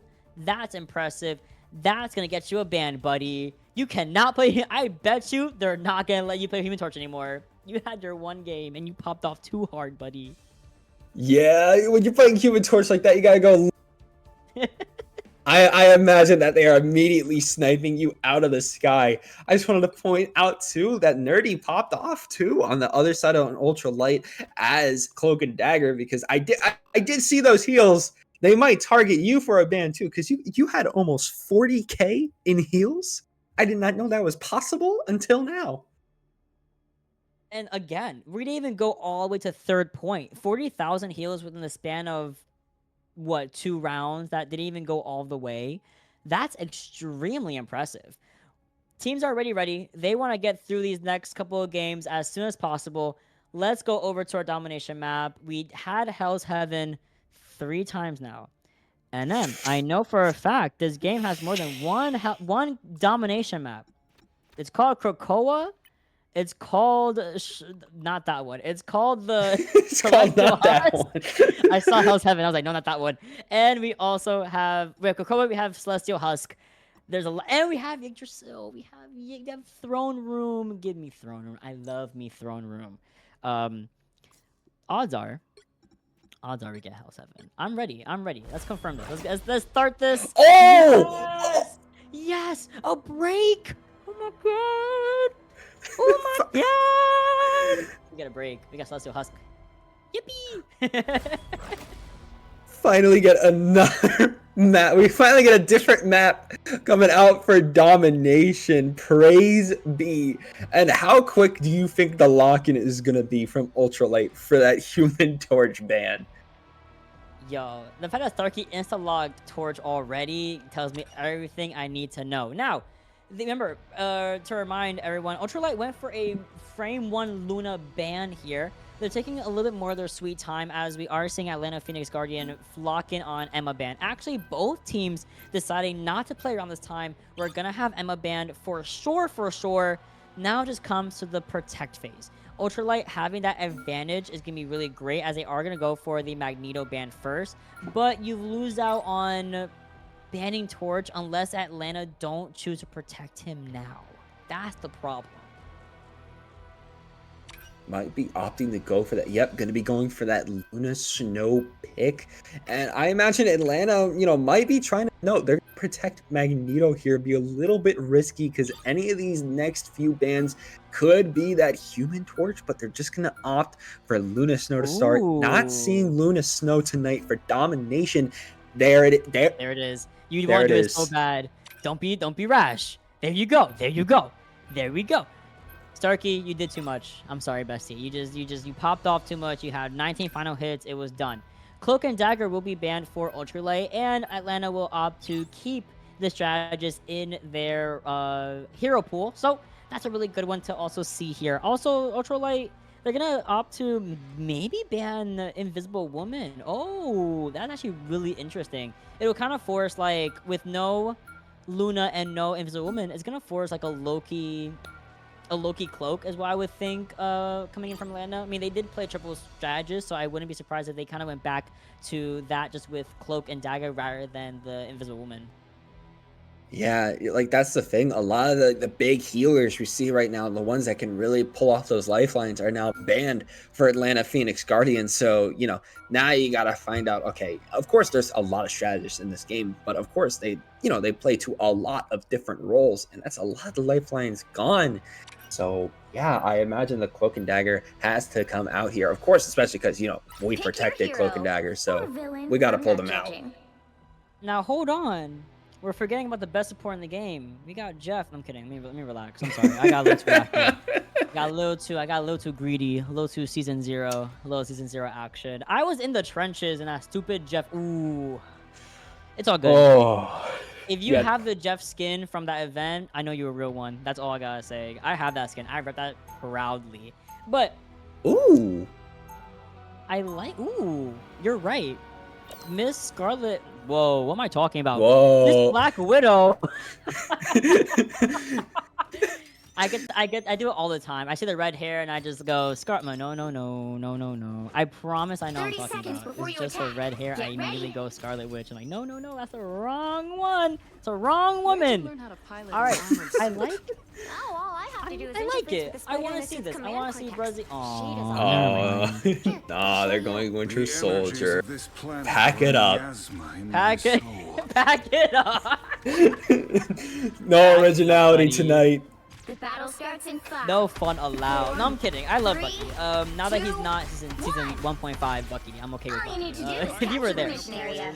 Got it? I'm sorry. I'm just sorry. Big teleport coming in. Yo, my Loki's in there.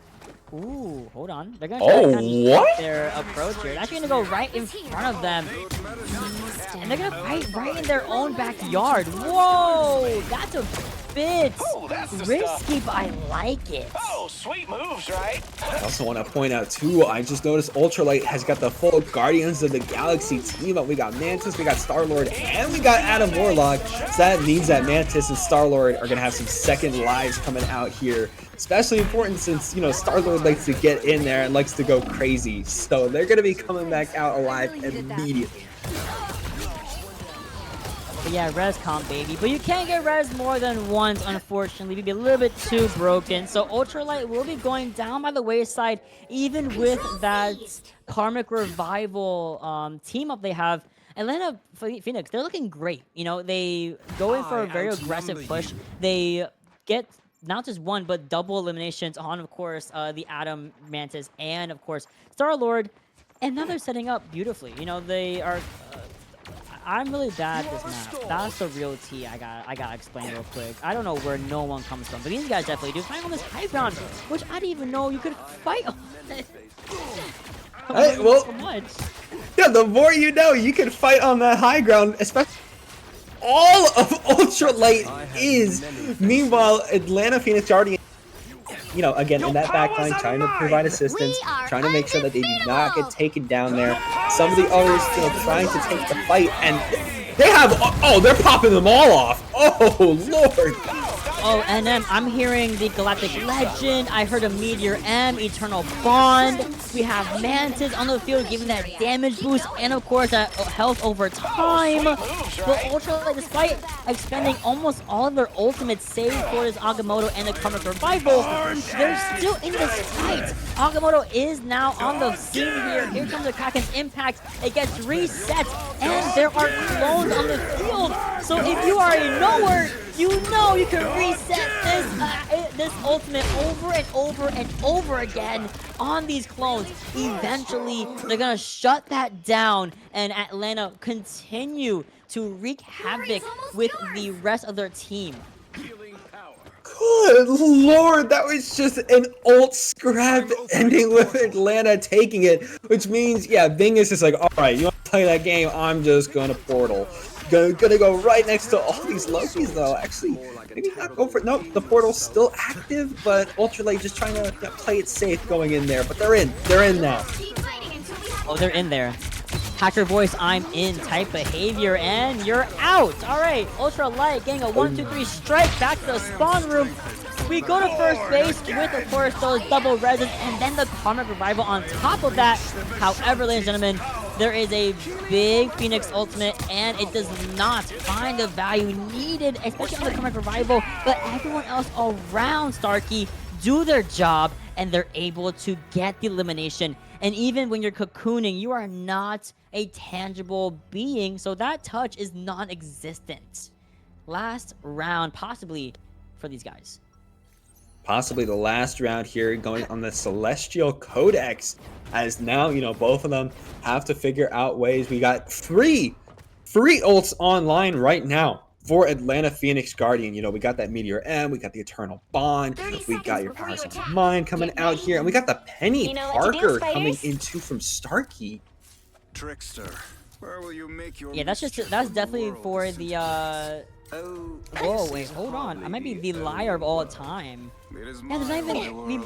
will they stick to Penny? Because I don't really see Rocket. So usually you would go Penny just to have the what's it called? The Penny Mine armor packs, which gives 75 armor instead of Rocket's 50, which is disgusting to have a support with 325 HP, but you know, I digress. This is gonna hurt. Looks like we are going for a portal tactic here once again from Odin. UltraLight, I wouldn't be surprised if they're doing the same thing, but if they're them, they're definitely expecting it from Atlanta Phoenix. No, they're actually walking to point very leisurely, and this is the one I was talking about. This is the one with the big spherical organic matter in the middle, and Atlanta Phoenix are already set up beautifully on this point. Once again, we are no longer on res comp. We're kind of sticking to the Loki and Mantis backline for UltraLight and really giving Mog as much possibility to pump in damage with the Mantis damage boost. But when you don't have that outward damage healing output, and then they're gonna walk all over these guys and send them all the way back to the spawn room. sending them to the spawn room and continuing to push this assault. Bing is going to be going down. Fog has to keep themselves alive because they're really taking a lot of damage, but UltraLight also has 4 ults online right now. Both of them, honestly, have 4 ults. About to be 5 on both sides, too. About to be 6 on UltraLight. I imagine that they're saving right now for another big ult barrage. Once Top Gooms gets that ult, I imagine they're all coming out. Give a little warning here from my producer. Here comes a lot of ultimates. That's 1 and 2 from UltraLight, that being the Mantis ultimate alongside the Final Judgment. Eternal Bond now on the field here. So it's a humble 3 used so far into the duplicate. Is it going to be enough as Meter M does get extended and it gets shut down by a mid-fight Kraken's impact? Just like that, they have secured the fight, and they've also gained enough of this percentage to cap over 70 and more. Goodness, 70%. Absolutely amazing coming around from Atlanta Phoenix Guardian. Going to be able to stick themselves in the ground during that ult barrage, but we still got 2 more from UltraLight. Still got the infamous Winter Soldier, armed and dangerous. Of course, Vengus still has the Eye of Agamotto if they want to roll that out. Meanwhile, Starkey being a little bit sneaky, trying to go from an off angle, opting to just back out and stay alive in turn though. Oh, one explosion, but Starkey might get called out really early on this off angle from Mog, and absolutely does. Really good awareness from the Punisher player, but will it be enough? That's 1, 2, 3 down for the count from UltraLight, despite getting that opening pick onto Starkey, who's now gone over to the own Spider-Man. Got over time here, and unfortunately, the solo Agamotto onto the Punisher. That's gonna be a 2-0, not only in the Celestial Husk, but in the series. Yep, that's going to be a 2-0 going to Atlanta Phoenix. Going to be able to take the win over UltraLight. And funnily enough, now we actually are caught up from time. It is about to be 11 on the dot. Look at this. Once again, I love my player charges on time. Healy's getting this beautiful MVP screen. Oh, what a good skin. What a good MVP screen. Everything about... I love Loki. I just love Loki and what they've been doing with him. But otherwise, let's go quick look at the scoreboard at the stats screen. And as you can see, oh yeah, we were the cookers today. But it doesn't really mean anything. Yeah, sometimes there are some teams that you get rolled by and there's other teams that you roll over. It's all part in the fun. And of course, this is all just first to 2 bigger brackets coming in the next couple of weeks. Very nicely done from Atlanta Phoenix and Guardian. They are exiting out at 2-0 for the night, and we have one last match for everybody. It is going to be a reappearance. A reappearance of Erinite versus Nekospresso. Like you said, right on time. I love me a good right on time. We're back at regular schedule. Yes, right back at regular schedule is, again, what you always love to see. There we go. Going to be editing up because now we got Erinite coming back out. They played the first match of the night, getting 0-2'd by Project Bluelock, but now they are back taking on UKN Nekospresso, who currently are untallied so far in the bracket. This could be their first completed match of the season, so we'll see how it starts out for them. I expect high things with Nekospresso. Very, very talented team, mind you, but we also saw Erinite, right? And Erinite, they made a statement in that first game. They were fantastic.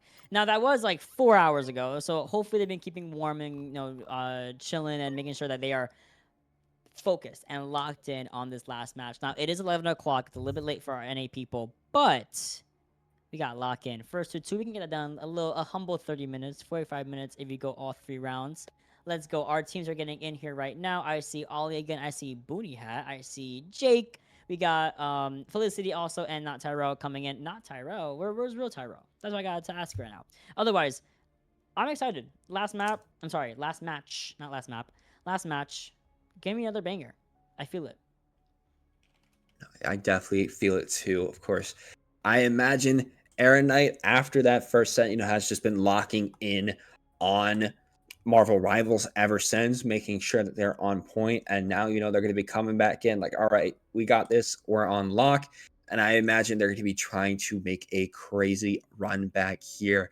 But of course, it's just a matter of time. We got to get our teammates in here. And once again, we got to lock in. We just got to lock in.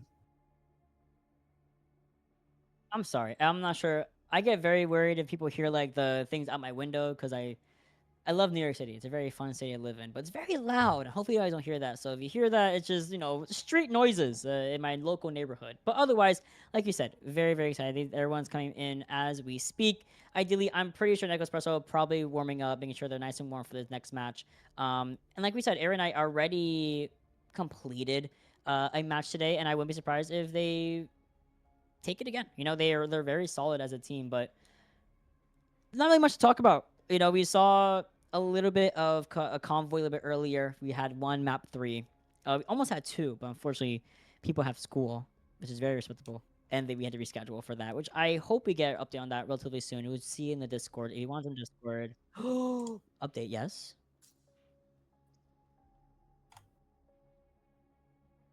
Oh, okay. Oh, okay. Here comes our producer. Yay! Come welcome DaWhat for solo producing, observing. Shout outs to you. But go on. All right, long story short, after much heated debates and issues, it looks like we are going to be having Tricksters and Double Tap play their last match off camera. Okay. Okay. I'll be sent the replay code so that I can record the match and all that. So for when I upload everyone's individual matches, their last game will just be no commentary. Aww. Yeah, so well, that's fine. I think they're okay with it. Like I said, after very long heated discussions, it's resolved. Everything's good. They're gonna reschedule. Okay. I'm glad it was resolved at the very least. It looked a little bit heated when we were trying like yap, but I would look at the chat and I was like, ooh. But I'm glad it was resolved. So we'll be seeing that match. It will happen off stream, like we said. So hopefully we get the winner of that soon-ish. By the what? Teams are looking like they're in our lobbies. Yo, tic-tac-toe for point thoughts. Rocket 1v1. Yo, unserious behavior happening in my game right now. Low-key, the tic-tac-toe might be a cooker thing. Like, if we're on Convergence and we want to do tic-tac-toe on the point... How about we run the tournament? That's crazy. Real. So real, actually. Run the ones. No, run the tournament. It's 11:05. Let's get into this. We got Convergence. We got a bunch of maps to select here. Oh, if we get Hoblajalia, I am a jump. It's fine. All right, I'm putting all my life savings on Holiday Job. Yeah, we had it 3 times. I won the gambling. I won. Where my money? Where my money? Buddy, I think you lose. What do you mean? I put it all on it being here. That means I won. You know what's funny? Aaron and I had to do this twice in a row now. They have been on Holiday Jolly on their first and their last map. What are the odds? But as much as we yap, I genuinely don't mind Hall de Jalia. I think I like playing on it personally, but starting out the ban phase, once again, to no one's surprise, it's probably going to be either an Emma or a Magneto, both of which have been kind of back and forth, but to no surprise, okay, we are seeing Emma be the first ban for both teams here with the Cosmo and Wanda color scheme. Oh, I'm not going to be able to focus with that. We're Cosmo and Wandaing out here? Ooh, dang, no. I just noticed that too. I know it's so fast. I do not pay attention to stuff like that, but it looks like, you know, we're protecting our Magneto on the side of Nekospresso, but Nekospresso in turn might not be able. Nope, they're not gonna be able to play Lucas. No. Nope. But at the very least, they can see what we're gonna protect, and I'm pretty confident might be a mag on themselves as well, which would be pretty fair. Yeah, there it is. Magneto on both ends will ideally be utilized, so I'm very excited to see exactly how that's going to turn out for Erinite and Nekospresso here. Next ban coming in for Nekospresso, and now we have a mutual Luna Snow ban phase. Pretty fair, can't lie. Very, very solid character, and unfortunately, no one's going to be able to play her. So it kind of leaves the backline a little bit more open to Invisibleman, to Cloak and Dagger, Loki, Mew and I lie, because you can't play Cloak and Dagger, and you can't play Loki. Okay. I love this ban system, by the way. I think it's very silly and funny. Oh, yeah, no, this is very good, especially because, of course, people are just trying to get these strategists out of here. Like, okay, this one's gone, this one's gone.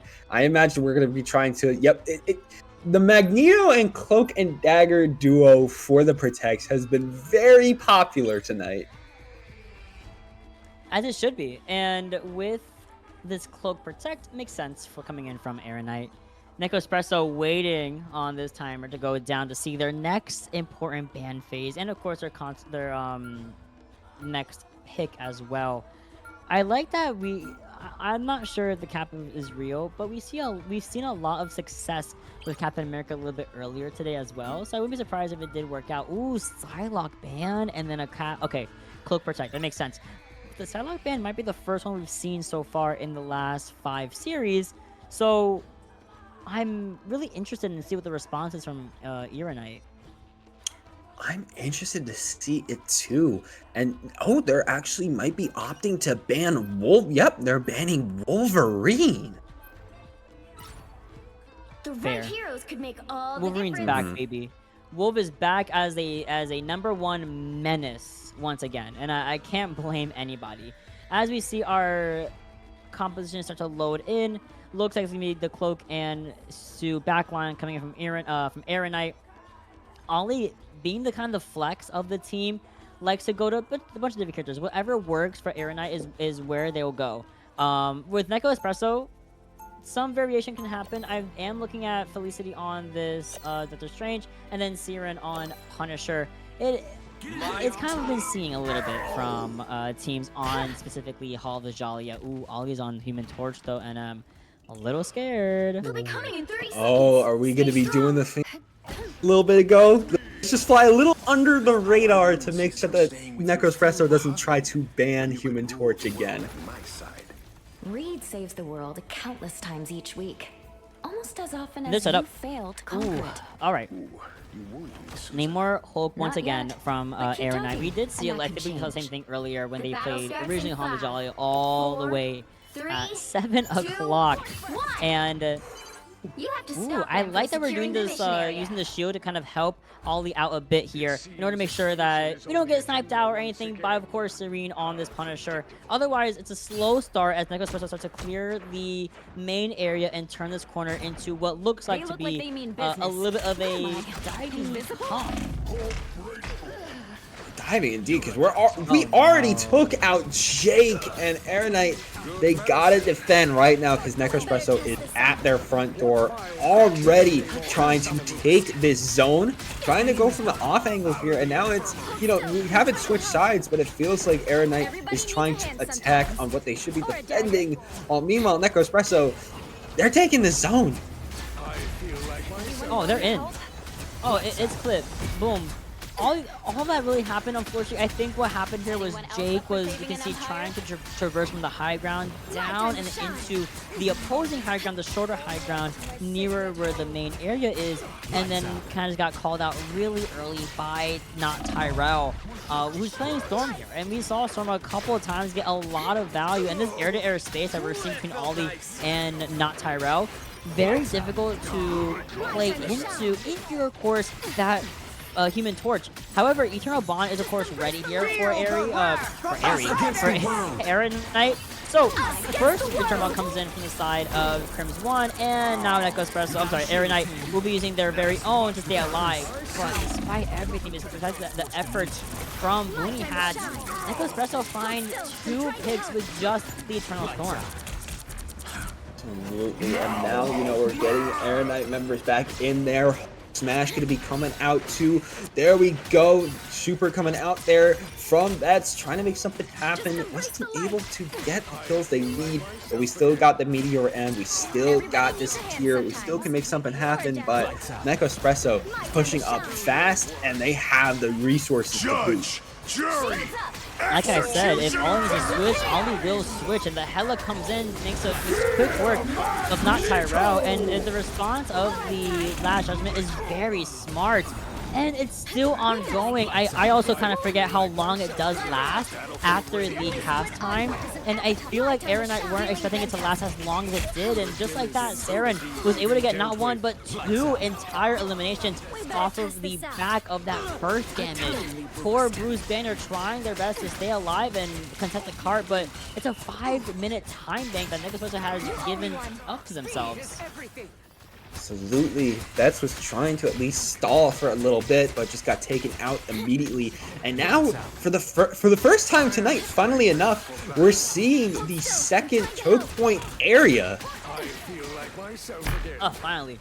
Yeah, that was like the first time tonight. Feel the wrath of the goddess! Literally, like just finally. Here comes the Omega Storm coming once again from Not Tyrell, looking towards the back line. Actually forces the response of not just the Eternal Bond, but also the Goddess of Death. With both bonds on the field right now from Booney and from Crimson One, it's not going to be enough, I feel like, for Aaron to stay alive. Actually making Jake need to use this psionic, the invisible boundary just to stay alive, being down 1 player right now. Fox is up with his Meteor M as well, but Felicity, with how often we've been seeing these Eye of Agamottos get value from these strange players, it might turn out to be another song and dance that will end in the life of Fox. Judge, jury, And here comes the last judgment coming out here, already just trying to send a barrage towards anyone they could find, trying to go into the mist, because it feels like Saren is not able to find anybody there. Going to be wasting that ult, see if that comes to bite them later on, especially since Erinite is coming back out to protect that convoy, make sure it can't go any further. Finally, a break for Erinite. A chance for them to regain their footing a little bit here and also build up their ult economy. Very well done as well. They're about to have basically almost all their ultimates, only the one lacking a tiny bit, but not by too much. Booney Hat and Jake will be coming up on their own strategies ultimates in response to Crimson One and Hide and Lance, but it's not going to be faster than this Omega Storm, the Omega Hurricane coming in right now from Not Tyrell. And mind you, in the back line is one enemy, in the front line is T-Mouse coming in with not one but 2 eliminations in the very beginning of this fight. The brunt of this force is given towards Nekospresso. Meteor M comes in, finds Yo, and the air is crazy. My goodness, and it does not stop. Erinite trying to defend, but you still got Crimson trying to come in your backline. You still got T-Mouse using that Meteor M, having been used now, able to pick Saren off. Felicity doing a little too close to the sign, might be taken out here too, unless Hide and Lamps is able to heal them up. Yep, there we go, they're going to be gone. It's going to be really good defense right now for Erinite. I mean, not before Not Tyrell finds a reversal pick onto Bets here. We lose Felicity, but Felicity's gonna come back relatively quickly, so will Bets. So it's me 66 once again and full reset. Still, I would say a good-ish timing of 2.5 minutes. It will deplete very quick as we enter this poke phase for a little bit too long from Nekospresso, trying to build up another Omega Storm and also waiting to set up this last judgment. Unfortunately, they wait a little bit too long, kind of forgetting about the force of Ollie on this Hella, a natural counter to the Storm. So as we see here, they've suddenly depleted from a 66 to a 65. Look at how you both got jumped in the pit. That was insane. I was just like, all right, when's T-Mouse gonna be taken out there? Everybody was on them. You are definitely barely harmed here, Aldi. Very nicely done. Good opening pickings, and then following up on that aforementioned poor jumping. We found you in the Bronx, lacking a little. Judge, boom. jury, We're gonna be seeing the last judgment come in as well from Serene. Now, will it be enough? We use the invisible on both sides. There's a Venn diagram on my screen right now, but the Eye of Agamotto does find not just 1 but 2 stuns. but one actually resulted in an elimination. Now there's a flanking Hella in my back line. Beautiful approach to avoid this Hella by just going invis and backing out, but the Goddess of Death is going to get burnt down here, and they only have a minute left on the attack. Minute left indeed, Mottineva, especially as, a triple coming out from not Tyrell. Only 3 left alive defending as more are coming in soon after. See Betts trying to run away. Fox going to be taken out. See from the left, we got Betts. In the front, we got another Betts immediately, though. Has to go into Berserker Rage. Being taken out, though. It's just a massacre. And at the 34-second mark, there we go. Nekospresso going to be able to finish the path from start to finish. And now, can Erinite try to match that? I'm gonna give a big congratulations for Nekospresso for being our very first team to make it to third point Hall de Jalia. Kudos to you. Erinite, you gotta do the same thing here. They're now on the defense. Excuse me, they're gonna swap sides. They're gonna be now on the attack phase. Nekospresso going to the defense. And ideally, with Nekospresso having 3 points under their belt, they're really comfortable. All they have to do is make sure they don't get to third point, which is a lot easier said than done. Sometimes teams just are better at attacking than others, and I think we saw that from Erinite when we saw them previously on Hall of the Jalia. They were pretty good at being the attackers, being aggressive, and if we keep Ollie on this Hella, I think we can kind of say there's some similar results, especially as not Tyrell is not hanging off of this storm whatsoever. They're gonna stay on the character. Absolutely, and we see some switches coming in from Erinite. We see Fox actually getting off the Magneto, instead giving that to Fetinex, as they're going to be going on the Thing. Of course, going to have the Fantastic Four team up with Jake here on the Invisible Woman. Meanwhile, Nekospresso being, pretty similar to what they were running before. So we'll see if the Thing is going to be able... Actually, no, as I was describing all of that, Fox is going to be going in with Doctor Strange. Might be going for the portal, but no, not yet. They're just running in. It happens to the best of us. They like to troll us in the spawn sometimes, but it's fun to theory craft, see what they're running, and then see their actual composition, of course. But Betts, we will say, off Wolverine, now on the Phoenix. There's a big turret kind of looking down this beautiful hallway, but Seren's turret gone and down. Dustin now just relying on that rifle and of course a shotgun for that close range damage output. And I love the rotation coming in from Erinite. They are on the opposing high ground, kind of playing this poke phase. Might be for a little bit too long here. I always kind of unable to find a solid target, as everyone is either on this low ground obscured by the platform or on the high ground around the pillar. Now unfortunately for Seren, that head was peeking out and they're gone. Ooh, and there goes Ollie too. Nekospresso, though, are losing a lot of... They're about to lose Felicity if they do not get the heals in there. There we go. They are gone. And already Erinite is making a fast approach on the zone. They see where T-Mouse is, able to just push them back. T-Mouse, though, might be going for a hero play, but yeah, not enough. Really good push there coming in from Jake, making sure that there is no Tozy Wozies on my objective. Erinite, give me taking this opportunity to push up, only because you can see Hide and Lambs kind of had to do a quick reset as they saw him kind of jump off the side there and come back with the rest of the team for ideally this next defense phase. Good, healthy 5-minute time back, I would say, a little bit less than, as we already have a couple of very imperative ultimates built up. Not only for Erinite, but also for Nekospresso. Big Agamotto also being Power Judgment online. Oh, we are in the air, and it finds just poor old Fox. And it's going to be enough to force the Invisible to be extended and keep our Vanguard alive a little bit longer. Absolutely already rushing in. We have the Last Judgment coming out from Seren, going to be able to make a little bit of a stand against Erinite. Meanwhile, Ollie and Betts are trying to go for that off angle instead of trying to... No, we are not abandoning it, but not Tyrell is trying to make sure on the Hella that you're not going to be able to move up any further. It's a scrap in this choke point here, and it might be Erinite coming out on top if they keep this momentum up. I actually stalks over to their own Hella and finds the wrong end of the opposing dagger right in their face from Ollie. Ollie's going on these off angles, finding these headshots, finding a lot of pressure on the back line, which they're going to look towards right now. Look at this, left side is Ollie, and he's looking at these people, and they back up. There's a Gaza Death in the back line instead, albeit a little bit worse than some measly daggers, but not Tyrell comes back with some vengeance alongside Felicity that shut down that flank, and I think just from that fight plan, from that approach from Nekospresso, I'm sorry, from Erinite, Nekospresso is going to be able to retake the defense and continue this attack. Absolutely gonna be able to shoot Not Tyrell out of the Hells Unleashed.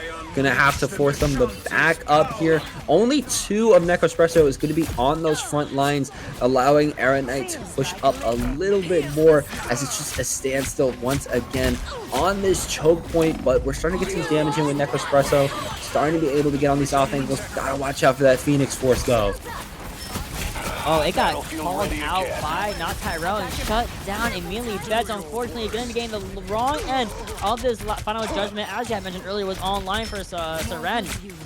Once again, Nekospresso taking these high grounds, taking these angles, making sure they're kind of negating any sort of push from Erinite is absolutely fantastic, especially as you're looking down the barrel of a 5-minute time bank, now shaved down to just under 2.5 minutes. Absolutely under 2.5 minutes now for Erinite to make this push, which Nekospresso are very sure to make sure it doesn't happen, especially since, of course, they have the Meteor M and they have the Eternal Bond online if they want to use it. But all at once, Erinite is rushing in. This could be a crazy push coming out from Erinite if they're able to use their resources effectively. Fox, though, they need heals or they're going to be taken down. Now Fox gets those heals, and Fox has the Ivog model in the back pocket, ready to be used. I mean, they're looking at it, but everyone's on the left side, which kind of clears a lot of leeway for this space to be taken up by the Justin, which does go to the right instead. Here again comes the Ivagamoto. Fox can't really find too much, but it does kind of bait out Crimson One's Eternal Bond anyway from Nekospresso. The defense is still alive for Neko, and here comes the Meteor M, looks over down to the right, and does find the target, but not quite the elimination needed. Instead, Not Tyrell finds not 1 but 2 dinks needed to take bets out of this fight and negate the use of this Phoenix whatsoever. And just like that, both Vanguards from Erinite are forced to back out, die fast, or regroup as quick as possible. Erinite, what is your answer going to be? Because now you have F on the clock, but we do have 3 ults at the ready, and now we're starting to once again make our way back in with some of these bubbles. Opting, back up a little bit. We got to wait for all of Erinite to get back in here so we can get this off angle from the top, which Nekospresso is starting to look at, but the damage is already being done because Erinite's in there, but they get Eye of Agamotto'd. Whoa, that was a sneaky one too from Felicity. Thankfully for Erinite, it doesn't really result in any casualties. What sucks though is that you're facing this last judgment with everything you got.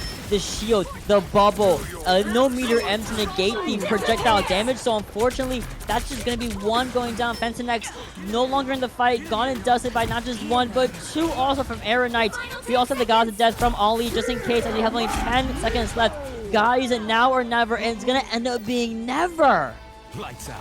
Oh my goodness, able to take out so many of Erinite at the end, what was so important, which means that we are starting out with Nekospresso taking the convergence point as we move on to domination. We certainly are. A 3-1, in fact, very, very respectable, going all the way to 3rd point, and then kind of arguably fumbling that first objective by holding with the defense phase, kind of giving Erinite a very kind of scary 5-minute time to work with to push a second. But then Nekospresso brought it right back. Boom, 1 point already on the board here in this first to 2. Scoreboards can be read as well. And as you can see, Not Tyrell shopping off a Storm and going over to Hella is extremely, extremely strong.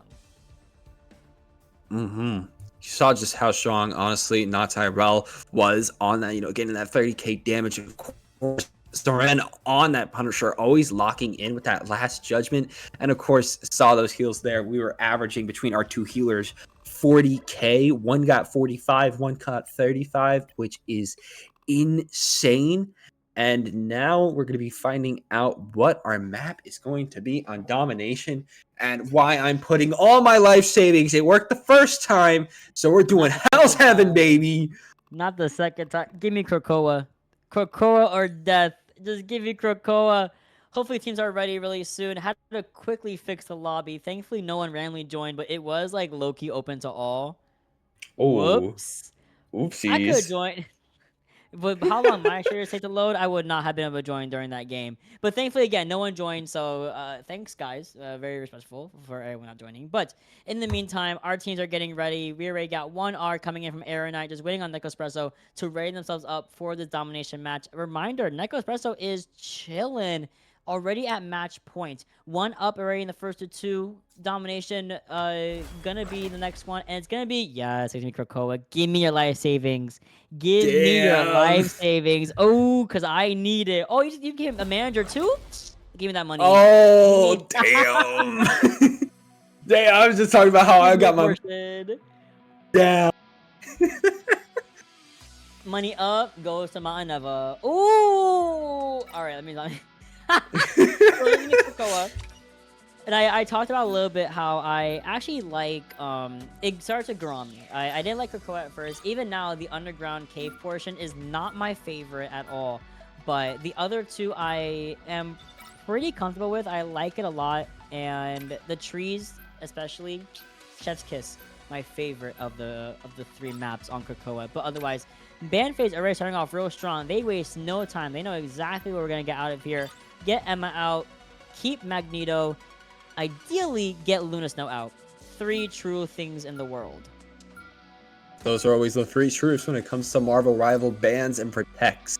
Protect Magneto, ban Luna Snow, ban Emma Frost. And I imagine, if we want to go all four, it's going to be Human Torch next. No, it's going to be a mix of Loki and Cloak and Dagger like last time. No, Invisible Woman.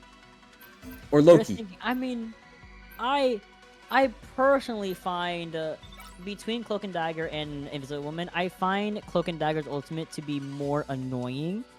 Albeit, it's a lot easier to punish, to be fair. There's a lot of options to get rid of her ultimate by just kind of killing her with Meteor. And I recently learned, actually, that a well-placed shotgun from Punisher will interrupt her ultimate, and she will die in the middle of the 3 dashes, which I think was kind of crazy. I watched it happen, and I was like, whoa, you could do that? And the guy was like, yeah, I could do that. And I was like, oh, I didn't know that. I don't play Punisher. Please, not too much.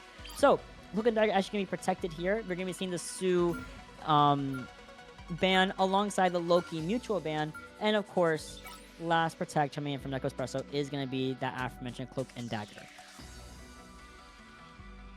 Absolutely going to be protecting the Cloak and Dagger. And what are we doing for our final one? Ban the Wolverine once again. Very strong choice, of course, being able to protect your back line, as now we're going to be locking in what are our choices going to be on Krakoa. Ooh. Kind of seeing an inkling of res comp actually from Erinite. The res warriors, if you will. I mean, with banning Luna, with banning Loki, and you're on Krakoa, I do like it, and I wouldn't be surprised if they stick onto it, but if they do swap, I understand. From Nekospresso, though, they're hovering over, at the very least, Psylocke and Cloak. I think this, from Saren, I think this Phoenix is going to be a match. I think they're going to stick with it. I do enjoy the Captain America so far from Team Owls. I hope that they keep it as well. I hope so myself. Of course, we're locking into some last choices here. Going to be getting that full Res Warriors team on lock for Erinite. It'll be very interesting how they want to play around with that. Oh, here's the thing. I'm trying to build my brand. Here's the thing. Wait, okay, there was a clip I saw. If someone on Central Park, not Central Park, on Midtown had this sticker up on like the spawn room door, and the doors open, and it was for real the thing from the other team just like sitting there. It was the funniest thing in the world. I was just like, oh my god. But here's the thing. No one playing the thing, unfortunately, but we are seeing Erinite for sure stick to this resurrection comp with the Common Revival given to both Mantis and Star-Lord from, of course, Adam Warlock. Nekospresso, I feel like playing a little bit of a unconventional competition you don't really see all that often. That being the Captain America, you have Psylocke, you have both Suit and Cloak, and of course the newest character Phoenix coming to play. Absolutely, and of course we got a Doctor Strange on the team, so you already know we got to straight up next to the zone to make sure we can get an early start.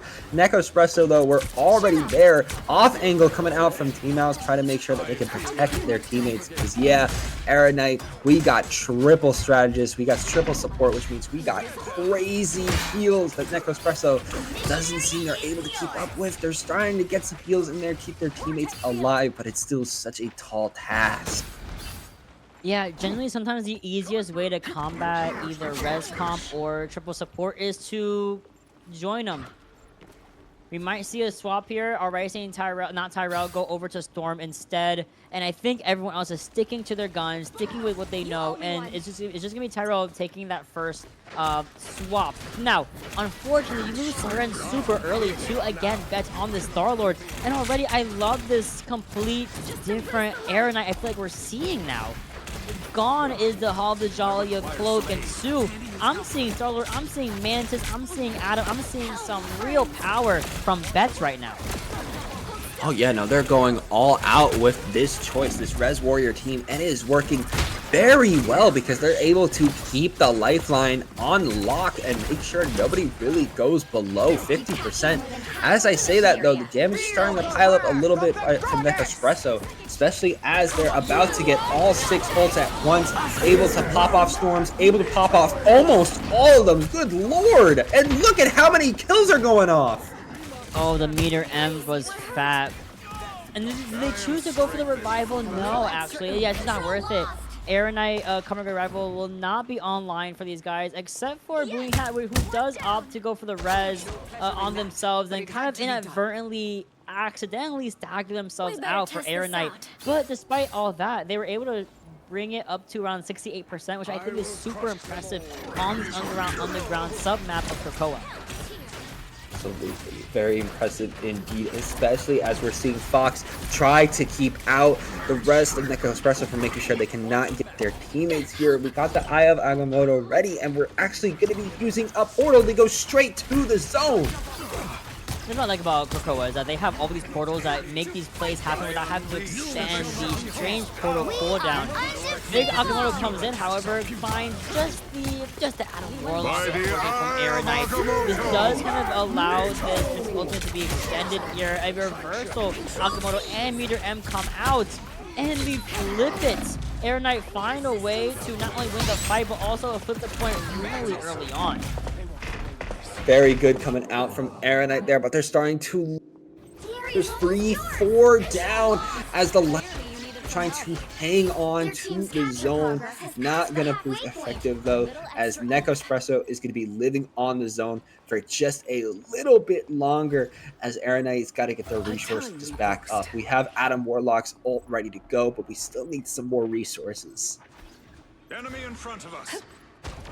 Okay, Good medicine. Nekospresso, take back the point, like you said, and we're going to play this like kind of hallway-esque area, a little bit of an uncomfortable situation to play in for most teams, but these guys are comfortable with it, especially as they walk into Omega Storm anyway. It forces again this Eternal Bond to be used as a response, and that's not the time of Rebel if needed. That Legend will be procced here. Just at 7 HP, here comes a bubble, and cannot not only not get an elimination, but will be called out by the Phoenix from Nekospresso. Beautifully done, but we trade off, and we get the res back. So just as we had thought that this fight had gone a little bit over to Nekospresso, the res has come through, and here comes the Phoenix. Finds nothing, and it's a big Agamotto here, and then 3-4 down now. Big res, but will it be enough? I don't think so. I don't think so either. You got 4, you got 5 down. It's just Bets. That's a wipe, and that means that the first domination round is going to be going to Nekospresso. The cradle is theirs. As we now head over to the Grove, we got to figure out a plan, or else the set is theirs. Res comp, baby. Didn't quite work. and they're okay with that. As we go over to the second objective here, we are seeing some swaps make its way. Ultron be the first 30 one seconds before you alongside attack. this Human Get ready. Torch, and maybe sticking to the Mantis Boonie Hat, going over to Cloak after giving everyone some much needed 50 shields. Otherwise, Nekospresso looks like they're kind of doing the same thing. I like that Tyrell is sticking to this Storm. I think has had massive success. And as we go to this more open area that has the trees, and once they fall down, it's super, it's just super open. Lots of vantage points. I think Tyrell's gonna have a lot of value here. All you need to do Absolutely. is I capture the think they're mission gonna have area. the same Got it? amount of value. Just gotta figure out what we're doing already. Trying to.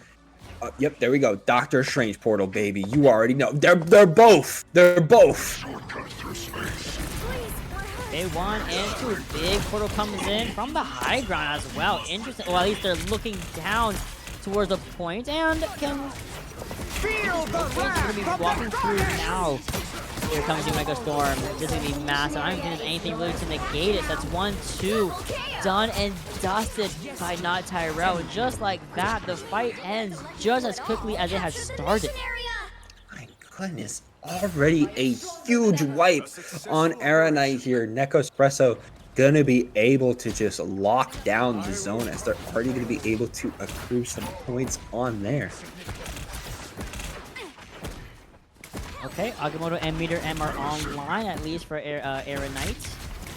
Could be big. At the very least, Eternal Bond is again ready for Nekospresso, so you just gotta call out this Cloak ASAP.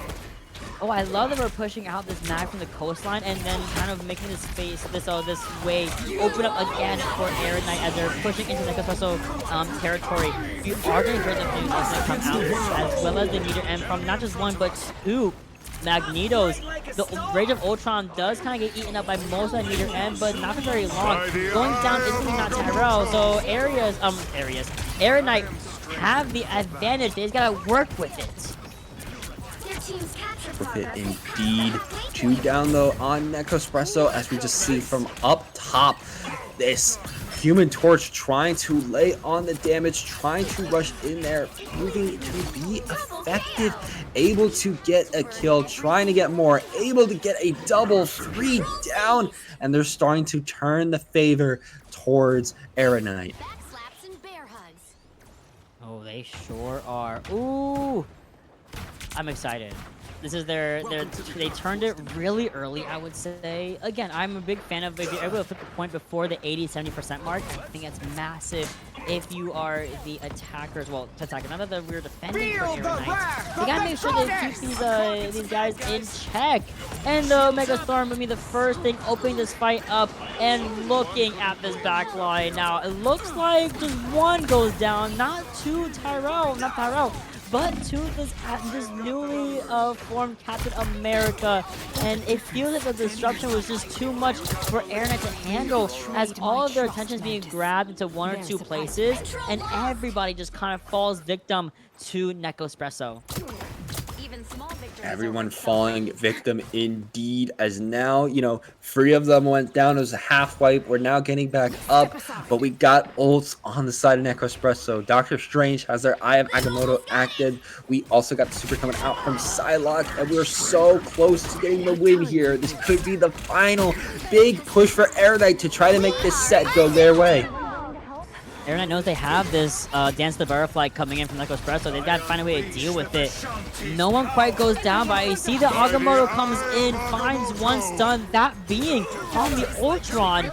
Agamotto comes in from the other end of things. That's 1, 2, 3. Lots of back and forth depth in this kill feed. But as you know, when we see the Freedom Charge or the Eternal Bond, of which we see both, it could go genuinely any which way or form. But like Espresso, gonna be going down another player, and that's gonna actually be the point given back to Erinite. Able to bring it back, and of course we got Supernova at the ready too if we want to use that. We're going to be going down though. flew a little bit too close to the sun, but that's okay. We got the thing holding it down in the zone, just trying to wait for anybody from Nekospresso to try to rush in, but rush in. They are so much damage flying around. Already 2, potentially more down from Erinite here. You have 3 down, 4 down. It's just, oh, it's just Johnny. It's just Johnny, everybody. Not quite canon, not quite lore accurate, but last little bit over time, and there's just no touch. The supernova is fruitful and hopeful, but that's the end of the run. Nekospresso will take it 2-0 against Erinite in a very close fashion. I know the scoreboard says 3-1 and 2-0, but guys, it was crazy. Lots of great moments from Erinite, but Nekospresso just come out on top. Saren on the Psylocke was an absolute treat. What a great skin. Oh my goodness. They popped off with these beach skins. I'm sick. They did so good. That's irrelevant. Otherwise, Nekospresso was our last match of the day, taking that 2-0 win. And let's look at the scoreboard really, really quick here. Yeah, Nekospresso was in their bag when they locked in on this. Absolutely. You see how many kills went off there. 26, 29, 23, 19, 18, 17, and the amount of assists too. My goodness. And of course, damage, 21k coming out from Not Tyrell. We also got some heals there from Crimson and Hide and Lamps. Everyone was putting in the work. They were. I'll say they were all putting in the work, and I feel like the foundation is definitely there. Just some cleanup, some maybe faster changes, just small things here that need to be made for Erinite to get that leg back up. And Nekospresso looking absolutely fantastic so far. And like I said, that's the end of the broadcast, at least for today. Mind you, there's always next week and the next week and the next week, every Saturday and Sunday for, I believe, the next 5 weeks, I think. Maybe 4 weeks. 2 weeks? When? For our EMEA and North American regions, they are 2 weeks. Those end on the 9th and 10th, but then we immediately follow it up with the Latin American tournament or South American tournament, which is in which is the 16th and 17th. That makes sense. There we go. All right, as got word. Okay, NA and EMEA are for the next 2 weeks, so we finish on the 9th and the 10th. So we'll be back for the I unmuted my mic to tell them games. Oh, great. Okay, I didn't know that. Yeah, no I worries. realized. So now we know. No, you're good. So we'll be back for the 3rd and the 10th for NA, covering NA once again. You guys were all amazing. Every single team that played today was very much a treat to watch, and I can't wait to see everybody grow and improve and keep playing out their minds, because everyone was playing crazy today in the next couple of weeks. Absolutely. Everyone was just playing insane today. Of course, try to get those points up in these prelims. Of course, next week we are back on Saturday and Sunday for the NA League, which are going to be, once again, more prelims. So there's still more chances to get some points on the board to get that better seeding. Of course, qualify for those quarters and for the bracket. But yeah, with that is going to be the end of us tonight. It sure is. Very much a pleasure to cast with you for a first time. You did great for your first time casting Rivals. I cannot wait to see us for the next couple of weeks. DaWhat, you did a fantastic job solo producing and observing. All kudos to you, man. You got that for life and handling everything. Otherwise, that's the end. I'm going to let y'all go, and we'll see you guys next Saturday for EMEA starting and then NA as well. Have a good night.